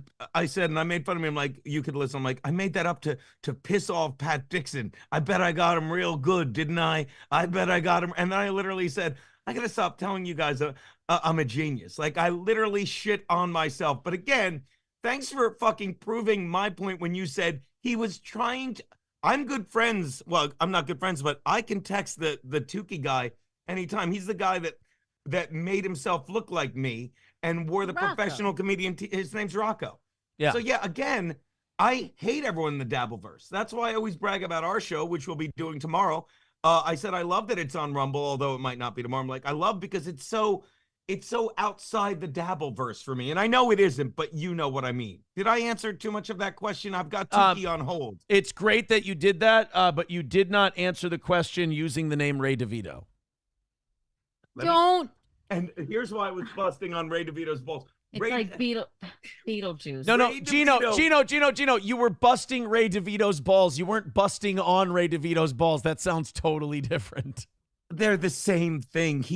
Anyway. All right, I'm done. But when you watch the Tukey clip where I just totally bury you, buddy, you'll see that was literally why I called to make fun of him. Our mutual friend E-Rock texted me the other day and said, I just watched the new Beetlejuice trailer. It's you and Gino. I mean, it literally is. And then I watched it. I was like, you know what? You're exactly right. And it's with Winona Ryder and Michael God damn it. What's his name? It's Michael Keaton. Yeah. Well, shit. It really is us. Yeah. Mikey Two Milks with $1.99 sending us a link. We're $80 away from today's goal. If you guys want to knock it out for us, I know that our regular listeners have been saying it's been really nice, kind of sitting back while everything's been kind of knocked out by itself, sort of. If you guys want to take us the rest of the way and knock out that $80 and call it a victory today, we got about 8 minutes to do so. The Streamlabs, PayPal, and Super Chat links are there. We would love it. Debate them like this. We don't care if you do or you don't. We're fine. It's fine. We don't care. We have soup to get to, so don't give us money. We don't care. Have you ever tried that? $1.99 from an account of 3 children's names says we also didn't eat when we were at Uncle. Jesus fucking Christ. Feel bad. Exactly. We don't need it. Just really help us. I love people like Mo Sneedley. He says, you should pay us to watch this terrible show. Nobody's fucking making you. Like, no. I love how he's like, I don't know how to figure out the X button. Why would we you should pay me because I'm watching this. I'm not. And then they use it's worth their quality of life to comment like that. I love it. The meaner the better. We love it. Ian Birdson said, if you make the $80, does everyone get topless or just Aaron? We're not. I'm not going to make the obvious joke. It's beneath me.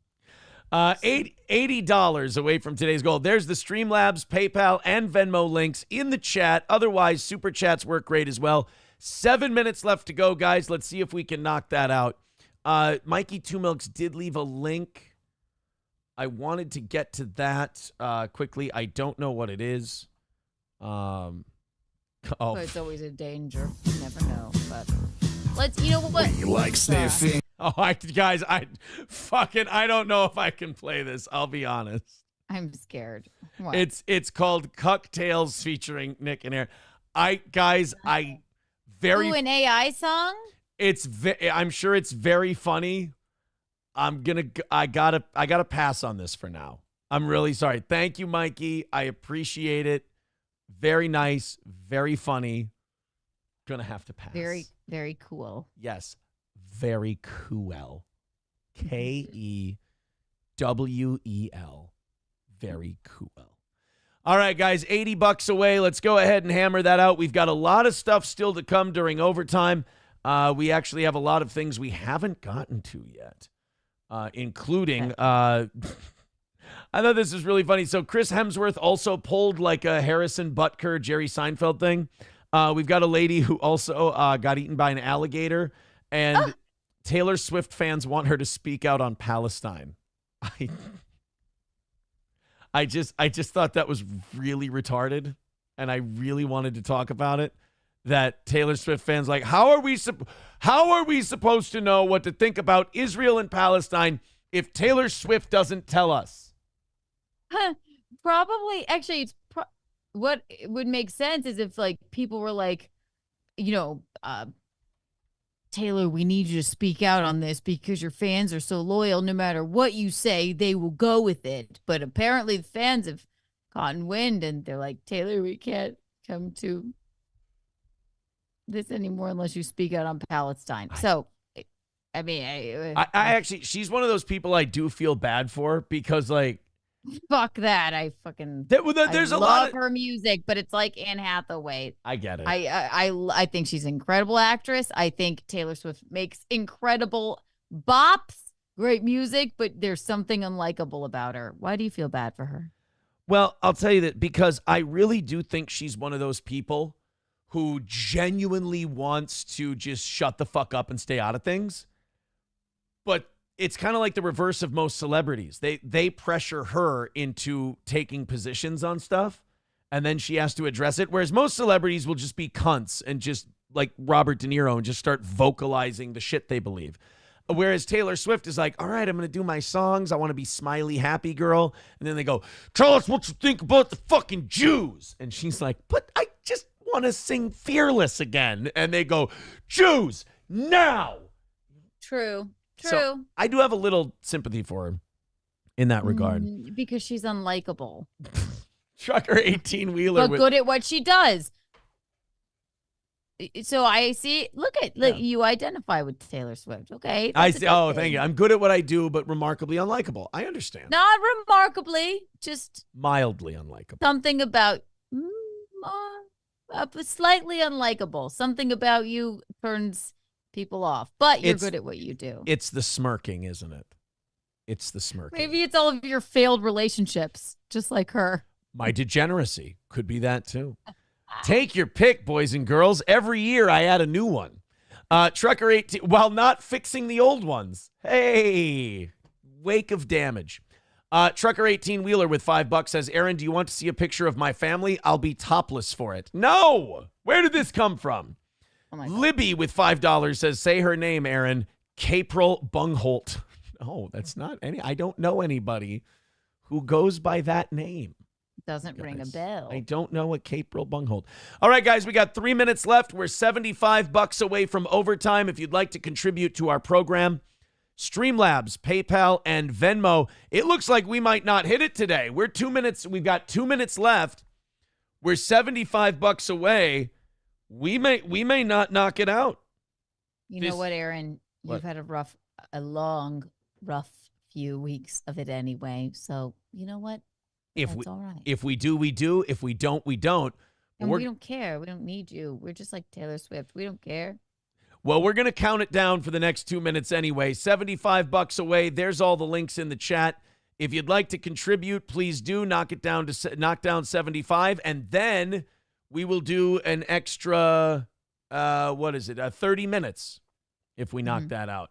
About 120 left. A minute 20 left to go. Blaze fan says end the week with a loss. Well, no, tomorrow Rumble Friday is the last day. You're looking forward to that. Yeah. Streamlabs, PayPal, Venmo, links are in the chat, both Rumble and YouTube.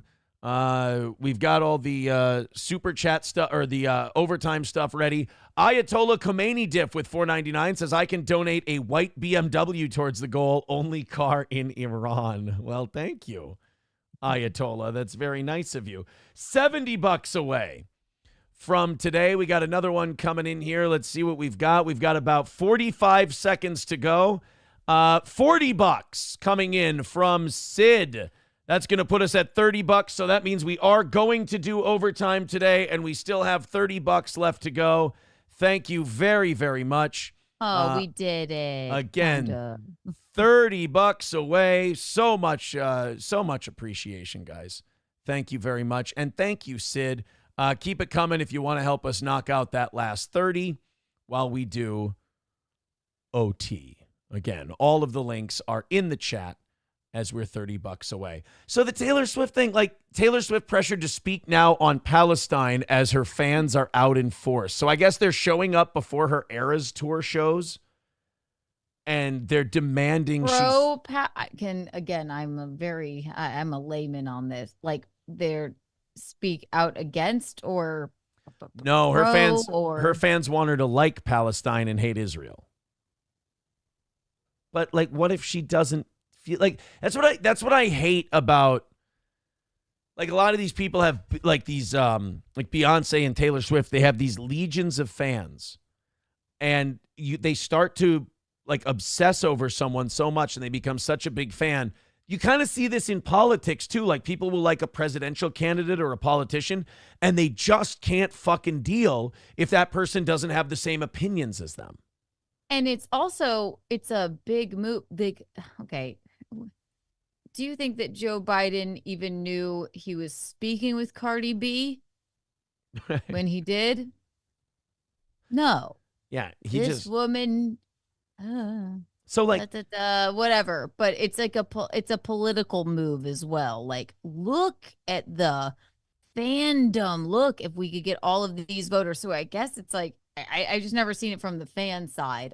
I suppose, but again, love Taylor Swift's music, Yeah. but I'm not a Swiftie. I wouldn't say I don't know everything about her. So. It's one of those things where like you look at the person. It's Michael Jordan always had this saying, Republicans buy sneakers too.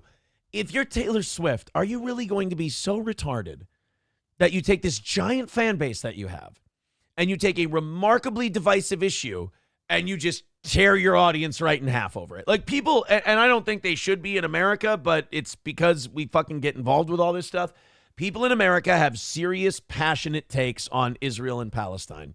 And no matter, I guess I don't even know what to think. I don't know. And no matter what she says about it, you know how the You're world fucked is. either way, right? Yeah. Are you not gonna fucking come to my concert if I don't say, hello, I'm pro this or pro that? That's fucked. That's awful. Yeah. What a terrible way to live. I know, and now they're busting her balls over it, and I hope she's got enough people. I mean, the Taylor Swift machine is so big that hopefully there's going to be the cooler heads prevail, and they go, just let this go, let them protest, because her fans are protesting outside her shows.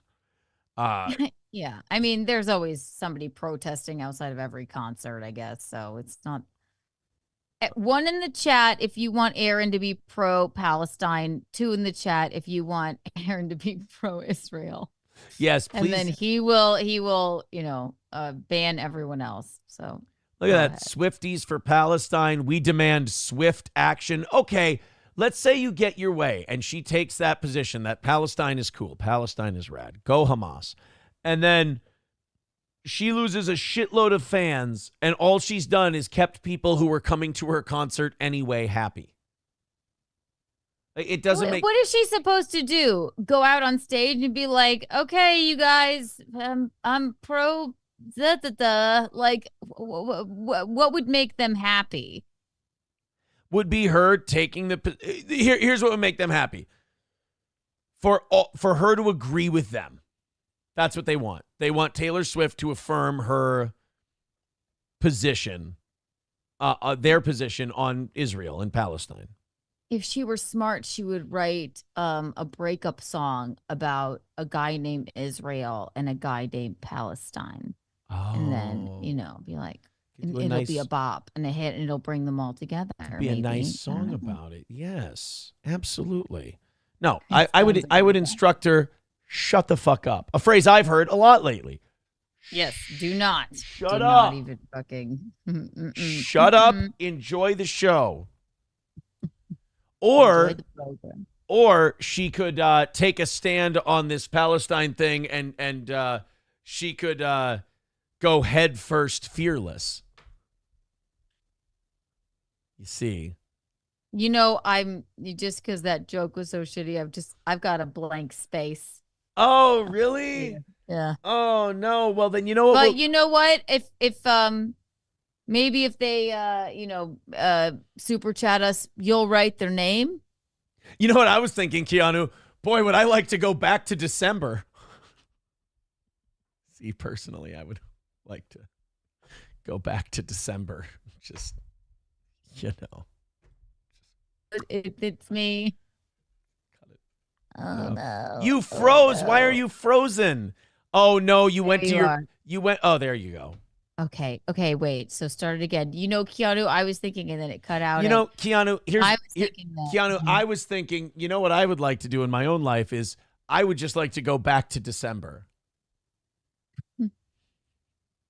Why you gotta be so mean? That's what I keep hearing every time I try to text. Obama phone Pro Max 5G with $199 just simply writes felted, of course. Trucker 18 Wheeler with $4 says 2 Girls, 1 Mustang. It's a great movie. Thank you, Trucker. It's not a movie. Thank you, Trucker 18 Wheeler. Very nice of you. $30 away from knocking it out during overtime today. I appreciate your guys' support. You've been wonderful to this program. Let's just hammer out that last $30 worth of detail, and we're good. Let me open up a couple of things here. My butthole, of course. And then we'll get to some of these stories that we've got left. There's also the guy who there's some guy who's wanted, I believe, in Florida for doing donuts on a gay pride crosswalk. I thought you were only eating soup. Well, that and a humble all I have. That and a humble heap of humble pie. I hate that I said that. With a side of crow. Sorry. Mind your own biscuits, and life will be gravy. April's worn out gum glove with $2 says, "What's this I hear? Going to do bumps at gyms tonight." Wait, what? Who would do? That would be a terrible thing to do. $25 away from this morning's goal. Thank you guys very much for your generosity. Go ahead and knock that out. We appreciate it. Yeah, there's a manhunt. There's literally a manhunt underway for a guy who left tire marks on a pride mural in St. Petersburg, Florida. How perfect that somebody that left donut marks on a pride flag, and now there's a manhunt. That's the only way. They're always on a manhunt, huh? Right. Get it? Because they're all sexually insatiable. They are the best looking of the best looking. Well, that's why AIDS never mind. That's disgusting. Guys, sometimes you go too far for a joke, and that's the problem. Yes, that's the problem. One time I went. Aaron, how dare you? One time I went so far for a joke that I actually swapped my partners. No, I'm kidding. Did it happen? I don't know. That was very serious. You know what you should do? What? You should go to the church and pray. I should, but should I bring my hose? I didn't know you were a gardener. So. You're right. They would be cumbersome to bring into a church. I mean, and you know what they do? That would be interesting. Wouldn't that be funny? If you brought a bunch of gardening hose to a church, you would get that clangy metal sound as they hit together. You have to do a photo shoot with like a yeah, and like it would just be. You get what I'm saying with my brain. Clangety, clangety, clangety, clangety, clang, and then all of a sudden, just no more. Yeah, no, I was being literal. It's me and my home. You see, what you don't understand is that in gardening, when you have. What you don't understand is the comedy here, and yeah, exactly. No, you're right. I don't understand your comedy, sir. That is correct. I'm not sensing it.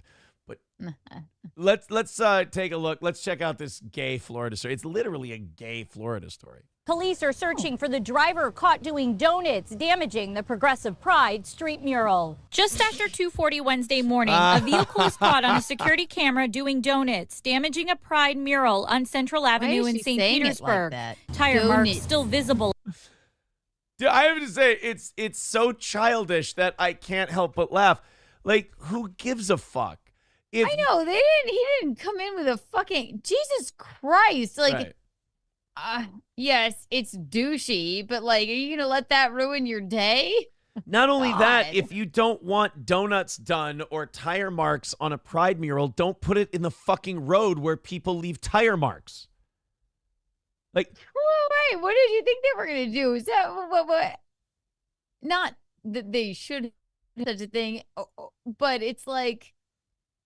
It's on the ground. And if people are allowed to drive over it, it's going to get scuffed up a little bit. That's just silly. Yeah. I mean, it's like you might as well, you know how people are. You might as well put a fucking bullseye in the middle of the road.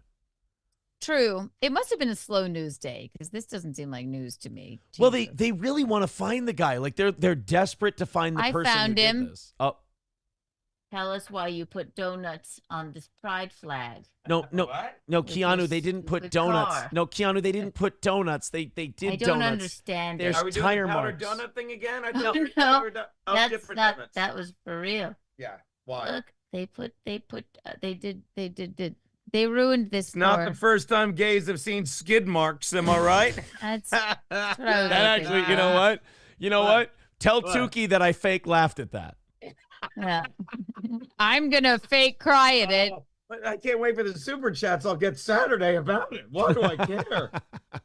That was fucking great. Thank you. I couldn't get On the street. My reaction is disappointment, not surprise. I think anytime we're in a situation where we have public displays of pride, our authentic selves, people are going to have a reaction to it. They act like, you know what is worse? If I walked out of, I would fucking raise hell. If PETA, and if I had a fur fucking coat on, and I don't even wear fur, but if they thought it was fur, a white coat, and they splattered that, that's more traumatizing. The gays wouldn't have even noticed the skid marks. Would they have? No, that it would have just went right in.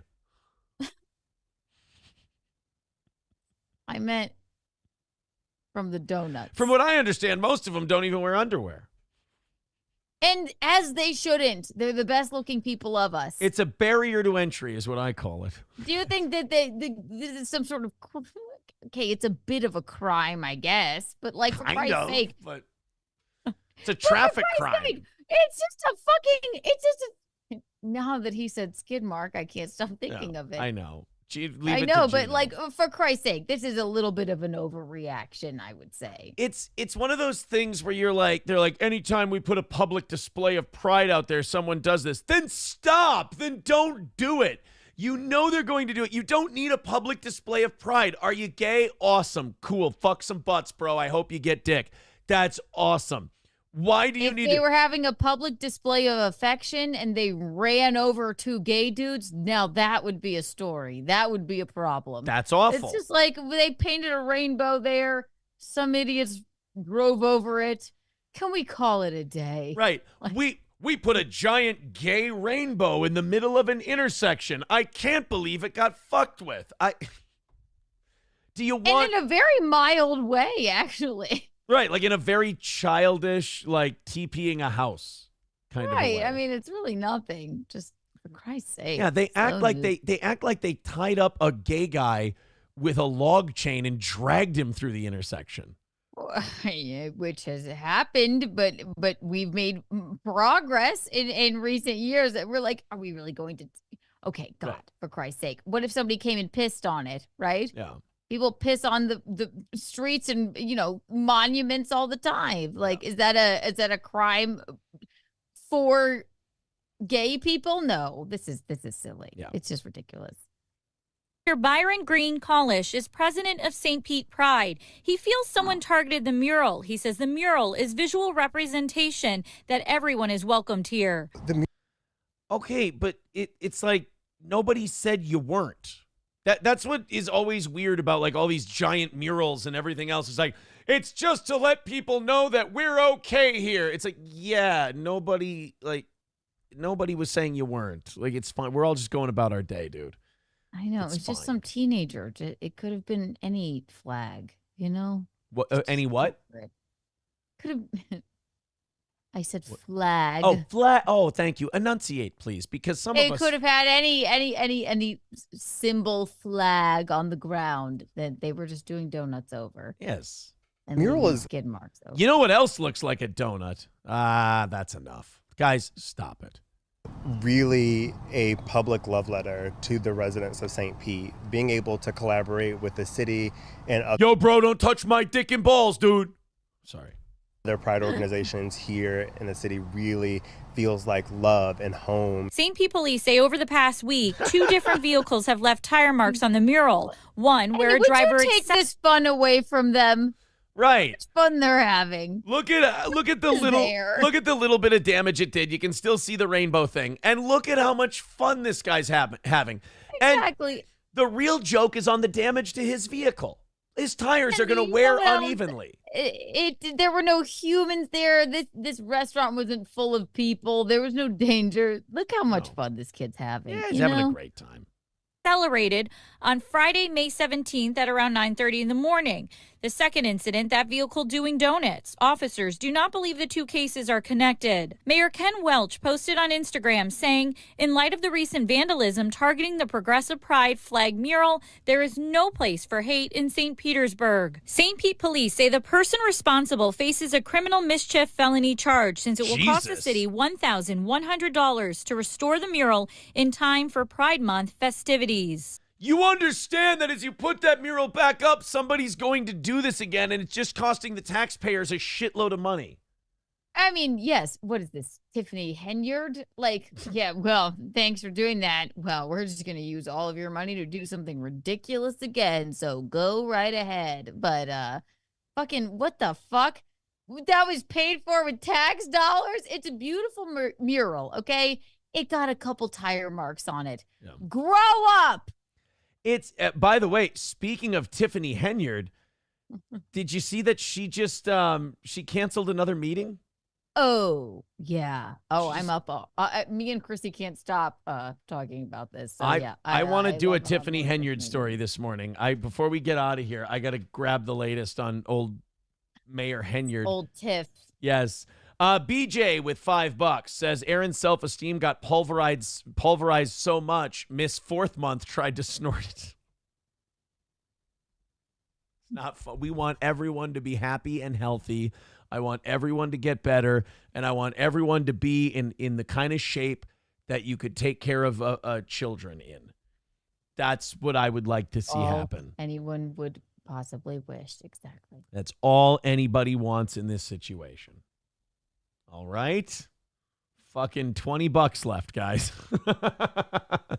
$20 to go if you want to help knock it out. There's the links in the chat. Go ahead and click on the Streamlabs, the PayPal, the Venmo, or throw in the Super Chats. We'll knock out that last 20 and call it a W for the day. All right, let's look up what Tiffany Henyard's up to, because I did see yesterday that, again, old Mayor Henyard was... she's up to something. She, I think, canceled another meeting when it was about to start. Like, she got everyone together 2 days ago. And then as everyone's there for the budget meeting, she just goes, psych, fuck it, we're done. Whatever. She's the definition of like, let them eat cake. She is. Whatever. I'm sassy. I have billboards. I can spend whatever money I want. Y'all are haters if you defy me. Let them eat cake. That's what she's been saying the entire time. If you don't believe me, y'all are haters. They're like, well, wait. The average person in this town makes $24,000 a year, and you spent basically everything on your outfits and your security and this weird trip to Vegas, and we just had some questions. She's like, y'all are haters. We're canceling this meeting. That's Goodbye. it. Snookerman with $2 says, hide Uncle Daniel's ashes from... Now, we want everyone to be happy and healthy and good. Why would you be so... And rest in peace for your uncle. And rest in peace to my Uncle Daniel, of course. All right, guys, $20 away. Knock it out in the next 10 minutes. We appreciate your support. Very cool. Let's go ahead and watch Tiffany Henyard cancel a Thornton Township budget hearing. I'm guessing during this budget hearing, they were going to discuss all the fucking money she's been burning through. Yeah, she's like, y'all are haters, so go away. Here we Get go. it. This is Tiffany Henyard.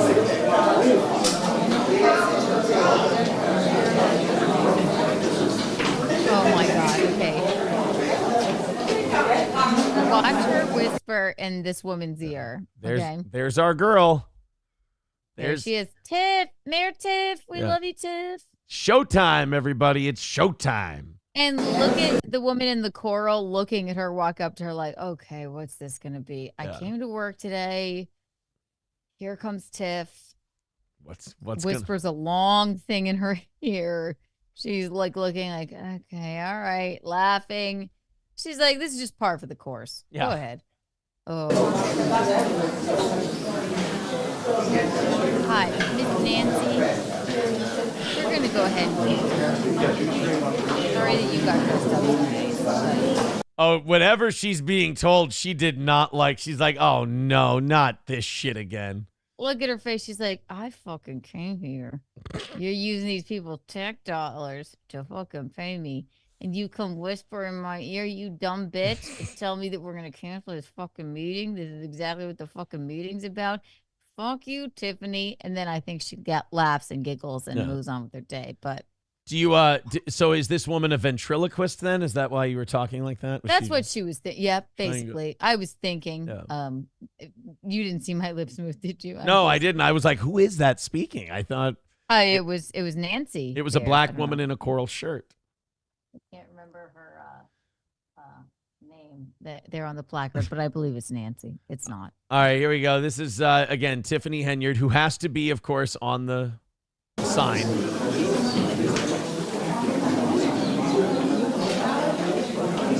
Oh, fuck my life. Good evening, everybody. Thank you guys for coming out this evening. I am Supervisor Tiffany A. Henyard, the People Supervisor. I want to thank you for coming out to hear from the department heads, the finance department as relates to the budget. So I'm glad y'all could be here. I'm the supervisor. Did she call herself the People's Supervisor? Yeah, that it's just marketing. Yeah, you know. she's the People's Supervisor. Look at them, and when she stops again, just look at the man to the left. Just looking at her like, I knew this would happen. Yeah. Well, and not only that, but like, she's like, I'm glad we could have all the budget heads here, like refusing to say so they could all talk about all the fucking money I've been burning through. She's like, she's glad everyone's here. Thank you for coming out to hear from the department heads, the finance department as relates to the budget. But lady's like, I just got here. Yeah, she's like, can you wait till I put my shit down? Yeah, I know. Should I walk away? Like, is this happening? I feel uncomfortable. You're making a speech, and everyone at one point during this looks at her with an "oh fuck" kind of an expression. Look at everyone's faces. She's had enough in the coral. Look at the man over to the right with the fucking. He's like, I knew this would happen. This woman's like, I just got here. Is this really happening for real? Okay. Meanwhile, fine. Tiffany Henyard still has that Wesley Snipes and white men can't jump smirk on her face. True, right. Relates to the budget, but unfortunately, we will have to postpone our meeting until Friday at 1 p.m. due to the fact of lack of quorum. So I came down to due to what? Lack of decorum? Lack of quorum? Pam over here is like, I guess I better not sit down. Well, all right. Guess I should probably pick up dinner on my way home. Anyway, well, all right. At 1 p.m. due to the fact of lack of quorum. So I came down to tell you guys this. So I will see you guys Friday at 1 o'clock. Thank you so much for coming out. She said. Lack of quorum, I thought she said, which is like lack of decorum? No, lack of quorum. So like a quorum is like the people and the people and the items necessary to be present aren't there. Like, do we have quorum?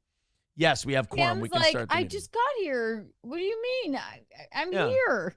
Poor Pam brought her umbrella, so clearly it's raining outside. There's shitty weather. She's like, I'm sorry I was a little late, but you tend to never start on time, so I just. What's that, Keanu? What's that, Keanu? Why doesn't she start on time? Why are you saying that I think that she doesn't start on time? Because she's black. On a regular basis. Visconti. Sorry, I thought we're starting Rumble Friday 5 minutes early, everybody. I know.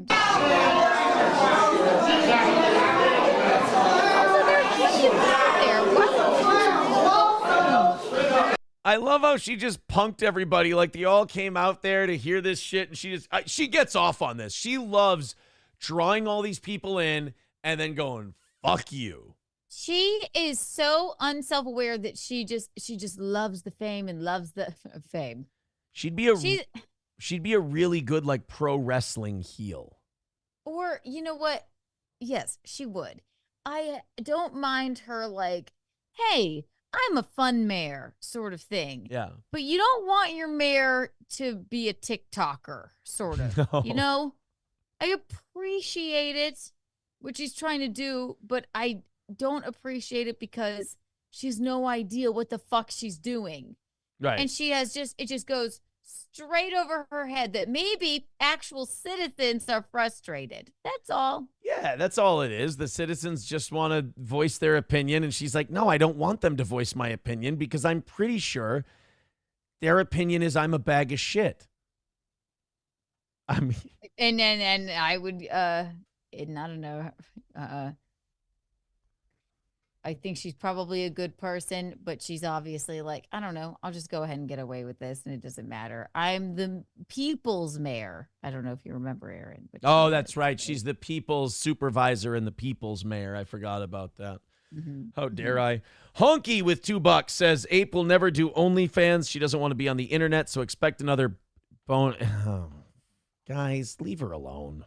I think we can leave it alone by now. Gannon Jesus Christ with 199 says, Star Wars ho clout chasing, calling you a clout chaser. Look, if I got bent out of shape every time someone said something shitty about me lately, I'd be bent out of shape constantly, guys. It's the internet. People get to say what they want. I get to say what I want. Isn't that the beauty of this fine fucking universe we're in?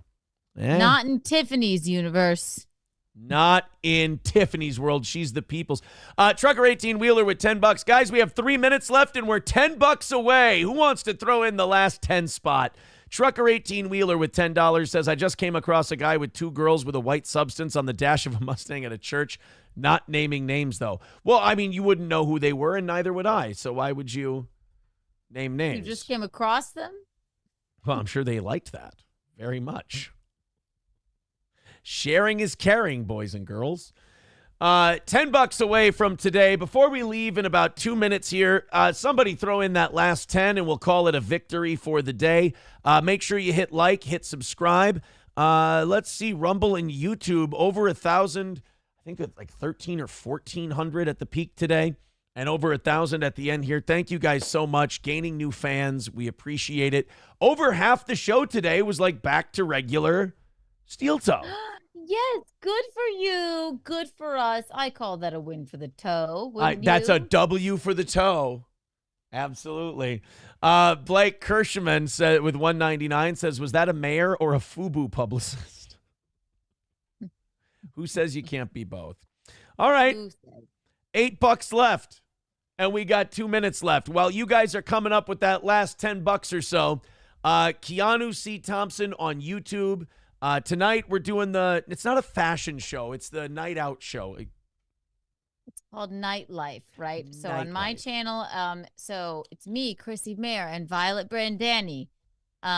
We have guest Cumia, Anthony Cumia was our last guest on Thursdays, but it's Keanu Thompson on YouTube. Come watch. Subscribe. It's rude not to. Yeah. Thank you for having me as always, Aaron. Tuesday. And you all will love Gino tomorrow. I assure you. So. I think we're going to do Rumble Friday tomorrow. I think it'll be fun. Were you thinking of just putting it on YouTube instead? Is that what you were saying? But I made Gino do YouTube on Monday. So I think I'm going to let him do Rumble on Friday and just let him get after it. Let him go. It'll make you feel better. Yeah. Thank you guys very much. I appreciate all of your support. If you subscribe to the channel, goddamn, I appreciate that too. Have a great rest of your day. We'll be back again tomorrow morning, 6 a.m. Central. Get outside, do something nice. And Keanu, again, thank you very much. Bye, Aaron. Bye, everybody. Bye. Bye, everyone.